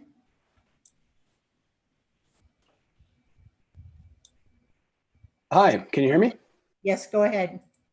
Hi, I'm John McDowell. I've lived in downtown Palo Alto for 10 years, and I would strongly like to advocate for more direction to the city council and from the city council to the city staff to really prioritize a 7-day closure of University Avenue as opposed to a more flexible try 3 days at a time or less directive closure. I mean, I first wanted to say that I think, as Rachel said in her presentation, there was phenomenal success on Cal Ave. I think it went really, really well, and the feedback from not just residents, and not just restaurants, but retailers, as was mentioned, was very strong. And I think it's incumbent upon us as a city to share those benefits with the businesses that exist all over our city. And the program has done a really great job with parklets for businesses that are off University Avenue. I think University Avenue is unique in how dense it is, as you heard from Amy, the last speaker. It's very difficult to fit a meaningful number of tables outside many of these very densely packed restaurants with lots of foot traffic outside them. And the way that customers are going to feel comfortable coming and the way that they're going to be able to come safely is to spread those tables out and to basically only allow those businesses, say 3 nights a week, to be able to be in business is, I think, risks doing significant long-term damage to our downtown. I also think it's more confusing to different potential customers to have the downtown area have inconsistent schedules, and it enables a better investment in the experience if we focus, at least for the summer period, on a 7-day-a-week closure to really enable that experience across Palo Alto. Thank you. Thank you, John.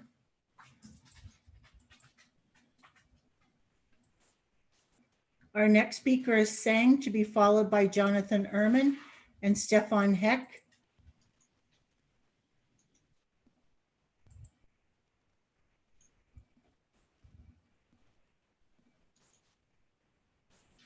Sang, go ahead. You have 2 minutes. Hi, I'm a personal trainer at Performance Gains, which is this boutique fitness studio on California Ave.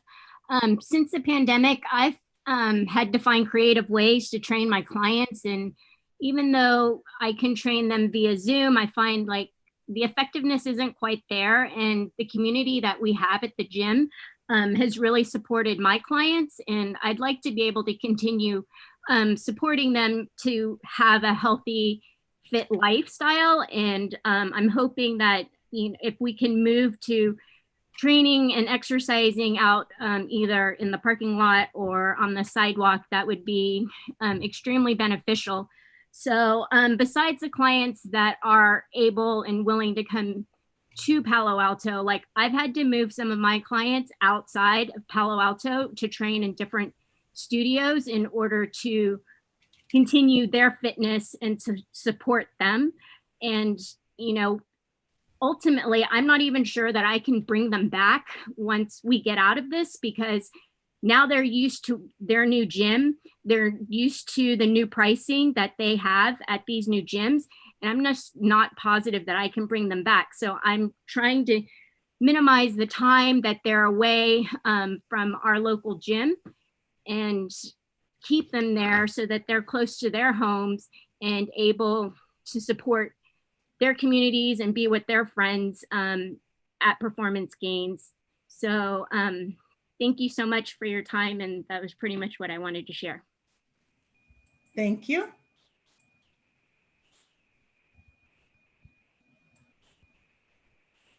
Our next speaker is Jonathan Ehrman, to be followed by Stefan Heck, and then David Epstein. Jonathan, go ahead. All right, am I unmuted? You're unmuted. Great. As we open up more businesses and we start seeing crowds outside at restaurants, most things are now open. We've heard from gym owners here. What's missing from this equation are all the performing arts groups in the city. You know, Palo Alto is blessed with a huge number of wonderful performing arts companies. We have children's theater, community professional theater, and opera company, orchestras, chamber music groups. All of these groups perform in city facilities, which of course are all closed right now. And so the only way for these organizations to find a way forward to perform at this point is for the city to engage with them in ways that they can also find ways to do performances outdoors. Obviously, these will be not what they were before, but even with smaller groups or even solo shows, there's no reason why we can't have performing arts groups able to provide some programming, as well as all these other organizations. Considering the amount, we have people in parks, we have tennis courts that are full. So when you talk about outdoor businesses, I hope that you will include the performing arts groups in your considerations and engage with these organizations in ways that they can continue to function and serve our community in these times. Thank you. Thank you, Jonathan.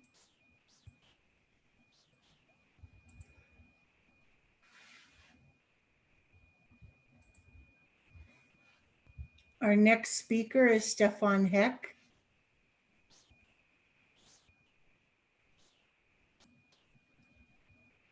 Stefan, go ahead. You have 2 minutes. Thank you very much. Council members, thank you for creating the Summer Streets program. I especially want to thank the city staff who's done extensive, very high quality work in a short period of time on this initiative. I'm a 30-year resident of Palo Alto and CEO of a local company based in Palo Alto, which provides safety solutions for transportation. Summer Streets has been great. It's a great experience on Cal Ave. The parklets in the downtown area have been fabulous to open up restaurants and businesses, and have been a great experience for everybody who's been able to enjoy that and have brought Palo Alto to the forefront of innovation, even in this time of crisis. Those of you who heard me speak before know I'm a big believer in data and facts. I want to draw your attention to the excellent work of economist Raj Chetty, former Stanford and Berkeley professor who's now at Harvard, who's probably the best authority looking at actual data of what's happening during this crisis. He's found that rich communities have laid off 70% of their workers because they have a much bigger proportion of service workers. Palo Alto is the third richest zip code in the US. And poorer areas have actually recovered faster because they have less dependence on luxury services. So what can we do? We need to make sure we create open space for those people to get back into restaurants, retail, and service businesses here in Palo Alto and make it safe. And the reason that he's found rich zip codes have been slower is not because people don't have the money to spend, but they don't feel safe going out. And so I encourage you to make it not just weekends and not just a few trials here and there downtown, but actually to open our street up 7 days a week so that everybody can come back out and we can support those in our community that are providing all the services we count on: haircuts, food, restaurants, retail, that are most vulnerable right now in our community to this crisis and are just about to run out of federal support. So please consider extending it to 7 days over the summer. Thank you. Thank you, Stefan.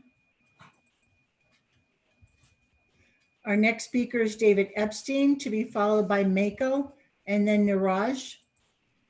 David, go ahead. You have 2 minutes. Hi, 30-year resident. You've heard me speak before. I'm a DCI fellow over at Stanford. I just want to ask that you make this 7 days a week on University Avenue. You've heard the less confusion, the difficulty of walking around in the middle of a street when you're trying to avoid sidewalk tables. It's the confusion of and the difficulty for restaurants and such to bring things out and bring them back in and hire people and such. And most important is that we have a success formula that we see over on California Avenue. And let's just not try to screw that up. Once you have a success, let's work on the same. And that's all I'd like to say is please keep it open 7 days on University Avenue. Thank you. Thank you, David. Our next speaker is Mako, to be followed by Niraj and then Jordan Nari.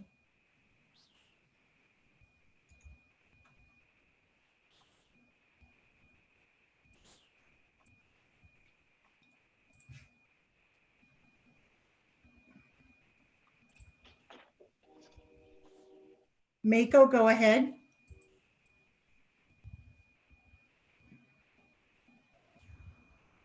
Mako, go ahead. Can you hear me? Yes, go ahead.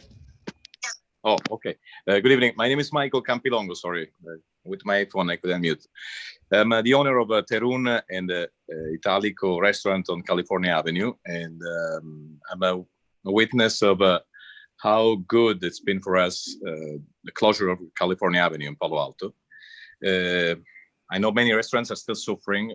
Many colleagues are having very hard time, so I'm thinking about them. But from my point of view, it's been a success. Friday and Saturday at 9:45, we had full restaurants, full house. I live in Palo Alto. I lived in Palo Alto for 15 years. I love this place. I have 3 kids. And we keep on going like this. And I want to talk about numbers very shortly. Last week was the second busiest week for us since we opened for Terun. We sold over $100,000 and we were short only $500. We've been able to hire back 95% of our employees, so less unemployment. So I just talk for my colleagues, my partners. We want to keep going like that. And I want to thank Palo Alto for being so wonderful, the city council and the city manager helping our businesses. Nothing else to say. Thank you. Let's keep going like that. Thank you, Mako. Our next speaker is Niraj Dewan, Jordan Nari, and our final speaker, Manuel Martinez.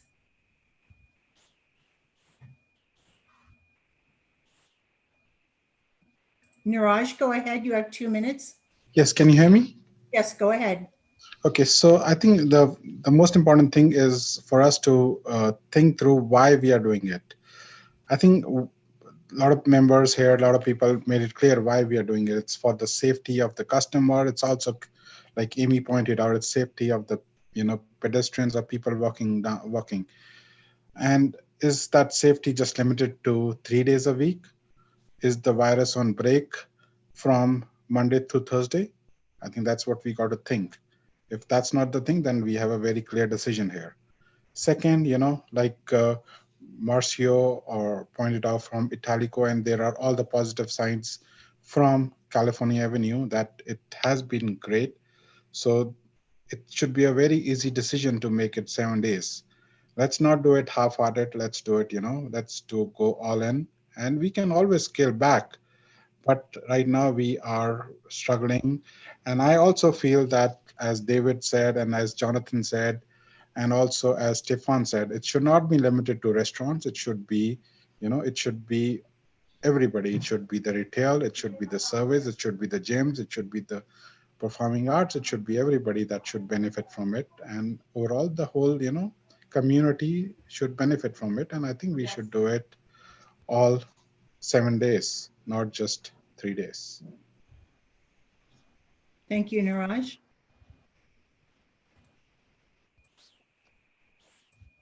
Our next speaker is Jordan Nari, to be followed by our final speaker, Manuel Martinez. Jordan, go ahead. Hello, thank you, council. Thank you, staff. I represent Rangoon Ruby, Burma Ruby, and Wahlburgers in downtown Palo Alto. I want to say thank you for this great opportunity. We're really looking forward to it. We do hope you do it 7 days a week, ideally, just, for the consistency of our business. It was great hearing what's happening on California Avenue. Those are some pretty awesome numbers. So that really made my night. I feel like we've been dying slowly for 3 months. So this is something to really look forward to, and getting all of our staff back in. We do have a lot of staff, but we still have a lot more trying to work as much as possible to feed their families. So thank you, and 7 days, hopefully. I yield my time. Thank you, Jordan. And our final speaker is Manuel Martinez. Manuel, go ahead. You have 2 minutes. Hello, everyone. Good night. Probably I'm the newest on the block. I'm the new restaurant on Hamilton, San Agus, a Mexican place with small bites and drinks. Thank you for everything that you guys are doing. Definitely makes a difference. We own a couple other restaurants in different cities and different county. Luckily, we're able to open indoors, and that's a huge difference. I mean, I can talk all night about numbers, but definitely that makes a difference. Having more space to serve guests, and what you're doing there on University and California Avenue, that's great. I mean, I'm happy for all the colleagues that are benefited by that. Now, what you're also doing for the sidewalk encroachments, which is super quick, I mean, that's great. I mean, that's been helping us, to keep going with our place in Palo Alto, and we're looking forward for the county to, start allowing the indoor. The third thing that I like to talk is about the parklets. I was able to open 2 parklets in other cities, and the investment there, it's big. Concerns me a little bit the fact that will be temporarily. Unfortunately, we're talking about 5 to 10K just to make a parklet on the street without counting tables and heaters and umbrellas and everything else that's needed. You are adding another 5K to the mat. So, I mean, hopefully you can expand the parklet program for later, hopefully. I mean, that's my point on that, based on the investment and return on it. I mean, for now, the temporarily outdoor seating will be great. Thank you. Thank you. And that's our final speaker, Mayor. Thank you so much. Really want to thank all of our speakers tonight. On the one hand, some of you shared, sad and frightening stories about the business environment the past few weeks, and some of you also shared some really promising notes about how we can accelerate out of this. So really appreciate all of that. Let's please return to council. Once again, this is our last item, and please hit your hand if you'd like to speak to this. Round of questions is probably warranted. So first I see Councilmember Ness.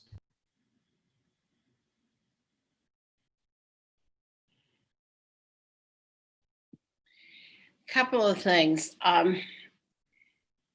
We really thought long and hard before we opened California Avenue. We weren't sure what would happen. There were a number of questions about it. I heard it in some meetings. I heard it at the round table. People really wanted to get out on the street, and for good reason. They can't get back in their restaurants yet. So California Avenue is such a success that, Ed, I know you feel strongly about only 3 days at university. The surveys have said they want all days. The owners have said the same. I think we should hit this directly. It's the owners of the buildings that don't want that to happen. And I think, life isn't fair, but I do think that's unfair. We're giving the restaurants on Cal Ave a real leg up. Italico, which is where you ate the other night, Ed, maintains that they're doing well, and so are the rest of them. And I'll be on Cal Ave tomorrow. So I know we're giving you a lot of power tonight, and I'm suggesting that you use it carefully and you listen to what we're hearing. And that's now, I started listening in April. This is now almost the end of June. We've done what we said we would, but I'm not sure we're going far enough with University Avenue, and I'll be interested in what my colleagues say. Thank you, Councilmember Niss. Vice Mayor Du Bois.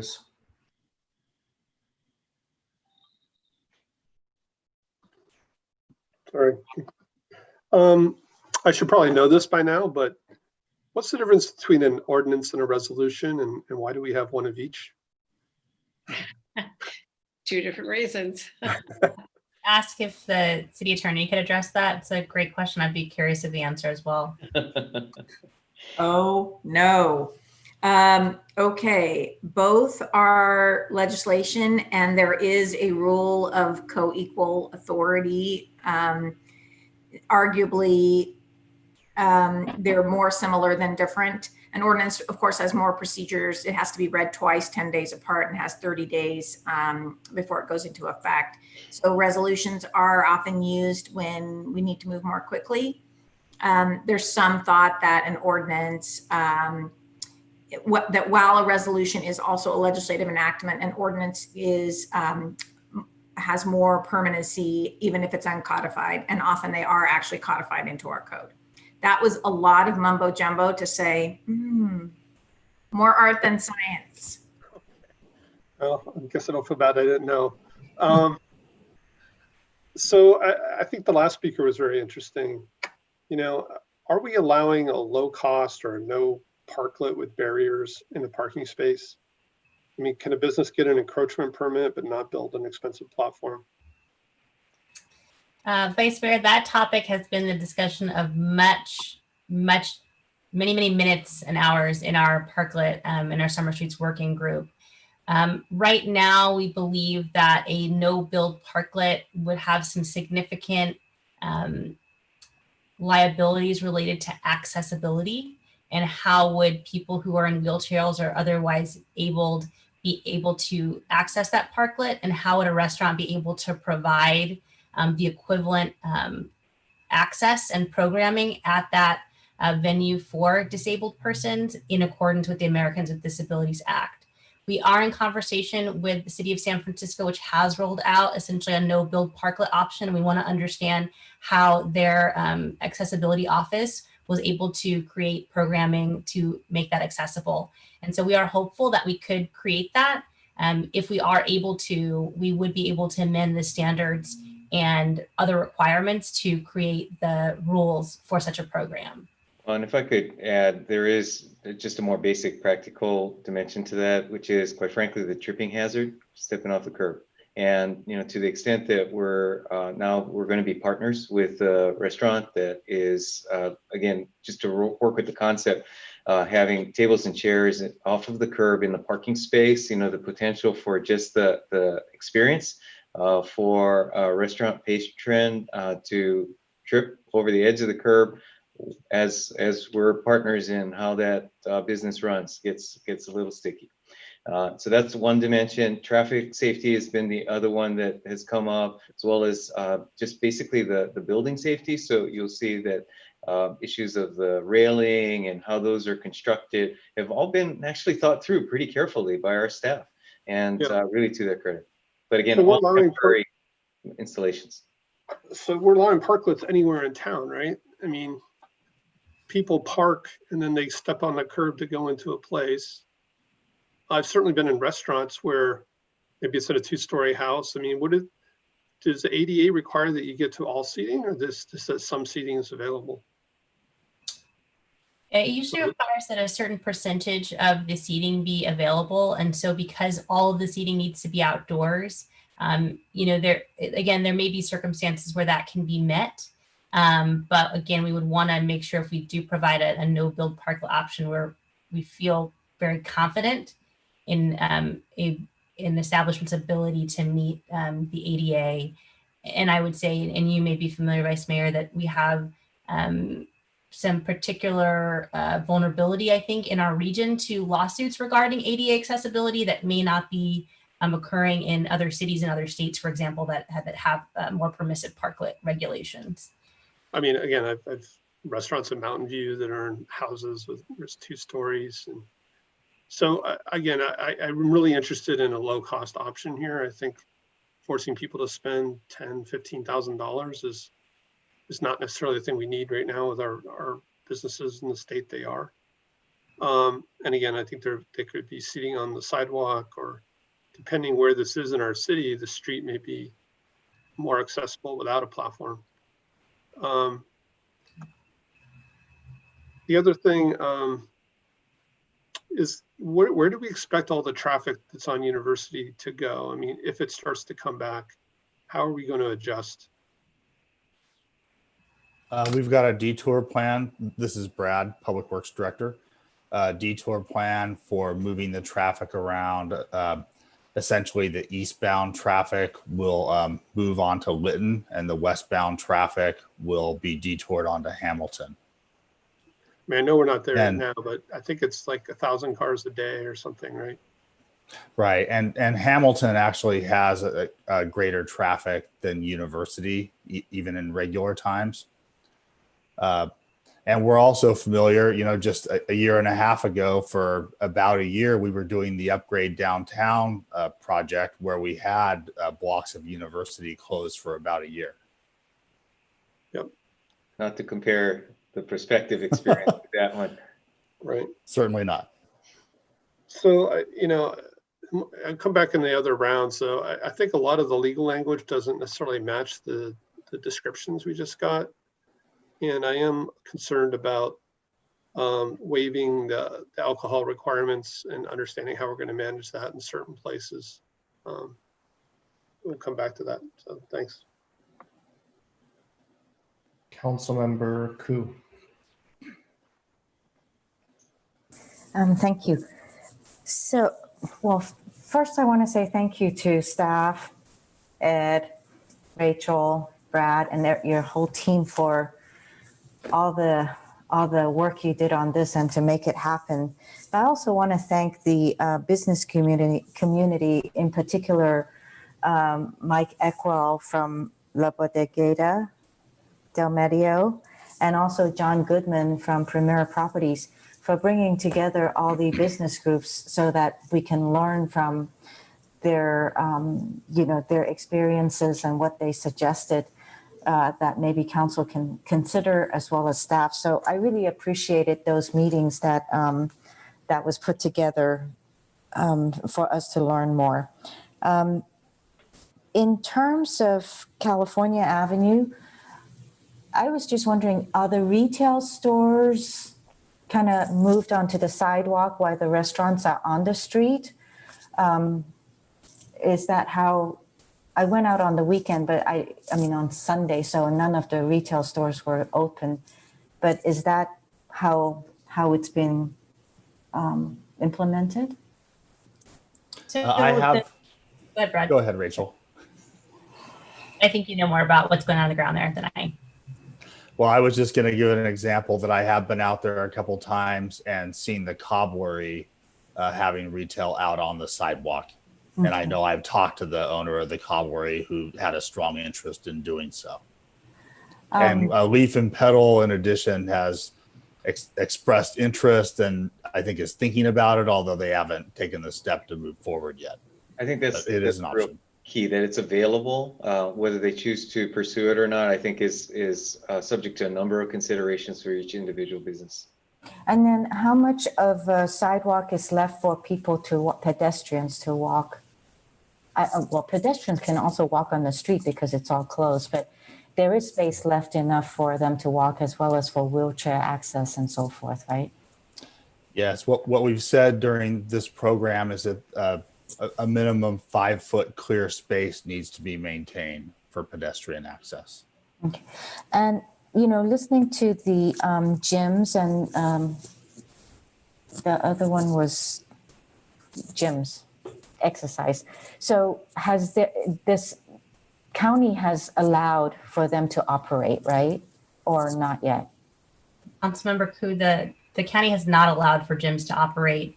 They have allowed for essentially what one might call outdoor recreational facilities, but it says, for example, that You know, like an athletic field, for example, can open and operate, but you really shouldn't be sharing surfaces, touching surfaces, engaging with members outside of your household at this point. I see. So this is also, this has to do with county not moving forward on it. Absolutely. Now, when they do allow, you know, where would you see them expand onto? Yeah, I don't know if you want me to venture a guess of kind of what we've talked about in our group, but it would be something somewhat in line with what we've done with the restaurants and the retailers, which is, you know, an area proximate to where their storefront is. But again, perhaps with those who have parking lots may have some greater advantage. I think we'd have some thinking through to do of, you know, understanding more about the activities of specific gyms. You know, is it a group exercise class? Is it individual training? What kind of activity is taking place? Because I think we want to do our best to promote some harmony amongst the neighbors. And so making sure that it's a good environment for everyone and the different types. I would add that I would think that we might receive some guidance from the health order that allows those activities when it does come out. That might inform how we could allow that in outdoor spaces as well. So I just want to, I'm sorry, Ed, go ahead. Well, I was just going to add that, you know, I think that the issue or the dimension this adds is one of time of day as well, that this will vary, suspect by the area needed by time of day. So it's going to, quite frankly, put a little more burden on us to try to manage how, as Rachel put it, harmony among neighbors, and the role of the city to try to facilitate that in a collaborative, facilitative manner rather than a regulatory one. So this is going to be interesting as we see more activities allowed outdoors in what is public space. Yeah, which is even more why I'm grateful that we have that outdoor space and it's not as densified as you know, San Francisco or something like that. But also I wanted to kind of make sure that, you know, as we're expanding some of the restaurants and the retail, that keep in mind that once the space is kind of used by somebody, it might be hard to kind of take it back from them to allow another business to use it. So just that caution so that we don't have that butting of heads at that point. Just to be clear, we are very clear that it remains public space and that it's revocable and subject to suspended fees. But you know, ultimately, costs will be an issue as we go down the road. Okay, in the park. Okay, I'll come back. Thank you. Thank you. Just building on one quick question before I go to the next council member that Councilmember Koo asked, with regard to gyms and personal trainers. So right now they are prohibited from operating at all or within their building? Right now, as I read the rules for sports and recreational activities as issued by the county, gyms are not allowed to operate inside, and people are not supposed to be engaging in recreational activities with people outside of their household. That's what the order says. So I think they may be referring to San Mateo County, which is allowing many things to open. And so when they spoke of other peninsula communities, that may be what they're referring to. But could a gym, for instance, you know, one of the things in here is allowing the city manager to devote parking lots to other uses. Could a gym, for instance, in Palo Alto, take over a parking lot, chalk it off, say, you know, everybody's 15 feet apart, something like that? Could they do that? I would need to follow up with the county is probably the right answer at this moment, because again, we would need to follow up on kind of the specifics of the operation. Okay. Sorry to jump in there. Next. If I might also, and I'm reading the guidance from the county as well. So we're clearly in the space of needing to interpret the county health order while also trying to facilitate the business activities. And so I think that that's a part of the somewhat ambiguity that we're dealing with. There are some interpretations because, and others will probably want to raise this, that the order does say you may engage in outdoor non-contact sports and recreational activities with members of your own household and no more than one additional household, so long as you maintain 6 feet of social distance from everyone in the other household and do not share equipment. So that's the level of interpretation we're going to need to carry forward. Understood. Sorry to jump in there. Next is Councilmember Cormack. Thank you so much, Mayor Fine.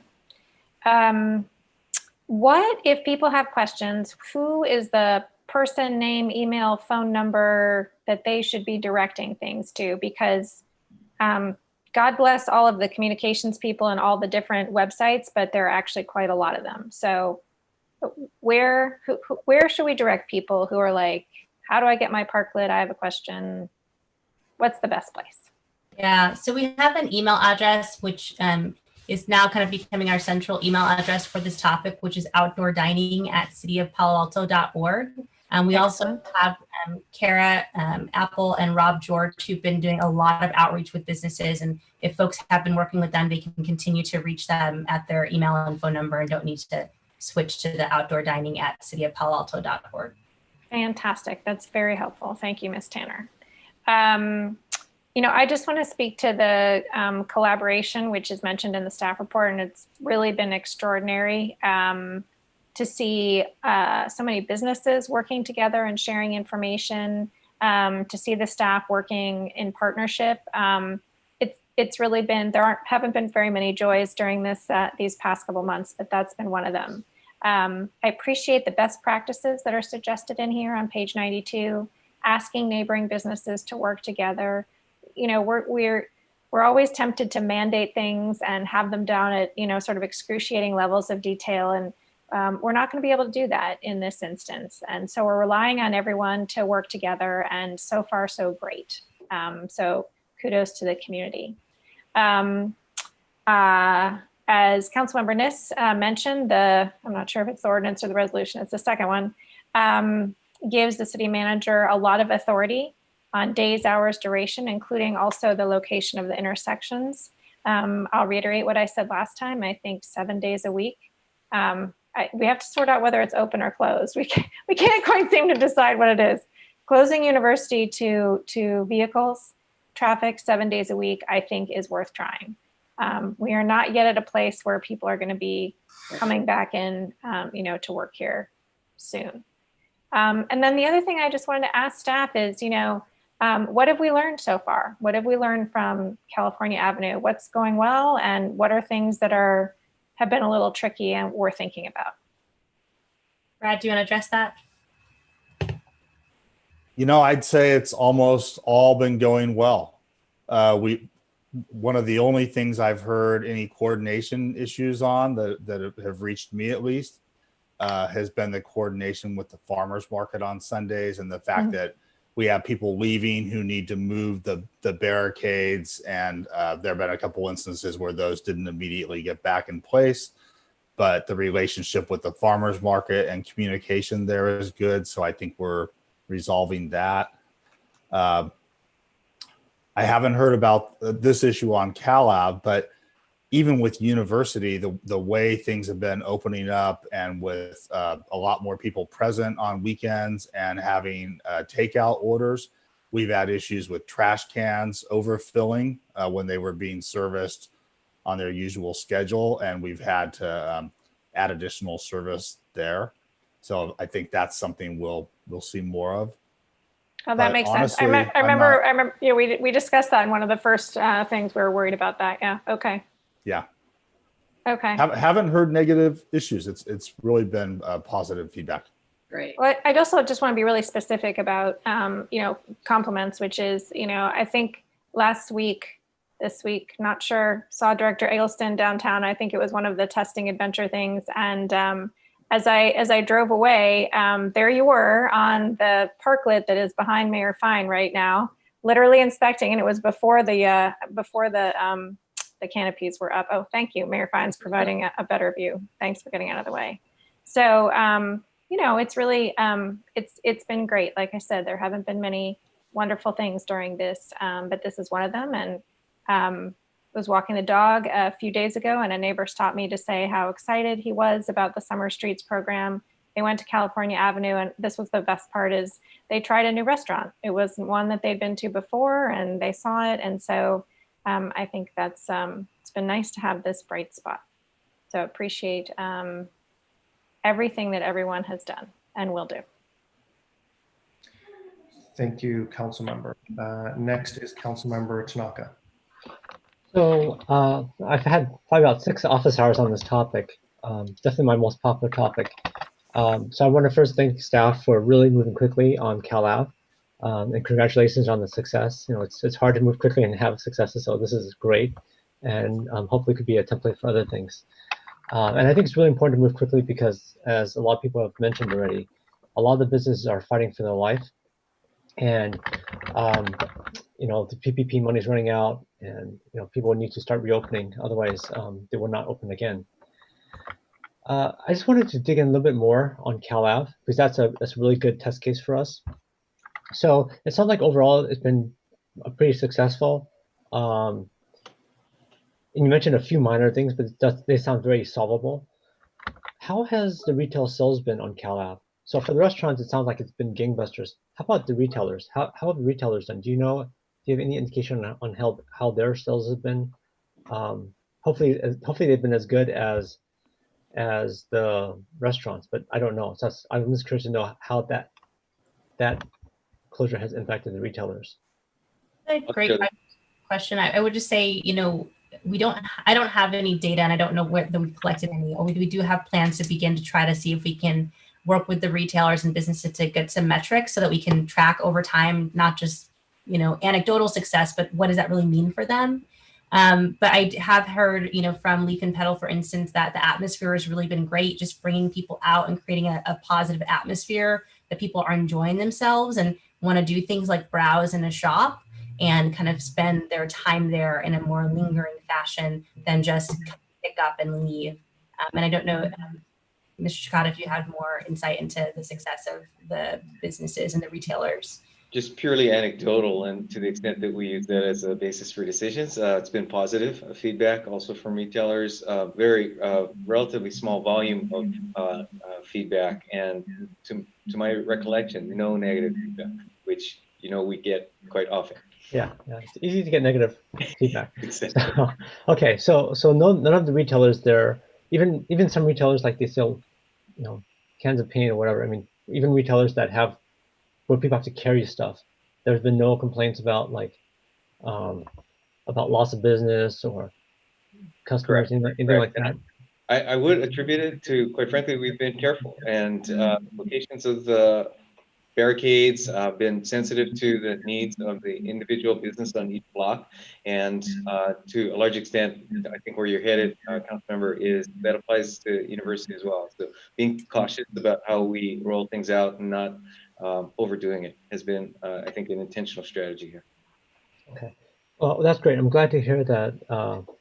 It sounds like Cal Ave has been a resounding success, so that's great. So I do think it's good to. I think Rachel, your idea of having some sort of constant feed of what this, because I think really what we're looking for is how do these businesses have good sales, whether it's a restaurant or a retailer. And so I think keeping a pulse on that is really important, because that's what we're trying. That's the whole idea behind this. And if it's not working, we should know really quickly and maybe course correct. Okay, so let's move on to university. So university, and I understand the city manager's caution here, right, in terms of this versus Cal Ave, and there's been, I mean, even from my office hours, I can tell there's a lot more controversy over this one than Cal Ave. So I think before the Cal Ave pilot, there was more angst, right, from University Avenue businesses, at least from the non-restaurants. How has that tone changed, if at all, given the success on Cal Ave?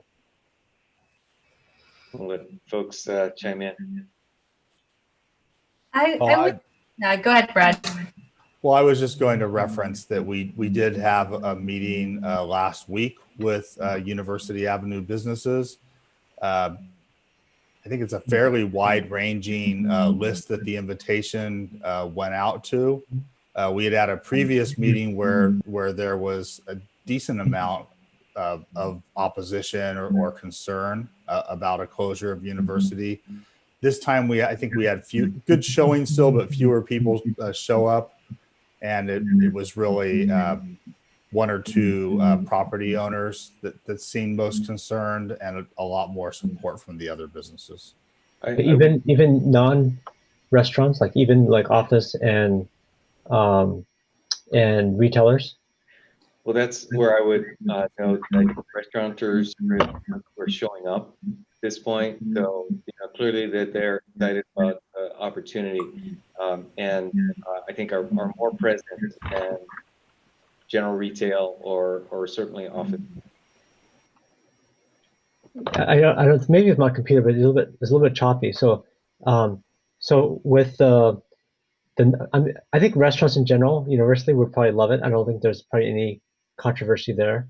But I guess what I'm curious is really the office and retailers. And you were saying something, I couldn't really hear you. Okay.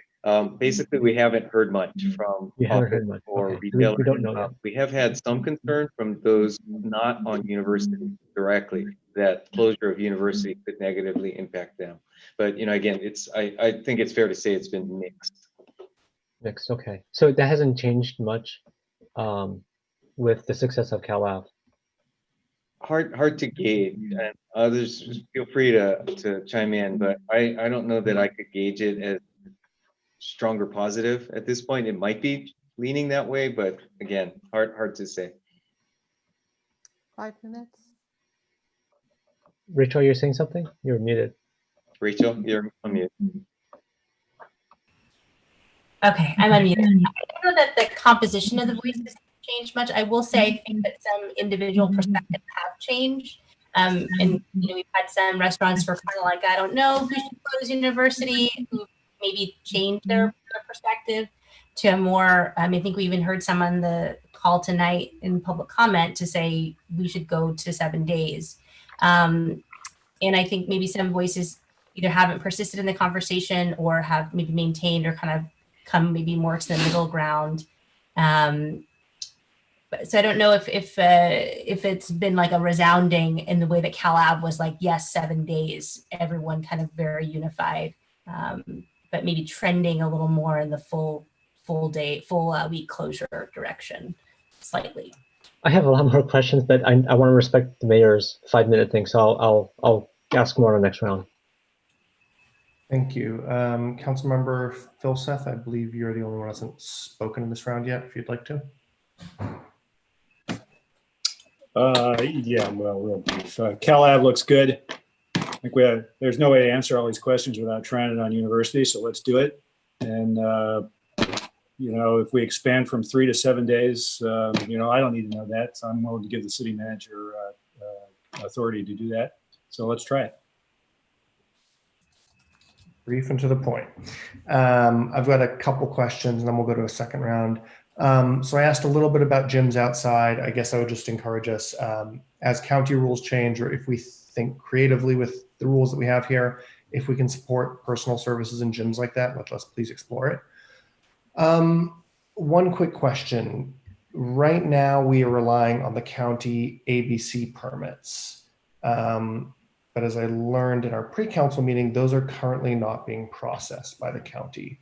So what is our backup there if the county is not processing ABC permits and a restaurant does want to serve outdoors? How do we help them within their footprint? Right. So I'll kind of explain the issue for those who weren't maybe present, obviously during the pre-council. The challenge is that, the state of California, ABC issues the permits for serving alcohol or selling alcohol throughout the state of California. And we have local rules that we're able to apply that have to also be in compliance. So for example, a restaurant might need a conditional use permit locally, but also ultimately the ABC license comes from the state and we work together with them to issue that. Currently, ABC is allowing what they're calling temporary catering authorization for those who have permits that are valid and have the local authorizations that are valid to serve in areas that were not included in the original footprint of their license. So for example, an expanded outdoor eating area, whether that be on the street, sidewalk, etc., parking lot. And it's just a $100 permit and folks can apply for that. However, there is an issue between the county and the state, and the county, and I've done quite a bit of digging on this today, and I've gotten conflicting answers from different folks. But suffice it to say that the state is not issuing those temporary authorizations to any ABC license holder in Santa Clara County. And so what we would need to do is work with and encourage our county legislators to resolve this issue and to make whatever steps are necessary so that those licenses can be issued to those businesses in our county. And really, I think as a city, we've done everything we can do with the allowances we have made in the ordinance and resolution to allow them to operate. We had kind of discussed, well, could we do something, as we had talked about at the study session, such as allowing consumption on a public street with a beverage. And while we could allow that, it still would not necessarily relieve the ABC license holder of the duty to not serve in an expanded area that is permitted specifically to that business. The only thing that we could do perhaps that would go a bit further, which I don't know that we have the resources to manage, would be for the city itself to do tables and chairs in the public right of way that would be available to any diner. And I think that's not an area where we can go at this time, and really outside of the realm of what we could offer, I think, reliably and safely to the public. Okay, thank you. I just asked the question to raise to my colleagues, for some restaurants, as long as the county maintains its current position of not issuing temporary catering permits, this may be an issue. So I really hope staff does push on it. Personally, I'm very interested in seeing our restaurants able to serve alcoholic beverages in the footprint they have on the sidewalks in our streets. So that's one thing. In terms of university, I think Councilmember Filseth summed it up well. Like, we don't know whether it's 3 days or 7 days. That to me says try it in a way like you've done at Cal Ave, kind of methodical, systematic, trying to block and tackle the various issues. I know there are some folks who are vehemently against a 7-day closure or opening, whatever you want to call it, on Cal Ave on University. I would encourage us to try it once at least and see what happens. I don't know if you do it during a busy week or a slow week. Leave it up to staff to figure that stuff out. The parklets our program is until the end of the year. Is that right? These parklets will be permitted? That's correct. Okay. Yes. Agree with the vice mayor. Whatever low cost options we can support there would be wonderful. And it's super random. But Councilmember Cormack earlier mentioned about collaboration and community involvement, and we just passed a public art commission agreement to paint Black Lives Matter with a number of artists from the community. And if there's anything there where the staff can and restaurants can engage community members, woodworkers, students, I don't know, maybe there's an opportunity there, maybe not. 2 or 3 last questions and then I'll give it up. What else would staff like to do? What else would you do? Is it things like, stringing up lights? Is it, putting out kiosks in the middle of some of our streets to communicate city news and events? Is it, water bowls for the dogs? I don't know. What else would you like to do? It is 5 minutes. That's a great question, Mayor Fine. I think we have been, I should say for myself, I've been very focused on trying to think about, what's next. So that's the outdoor recreation and trying to think about what might we need to do in the next few weeks to try to really facilitate as much access to our business community and our residents as we can to whatever this new normal looks like for summertime. I know that businesses have suggested a number of ideas such as lights or canopies or ways to collaborate to make it not just what they can do, but maybe with some more intention as they're able to kind of work together and with the city as well to think about how to make it more of a destination and kind of placemaking in these outdoor areas versus okay, we've got the tables and chairs out. And so now it's kind of like, okay, now how do we enhance it and kind of go to that next level? Of course, doing it all safely. I'm really into kind of figuring out this metrics question of how do we think about what is happening, not just from the anecdotes, but how do we track something over time so that, as we look towards the end of the summer, that when we come back to you all, we would have some more data and information, both qualitative and quantitative, to help guide future decision making and future envisioning of what these temporary programs might be in the future. And I would leave it to Brad and also to Ed to add additional thoughts they may have for the future of this program. Thank you. So to that point, if I could ask Mr. Eggleston to give you his wish list, and then I'll give you mine. I think Rachel's really covered it. Other suggestions. We've talked about making sure there's enough bicycle parking. We're not seeing that as an issue yet. I would just say for the team working on this, it's been a bit of a sprint to work on everything and get us to the point we are so far. So maybe that is a good segue to mine, which quite frankly, council members, would be flexibility. That as I think about the weeks ahead, that what works next week may not work in 2 weeks, because should we see the health order either loosen up and have more activity, let's take the office workers in particular downtown, that if that happens and we do see an uptick in traffic, it may make sense. And I'll take the feedback tonight back to our team to suggest maybe it's 7-day now, but think about when we need to pull that back, perhaps as soon as we're allowing office workers back in their environment, because the commute would then drive what would require a rebalancing of the space. I haven't had the opportunity really to share that through our roundtables, one of the key factoids that we got from the restaurants early on was almost just a trailer question, which was, so of your business, what percentage was resident versus non-resident?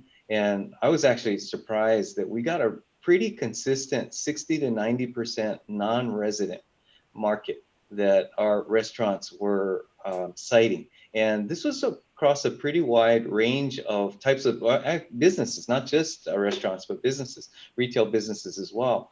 And that fact suggests to me that we really do need to be sensitive to getting the employee base back and supporting that as a key artery for the local businesses.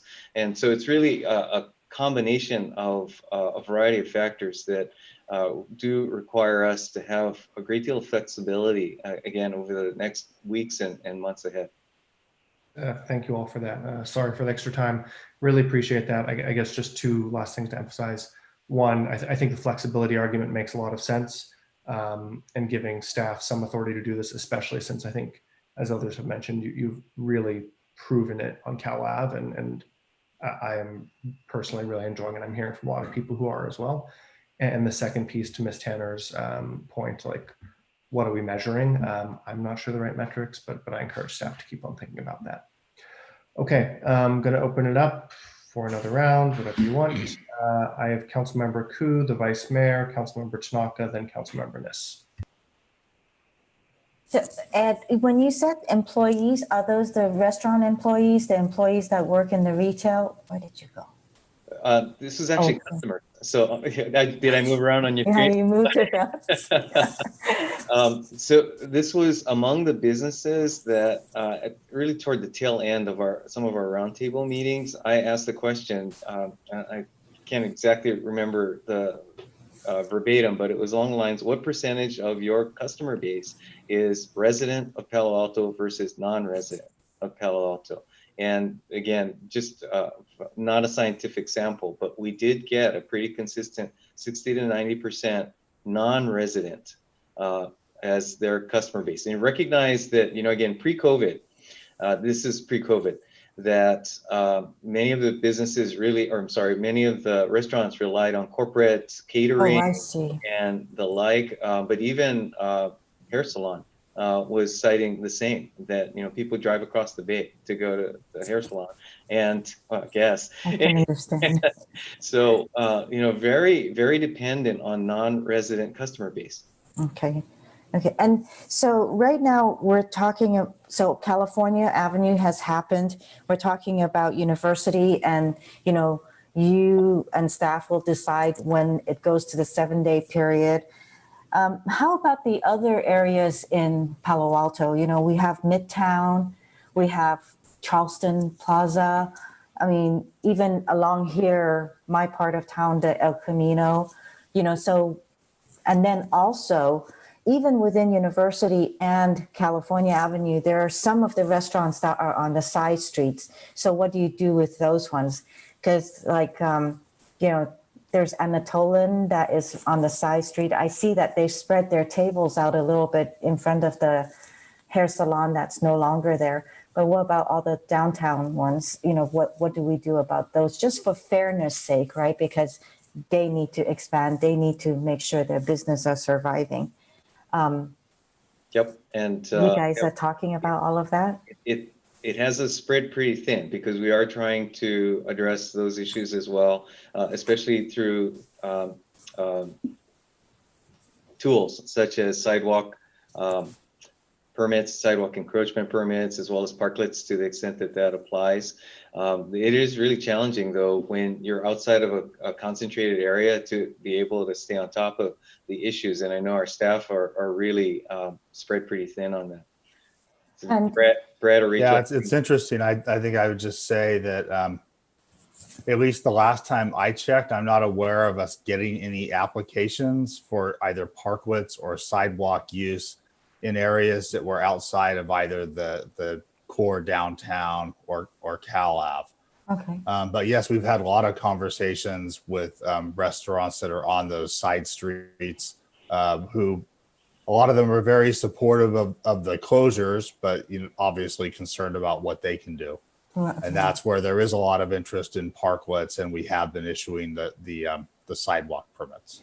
And obviously in downtown, even on California, but more on downtown, it's when the deliveries come, right? So how does that take place? It's kind of tough to decide all that. But on the slide for page 12, I see that University, there's the blocks that are closed, but the side streets are still accessible for traffic, right? That's correct. The side streets would be open and then closed at University. And generally, we've tried to designate some curbside pickup spots on either side of University at those side streets. Okay. So I just, I think mostly everybody have already said, but I do want to for you to be very cognizant about, when the parking starts to become an issue, because we're really using up a lot of the parking for the businesses and so forth, that the enforcement of RPPs for the neighborhoods, that's something that I want to make sure that we're on top of it, and you are on top of it, that you're keeping an eye out for when vehicles parking starts encroaching into the neighborhoods. And the other thing is, Stanford University is going to be enforcing their parking on campus July 1st. So that's another thing to watch out for in case there's also cars coming out. Then just lastly, thank you. Lastly, before I say thank you, I just want to say that, we are partnering in a way, but there is a thin line where we don't want to kind of go beyond, because there is still, like you said, Ed, there's still liability. And then there is still the public space. This is all public space that we're using. So thanks to staff. Hi, Monique. I do want to say, Councilmember Koo, regarding the parking, Philip Cami staff are taking weekly parking counts of the RPPs that are nearby to University and to Cal Ave to really make sure we are monitoring, a couple of times a week what's actually happening, and we can make sure we understand shifts, and also encouraging visitors to use the parking lots, to use the parking structures, They are still free. There are no time limits, and encouraging employees of businesses to use those places to park as well in order to maintain, street parking, because obviously it's decreased with the street closure and with the parklets. Thank you. Seems like staff has thought of it all. Councilmember Tanaka. Okay, I'm going to continue my questions here. So yeah, so I guess it sounds like there needs to be more engagement with some of the non-retailers, just to see how things are going. Now, how has the outreach been from staff to the residents that live nearby, like downtown North, et cetera, in that area? How has that outreach been, and what's the feedback been so far? So I will admit, and perhaps Ms. Tanner or Mr. Eggleston can chime in to better inform me, but that quite frankly, we don't have a formal means of doing that. And so it's really been one-off communication, largely incoming when, concerns are raised, as well as, responding to those. But at this point, we do not have a formal way of doing any major blast beyond our lights going out and our coronavirus updates. Okay. Yeah, I mean, it might make sense to touch base with some of the neighborhood associations and just try to see, get a pulse on things, make sure people aren't blindsided. Because I talked to some this weekend and some were very concerned. I think more to what Councilmember Koo was saying in terms of there's going to be a ton of parking intrusion and things like that. So, okay.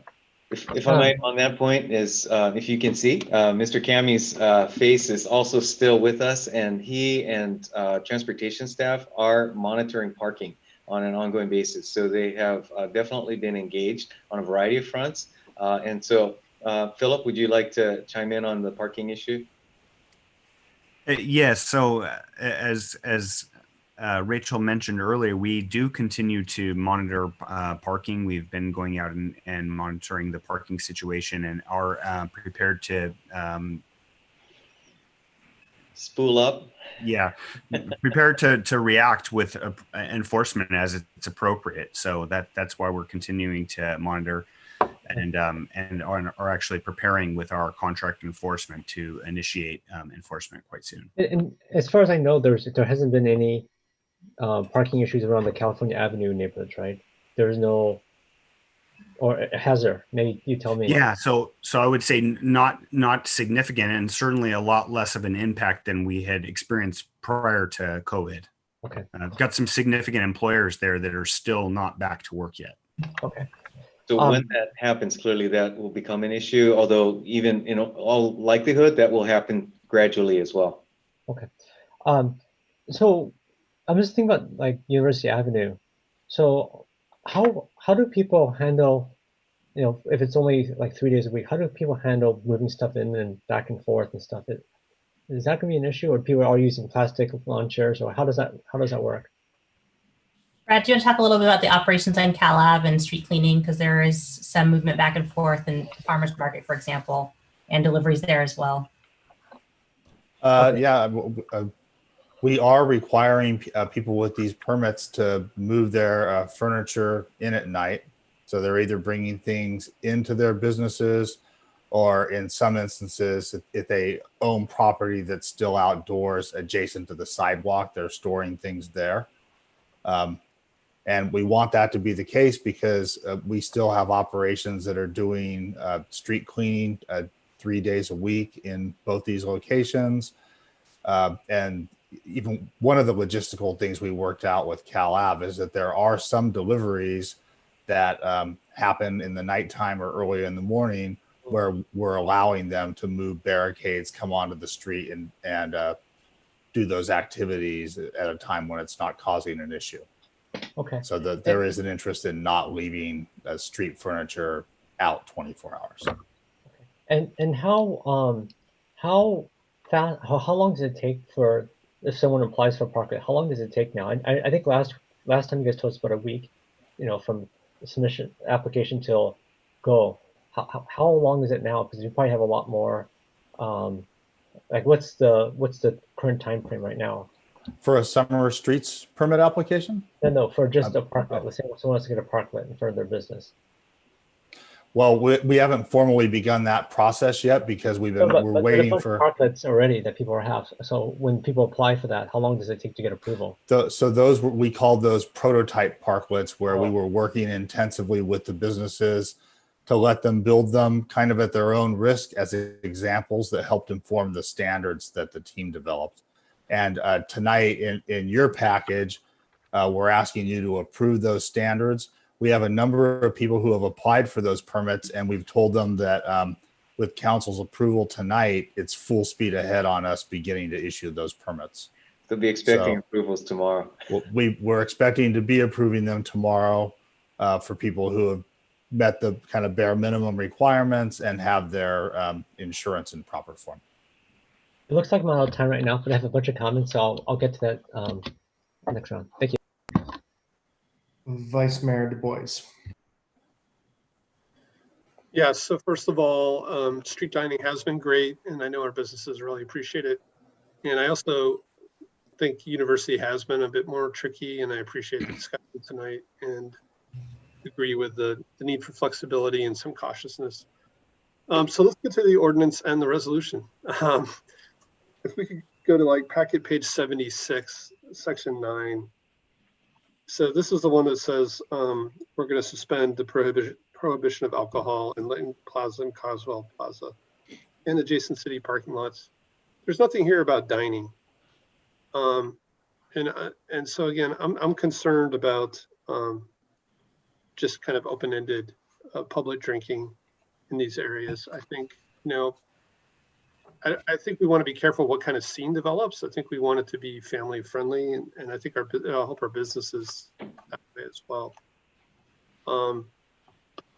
So I know in the presentation it said it would be with dining, but there's nothing here that says it's with dining.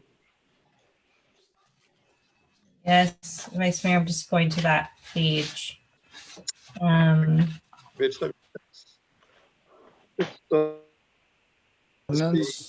It's in the ordinance, I believe.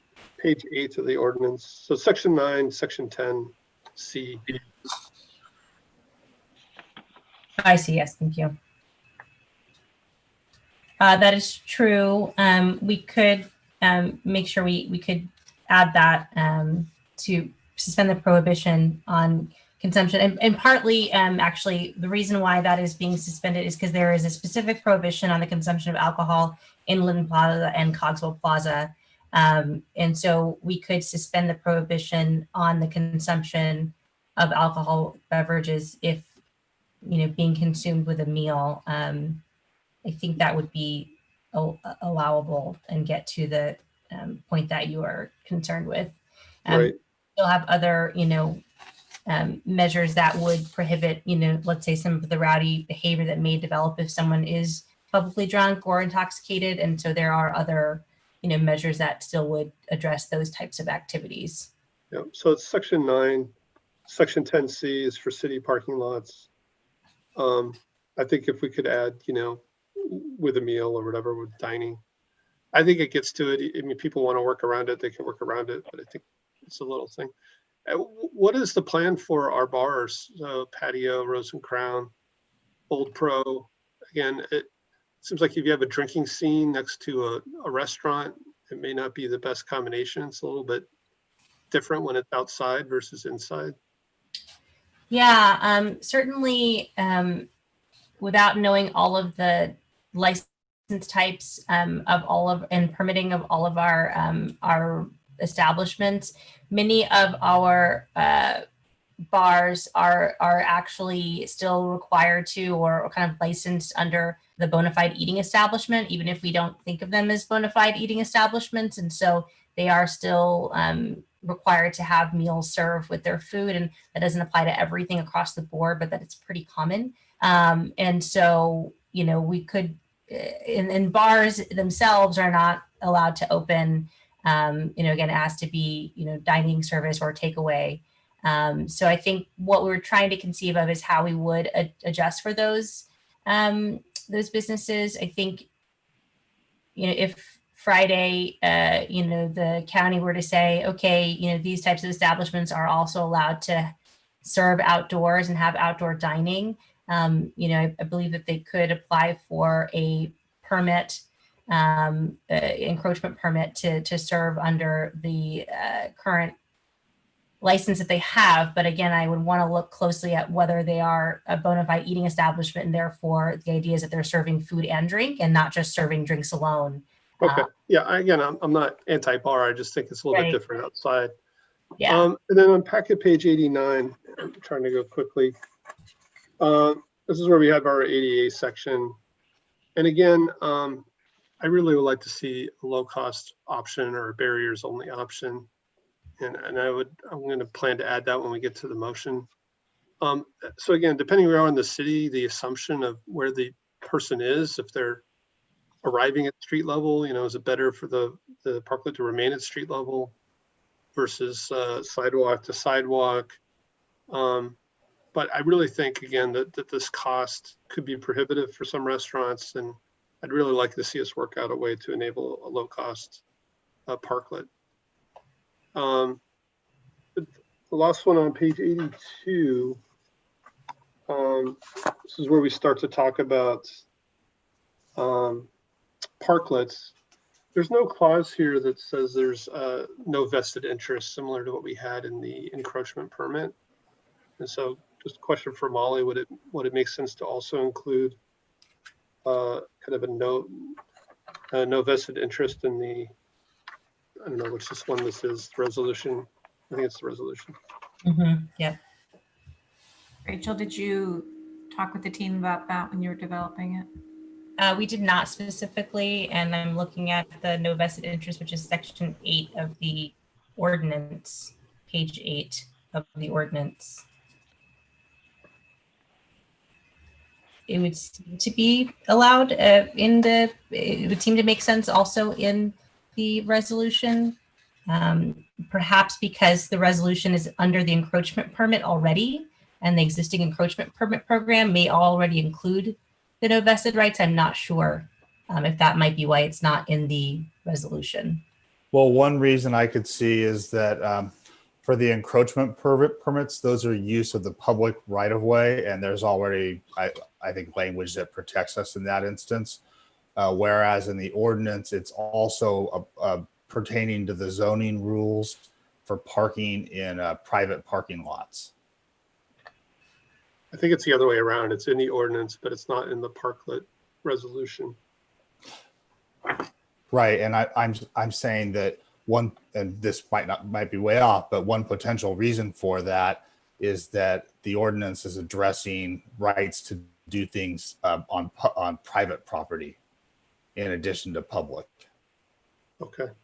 So we wouldn't be issuing them an encroachment permit that would have the kind of standard language that an encroachment permit would have, that the encroachment can be required to be removed. Kind of could Molly weigh in too? Sorry, I can, but the team that's been working very intensively on this is more knowledgeable about it than I am. And I know Sandy Lee from my office is extremely detail oriented. So I suspect that Brad's observation is correct, that the encroachment permit that's issued for the street closure piece already has that language in it. So it doesn't need to be added at this level. So if somebody got a parklet in Midtown, would they also get an encroachment permit? I believe so, yes. Isn't that correct, Brad? Yes, they would. Okay. Okay. And then, by the way, several people asked on page 77, it talks about personal services, indoor recreation. It says that when it's allowed, then these would also apply to that. So I think that's it. Thank you. Thanks, Mr. Vice Mayor. Thanks, staff. Councilmember Niss.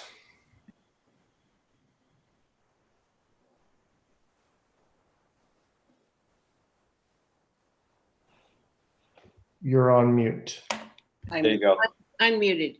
So I would like to move the staff recommendation, which is number 7. And if I get a second, I will say more. Second. So, I mean, you can read this right in front of you. The adoption of an urgency interim ordinance temporarily allowing expansion. And Molly, am I correct? Will we need 5 or 6 on this? Or did you say this doesn't need extraordinary numbers? You do, and you need 5. Okay, 5 on A and 4 on B? I believe so. Rachel, is that what you, that your understanding? Yeah, the 4/5 is for the interim ordinance, and then the straight majority for the Part B resolution. So 5 and then 4 on B. So let me speak to this, but also to say, I don't want us to forget that 2 surveys were done, and they overwhelmingly said that merchants on University Avenue wanted to open. I think it has to be tough if you're a merchant on University Avenue and you're hearing people from Italico, Tarun, which apparently had a long wait both nights last weekend. It's hard to hear that and think you could have a chance too if they would just close the street and you could open up. So we're giving you a lot of power, Ed, and I really hope that you will take that to heart. And I couldn't say it better than Eric did, which I think was, hey, let's try it. So as you can see here, it temporarily allows the expansion of outdoor dining, retail, other activities on public and private property, relaxing regulations regarding on-site parking, on sale and consumption of alcohol, design, and so forth, and permit fees. You can read the rest of it. So if people want to speak to that motion, that's up to you, Mr. Mayor, and then we'll take up B. Thank you. Attorney Stump. Yes, excuse me. I need to correct my math. 4/5 of 7 is 6, not 5. So, but I wanted just 5. So you could get 6. Okay. So we do need 6 on this. Thank you. Councilmember Cormack. I'm happy to support this. If we sort of come up a level for a moment, really what we're doing in both of these instances is taking a pilot and extending it. So with just the right amount of information from California Avenue, with just the right amount of information from the parklets, I'm actually astonished at the detail that's already in the parklet standards, addressing safety and a variety of other things. So I just want us to reflect this as sort of our new normal on in the city, and council is trying things and flexibility and figuring it out as we go, whether it's the budget or this or other things that we're working on. So I think we've got just the right amount of information here to be comfortable moving forward. Thank you. I'll just note it's 11:15. Sorry, I didn't call it at 10:30, but forgot. Councilmember Tanaka. I'd like to just have a few comments on this. So I think for Cal Ave, I think that would probably be absolutely unanimous vote. University Avenue is much trickier, I think, and I think we really want people to buy in. So I think the city manager's idea of being able to scale up and scale down quickly is actually very important. I think it's hard to predict in advance what was going to happen. I thought Cal Ave would be very successful, and it was, but sometimes predictions are wrong. University Avenue is, I think, much trickier given what our city manager has said. So, if it's a resounding success, scaling up to 70 makes a lot of sense. If it's not a resounding success, course correcting quickly, because I know a lot of the businesses are, as I said many times, are on edge, right? We're going through a global depression, and there's no more PPP money for people. So, I mean, having business coming back, maybe not to normal, but coming back better than what it is now, which is for a lot of people 0, is really important. In terms of metrics, I think the one metric that and Rachel, you asked what metrics we use. I think the one metric we should use is sales. Like what are the sales? And I realize we don't necessarily get that officially, but we could do sampling and just see, and we don't have to get necessarily dollar amounts, but like, are they 90% of sales, 80% of sales, 20% of sales? I think that's just a good to get a quick read as to where we are. Like, is this working or not working? Because if we do this and sales are like still in the tank, right? Okay, we need to figure something else out. Or if sales are like on CalAv or just going through the roof, great, it's working, right? And that's maybe a quick and easy way for us to have. So I don't know if that needs to be part of the motion or you guys are just going to do it. It sounds like you're already looking for a metric. So okay, so it's the city manager shaking his head up and down. So I think I'm not going to make it a motion. That's a little bit kind of detailed. The other thing is, I thought what you guys did in terms of having these, you call them roundtables, or I don't know what you guys call them. Okay, but it's really Zoom calls. That's what you yeah, Zoom calls. So I think what you guys are doing makes sense. I think you should really continue. I mean, maybe CalAv you could let up a little bit, but that seems to be like it's kind of successful and on its way. You know, so that's probably less maintenance. But University Avenue, especially when it starts, I think having like weekly check-ins, like, so how are things going? Like, is it like sales going up, sales going down, big issues, complaints? So you guys could really, really course correct quickly, maybe even not even week, maybe just bi-weekly, because I know that there's a lot of paranoia from some sectors. There's a lot of, I think, this is very popular, but I know that there's certain segments that feel very, very concerned. Some of the businesses there and some of the residents nearby. So there's a lot of concern. So I would recommend, and I think you can do this already, but if not, I can make it part of the motion. I mean, I'm looking at the city manager now. I think you're going to be doing this already, but I don't know. Yeah, yes, and we have been, and we will be continuing to ramp up those communications, and including, to your point, with neighbors.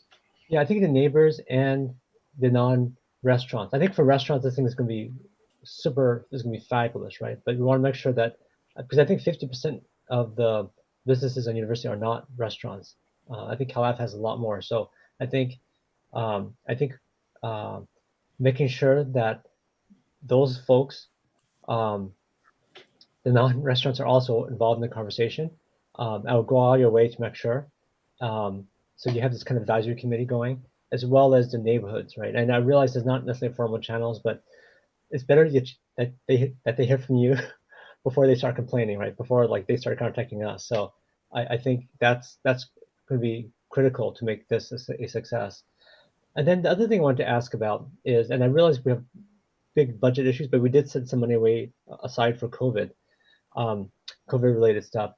Are you going to put traffic counters on the street? Good question. Let's see, Mr. Kami, we'll check in on any thoughts around monitoring traffic levels. Yeah, actually, we had scheduled to do our traffic counts. We typically do them in March. However, we decided that that would not be an appropriate time to do our counts that we typically do. So that was actually a question, and actually something that we have a contract that we're going to need to extend in order to actually be able to use the counts. And the question was really whether we should be doing counts in the time of COVID when it's very abnormal patterns. But yeah, that is a potential use. Okay, cool. For me, because there's a lot of desire, but there's also a lot of fear. And I think if as you guys start this, you have the traffic counts there, right? So that we have some hard data that yes, it is causing a lot of problems, or no, it's not. And so this might be worth investment. I'm not sure how much the traffic counts cost, but it might make sense to have them kind of around this area to figure out, is the traffic patterns what we expect it to be? Is it harming businesses? Is it pushing traffic into neighborhoods? You know, what's going on? But I think this would really, mitigate some people's fears. And so I don't know, does this need to be part of the motion, or are you guys just planning to do it, or because it's budgetary, it has to be in the motion? I mean, I don't know. Well, I think we understand the message and agree with the need for us to have a data collection component of this that also ties to what will need to be some triggers as to what leads to following action. So why don't we take that as staff? Does not need to be part of the motion. Don't you need money for this? Isn't there some sort of budgetary? I mean, doesn't a traffic contractor cost us money, or do you guys just have money stashed away? You can just handle it. So for traffic counts, we have a contract already, and we, as I said, we were intending to already do the counts. We had just delayed them. Initially, we delayed them because at the start in March, when we were supposed to do the counts, all of a sudden all the traffic disappeared, and we thought, how long is this going to last for? Is this just going to be a blip on the radar, and then we're going to look back over 5 years of data and say, what is going on here? Now, obviously, it's been a lot longer, so yeah, it's something we can certainly look at with regard to that. Well, I would recommend doing the traffic counts at least during this pilot period, and maybe if it's successful, you don't have to do it anymore. I realize it might cost us a little bit more, but I think that's going to be really important. I mean, if people see the sales are good and the traffic patterns look right, I think a lot of people's fears will be put away. And so I think that kind of information collection is going to be important, and also the publication of that is also going to be important, so that people are not so crazy worried about this right now. Yeah, I'll certainly look into our capabilities of activating it. Okay, thank you. So could I ask a question, Greg? Sure. You know that these two are different, right? A and B? Yes. I guess, yeah, but I guess what are you trying to ask me though? Because I know we need 6 on one, and the other we need a regular 4. Yeah, no, I think I heard the city attorney. No, but my main point about this is I want this to be a success, but I know that there's a lot of concern from on University Avenue side, right? And so I'm just, yeah, I just wanted to point that out. Thank you. Sure. Vice Mayor Du Bois. Yes, so thank you for making the motion. I would support it. I do have 2 friendly amendments, which I've mentioned already. So the one that would be that we require alcohol consumption with a meal, which I think was the intent. And maybe I'll do these one at a time. So would the maker and seconder accept Did you that? only have alcohol with a meal? Yeah, just clarify that we're requiring consumption of alcohol with a meal in the ordinance. Are you talking about the plaza specifically, Vice Mayor, or anywhere? In all locations. It was in the plaza clause. It was in the city parking lot clause. In the street, are you talking like streets and the footprint and the plazas? Everywhere it's mentioned in the ordinance.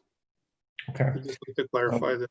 The Vice Mayor is making an amendment to require meals with alcohol service in any of the locations specified herein. So Tom, that would mean that I couldn't stop in the afternoon with my friends and have a glass of wine, right? On University Avenue or wherever. You could order an appetizer. I mean, are you worried about people becoming inebriated? Is that it? Yeah, I'm worried about, again, a restaurant being next to something that's more of a drinking establishment, and they're both there. I don't think I'm comfortable with that. I don't want to have to think I've got to eat if I'm going to have a glass of wine or a spritzer or something like that. That seems a bit over. So if you want to try it as an amendment, fine. But I think that kind of defeats the purpose of having summer streets. How do you feel about Cogswell Plaza and Linton Plaza? That's fine, because I think we already have that incorporated. And I'm really thinking of restaurants and, places that are probably within a couple of blocks of City Hall. So it sounds like the original amendment is rejected. Mr. Vice Mayor, are you now saying alcohol and food only in Cogswell and Linton Plazas? If that is acceptable. Again, I can make a second amendment if I'm the only one that's concerned. That was okay with me, just in those 2 plazas, but otherwise, no. Councilmember Cormack? The meal part, I'm hung up on. You can't have a snack, like somebody can't have a pretzel. Like I don't want to be legislating, exactly what's a meal and what's a snack and what's an appetizer. I will So- tell you, just jumping in, this is my own personal anecdotal experience in the past week or two. Restaurants are serving sauces or giving you a pack of 99-cent potato chips to count as a meal. All right, it's already part of the alcohol law, right? It's not what we were saying. What, I'm sorry, what is your specific request, just so I understand? So right now we're waiving, we're just saying you can drink alcohol in these plazas and parking lots. Yes. But the intent, I think, was to enable restaurants for dining. So I'm So just trying to clarify. what I heard Ms. Tanner say is that people are doing takeaway because they're more comfortable in a space where they have more space. So that was the intent that I heard. Just back to the order here, Mr. Vice Mayor, I think you were going after an amendment of requiring a meal with alcohol in Cogswell and Lytton Plaza. Is that your amendment? Yes, that was my intent. Okay. Is that accepted by the maker and seconder? Well, I think that's pretty much the way it is now. No. So I can accept that. Okay. And Councilmember Cormack? I'm not comfortable with the meal part. That's too much for me. I mean, food is different, but meal is not okay. But okay. Okay. Mr. Vice Mayor, would you say food with an alcoholic beverage? Food is fine. I think we're getting to the intent here. Okay. Is that And this is just in Lytton Plaza and Cogswell Plaza? Is that all we're talking about right now? I think it includes city and adjacent city parking lots. That's another category. It's all the same section in the ordinance. Well, let's be specific. Okay, but does this mean that a restaurant, like, I just don't really think, I'm concerned about enforcement for this. I mean, It's so, really just anyway. here as a fallback for excessive abuse, right? But That's don't the we only- already have laws against public drunkenness that can be enforced? We're waiving them. We're waiving the consumption of alcohol. We're not waiving whether or not you can be drunk in public. I think the differentiation is drunk versus having a drink.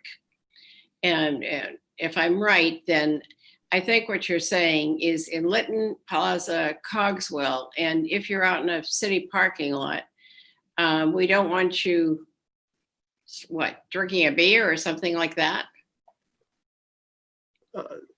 Again, I'm worried about excessive abuse of this. If nobody shares this concern. It doesn't seem to be a burning concern, to be honest, Tom. Yeah. Okay, so is this accepted, this language that is highlighted by the clerk, accepted by the maker and the seconder?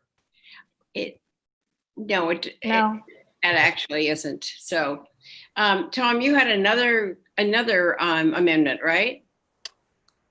Yeah, I mean, if anybody, all right, I won't make that as an unfriendly amendment. So the other one was the one I talked about several times, which would to ask staff to develop a low-cost parklet option and the standards for where that could be used. And that would be under B. Yes. So you want them to develop a low-cost parklet option. And maybe there are different standards for where that could be used. Standard one? Sorry? Versus the one that is indicated here?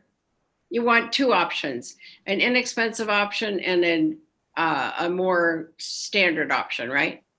Right. And I'm suggesting that there could be maybe different standards for where it's appropriate to use a low-cost option. I would leave that up to staff. Yeah, staff, can you do that? Brad, are you there? Well, can I just say, I'd say we can have some further discussion about it, but I understand that even the standards we've come up with are not necessarily cheap to implement, but the goal of what we were doing was to try to minimize those costs. Really, it was the ADA considerations with things like ramping down to the street, and then the fact that in a lot of instances, the street itself, because of the way it's been ground and resurfaced over the years, doesn't meet ADA slope requirements in the areas where you would have a parklet. So while there may be some instances in specific areas of town where that could work, in those instances, we'd be willing to work with people who wanted to install them. I'll just say that my one concern with this approach would be that if restaurants who wanted to pursue parklets quickly see this and then think we're going to be working on something and come up with some much cheaper way for them to do this, that might not be a positive thing, because I don't think we'll be able to come up with something that as a general rule would be applicable. So you want something that is predictable, not high cost, but is going to be good for the long term if necessary. Right, and I wouldn't preclude that there could be opportunities in certain instances to do something cheaper, but I doubt that we'll be able to make it a standard. There will be some company that comes along and says, wow, there's a market for parklets. And what I meant by standards here, Brad, is just what you described.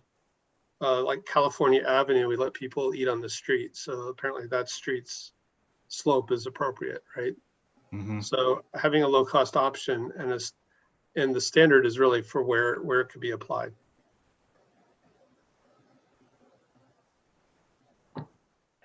Okay, so I think may I make a suggestion? Go for Please. I wonder if we could encourage staff to consider low cost parklet options.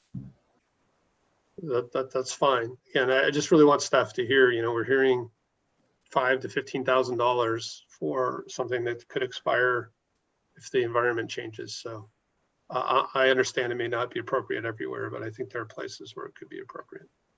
Would that work? What Councilmember Cormack just suggested? It's okay with me if it's okay with staff. If I could just confirm how I might interpret that, and Mr. Eggleston can confirm that this would basically leave it to the property owner or the restaurateur to say, hey, we've got a special situation here. We'd like to do something different, and staff would consider that.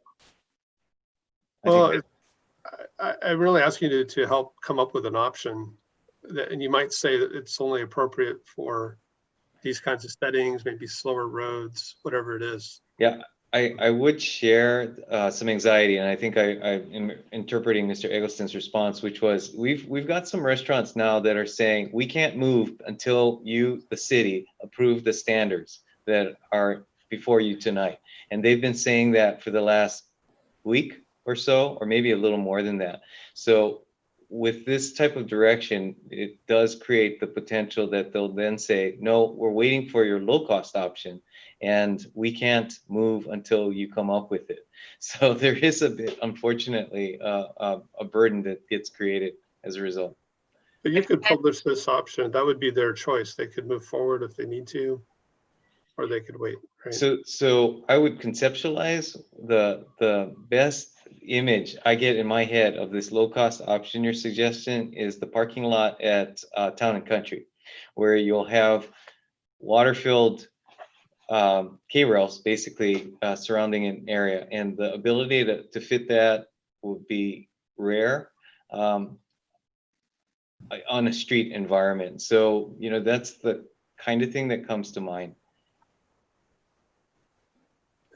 Is it possible that this could be in parking lots though? So if I think about that, there's at least one that's being, I think there's a restaurant on Middlefield here in Midtown that's thinking about it that wasn't mentioned earlier. So maybe in that environment, that's where they might not need to physically build something, and that might work. Is that an environment where that might work? And that is exactly the Town and Country example as well. Okay, where they're taking over spaces in the parking lot in order to basically create a perimeter of these K-rail. They're plastic K-rail. Okay, so am I hearing that this is these low cost options are most appropriate in parking lots? And if we specified that, would that be more helpful? But to the vice mayor's point, I would say there probably are some places around town where solutions like that could work. I actually think that the way our current standards are written gives some flexibility that people could propose that even now. For instance, we talk about ADA ramps and meeting slopes or having rails and having turnaround space. Someone probably could interpret that now and say, if I've got a parking space where I want to put a parklet and it's flat enough and I have this space for a ramp, here's my proposal. Maybe what we could do is look at the standards and try to make that even more explicit as a potential option where it's applicable. That's all I'm asking for. I think that would be great. So do we still need the language in there, Director Eggleston? I'm fine working with our team to do that. Good. Language or Maybe we otherwise. should say accommodate as opposed to consider. Is that better? That's fine. Okay. Great. Thank you. Back to you. I am curious if anybody else is concerned about the alcohol. If I'm the only one, I will be quiet. All right. Councilmember Koo, then Councilmember Tanaka. So with regards to the alcohol, Vice Mayor, I do have concerns about it moving from just moving around, not being kind of remaining in one spot and people are carrying all around. So I don't know how you feel about that, but the other thing is also in case there is drunkenness, are we gonna, obviously there's enforcement that is needed at that point. So those are my concerns, but how you want to move forward on, amendment, it's not that much of a big deal to me at this point. Just would like to understand so that we don't have things not in order and alcohol being served in one spot, taken to another spot. So Councilmember Koof, and staff should correct me if I'm wrong, as I understand it, you are allowed to be served in an establishment and can use it within their footprint, so on their cafe tables or within the street, or you can purchase it to go and take it home, or you're able to purchase it to go and go to one of these two plazas. But you're not able to, for instance, go to the bar, purchase a drink, walk down the street, take a seat at another place and keep on drinking it. Is that correct, staff? That is correct. Yeah, so I feel much better about that. Thank you, Mayor. So my questions is just on the dates. So at this time, they all of this is allowed until July 6th. Is that so? And then we're extending it until September 7th. Right. Yes. So with the Cal Avenue closure specifically, Councilmember, we have the city has essentially issued itself a temporary street closure permit. And so this really, the extension to September 7th is creating a program under which the city can have a more long-term closure, which really is more kind of aligning more, the way that we typically close streets doesn't really align with the program that we've conceived. And so the ordinance allows the city to have this more permanent, it's not permanent, but it's a longer term closure than, let's say, a weekend or, once a week for a farmer's market. This is something that's of a greater duration. And so this would allow that up until September 7th, unless and until the council were to change that. But that would have to come back to council for us to decide to extend it further, right? It would. And then for the parklets, basically, they would be able to remain during the shelter in place or up to December 12th. And then if the shelter in place is extended, then we would have to, it would come back to council for decision.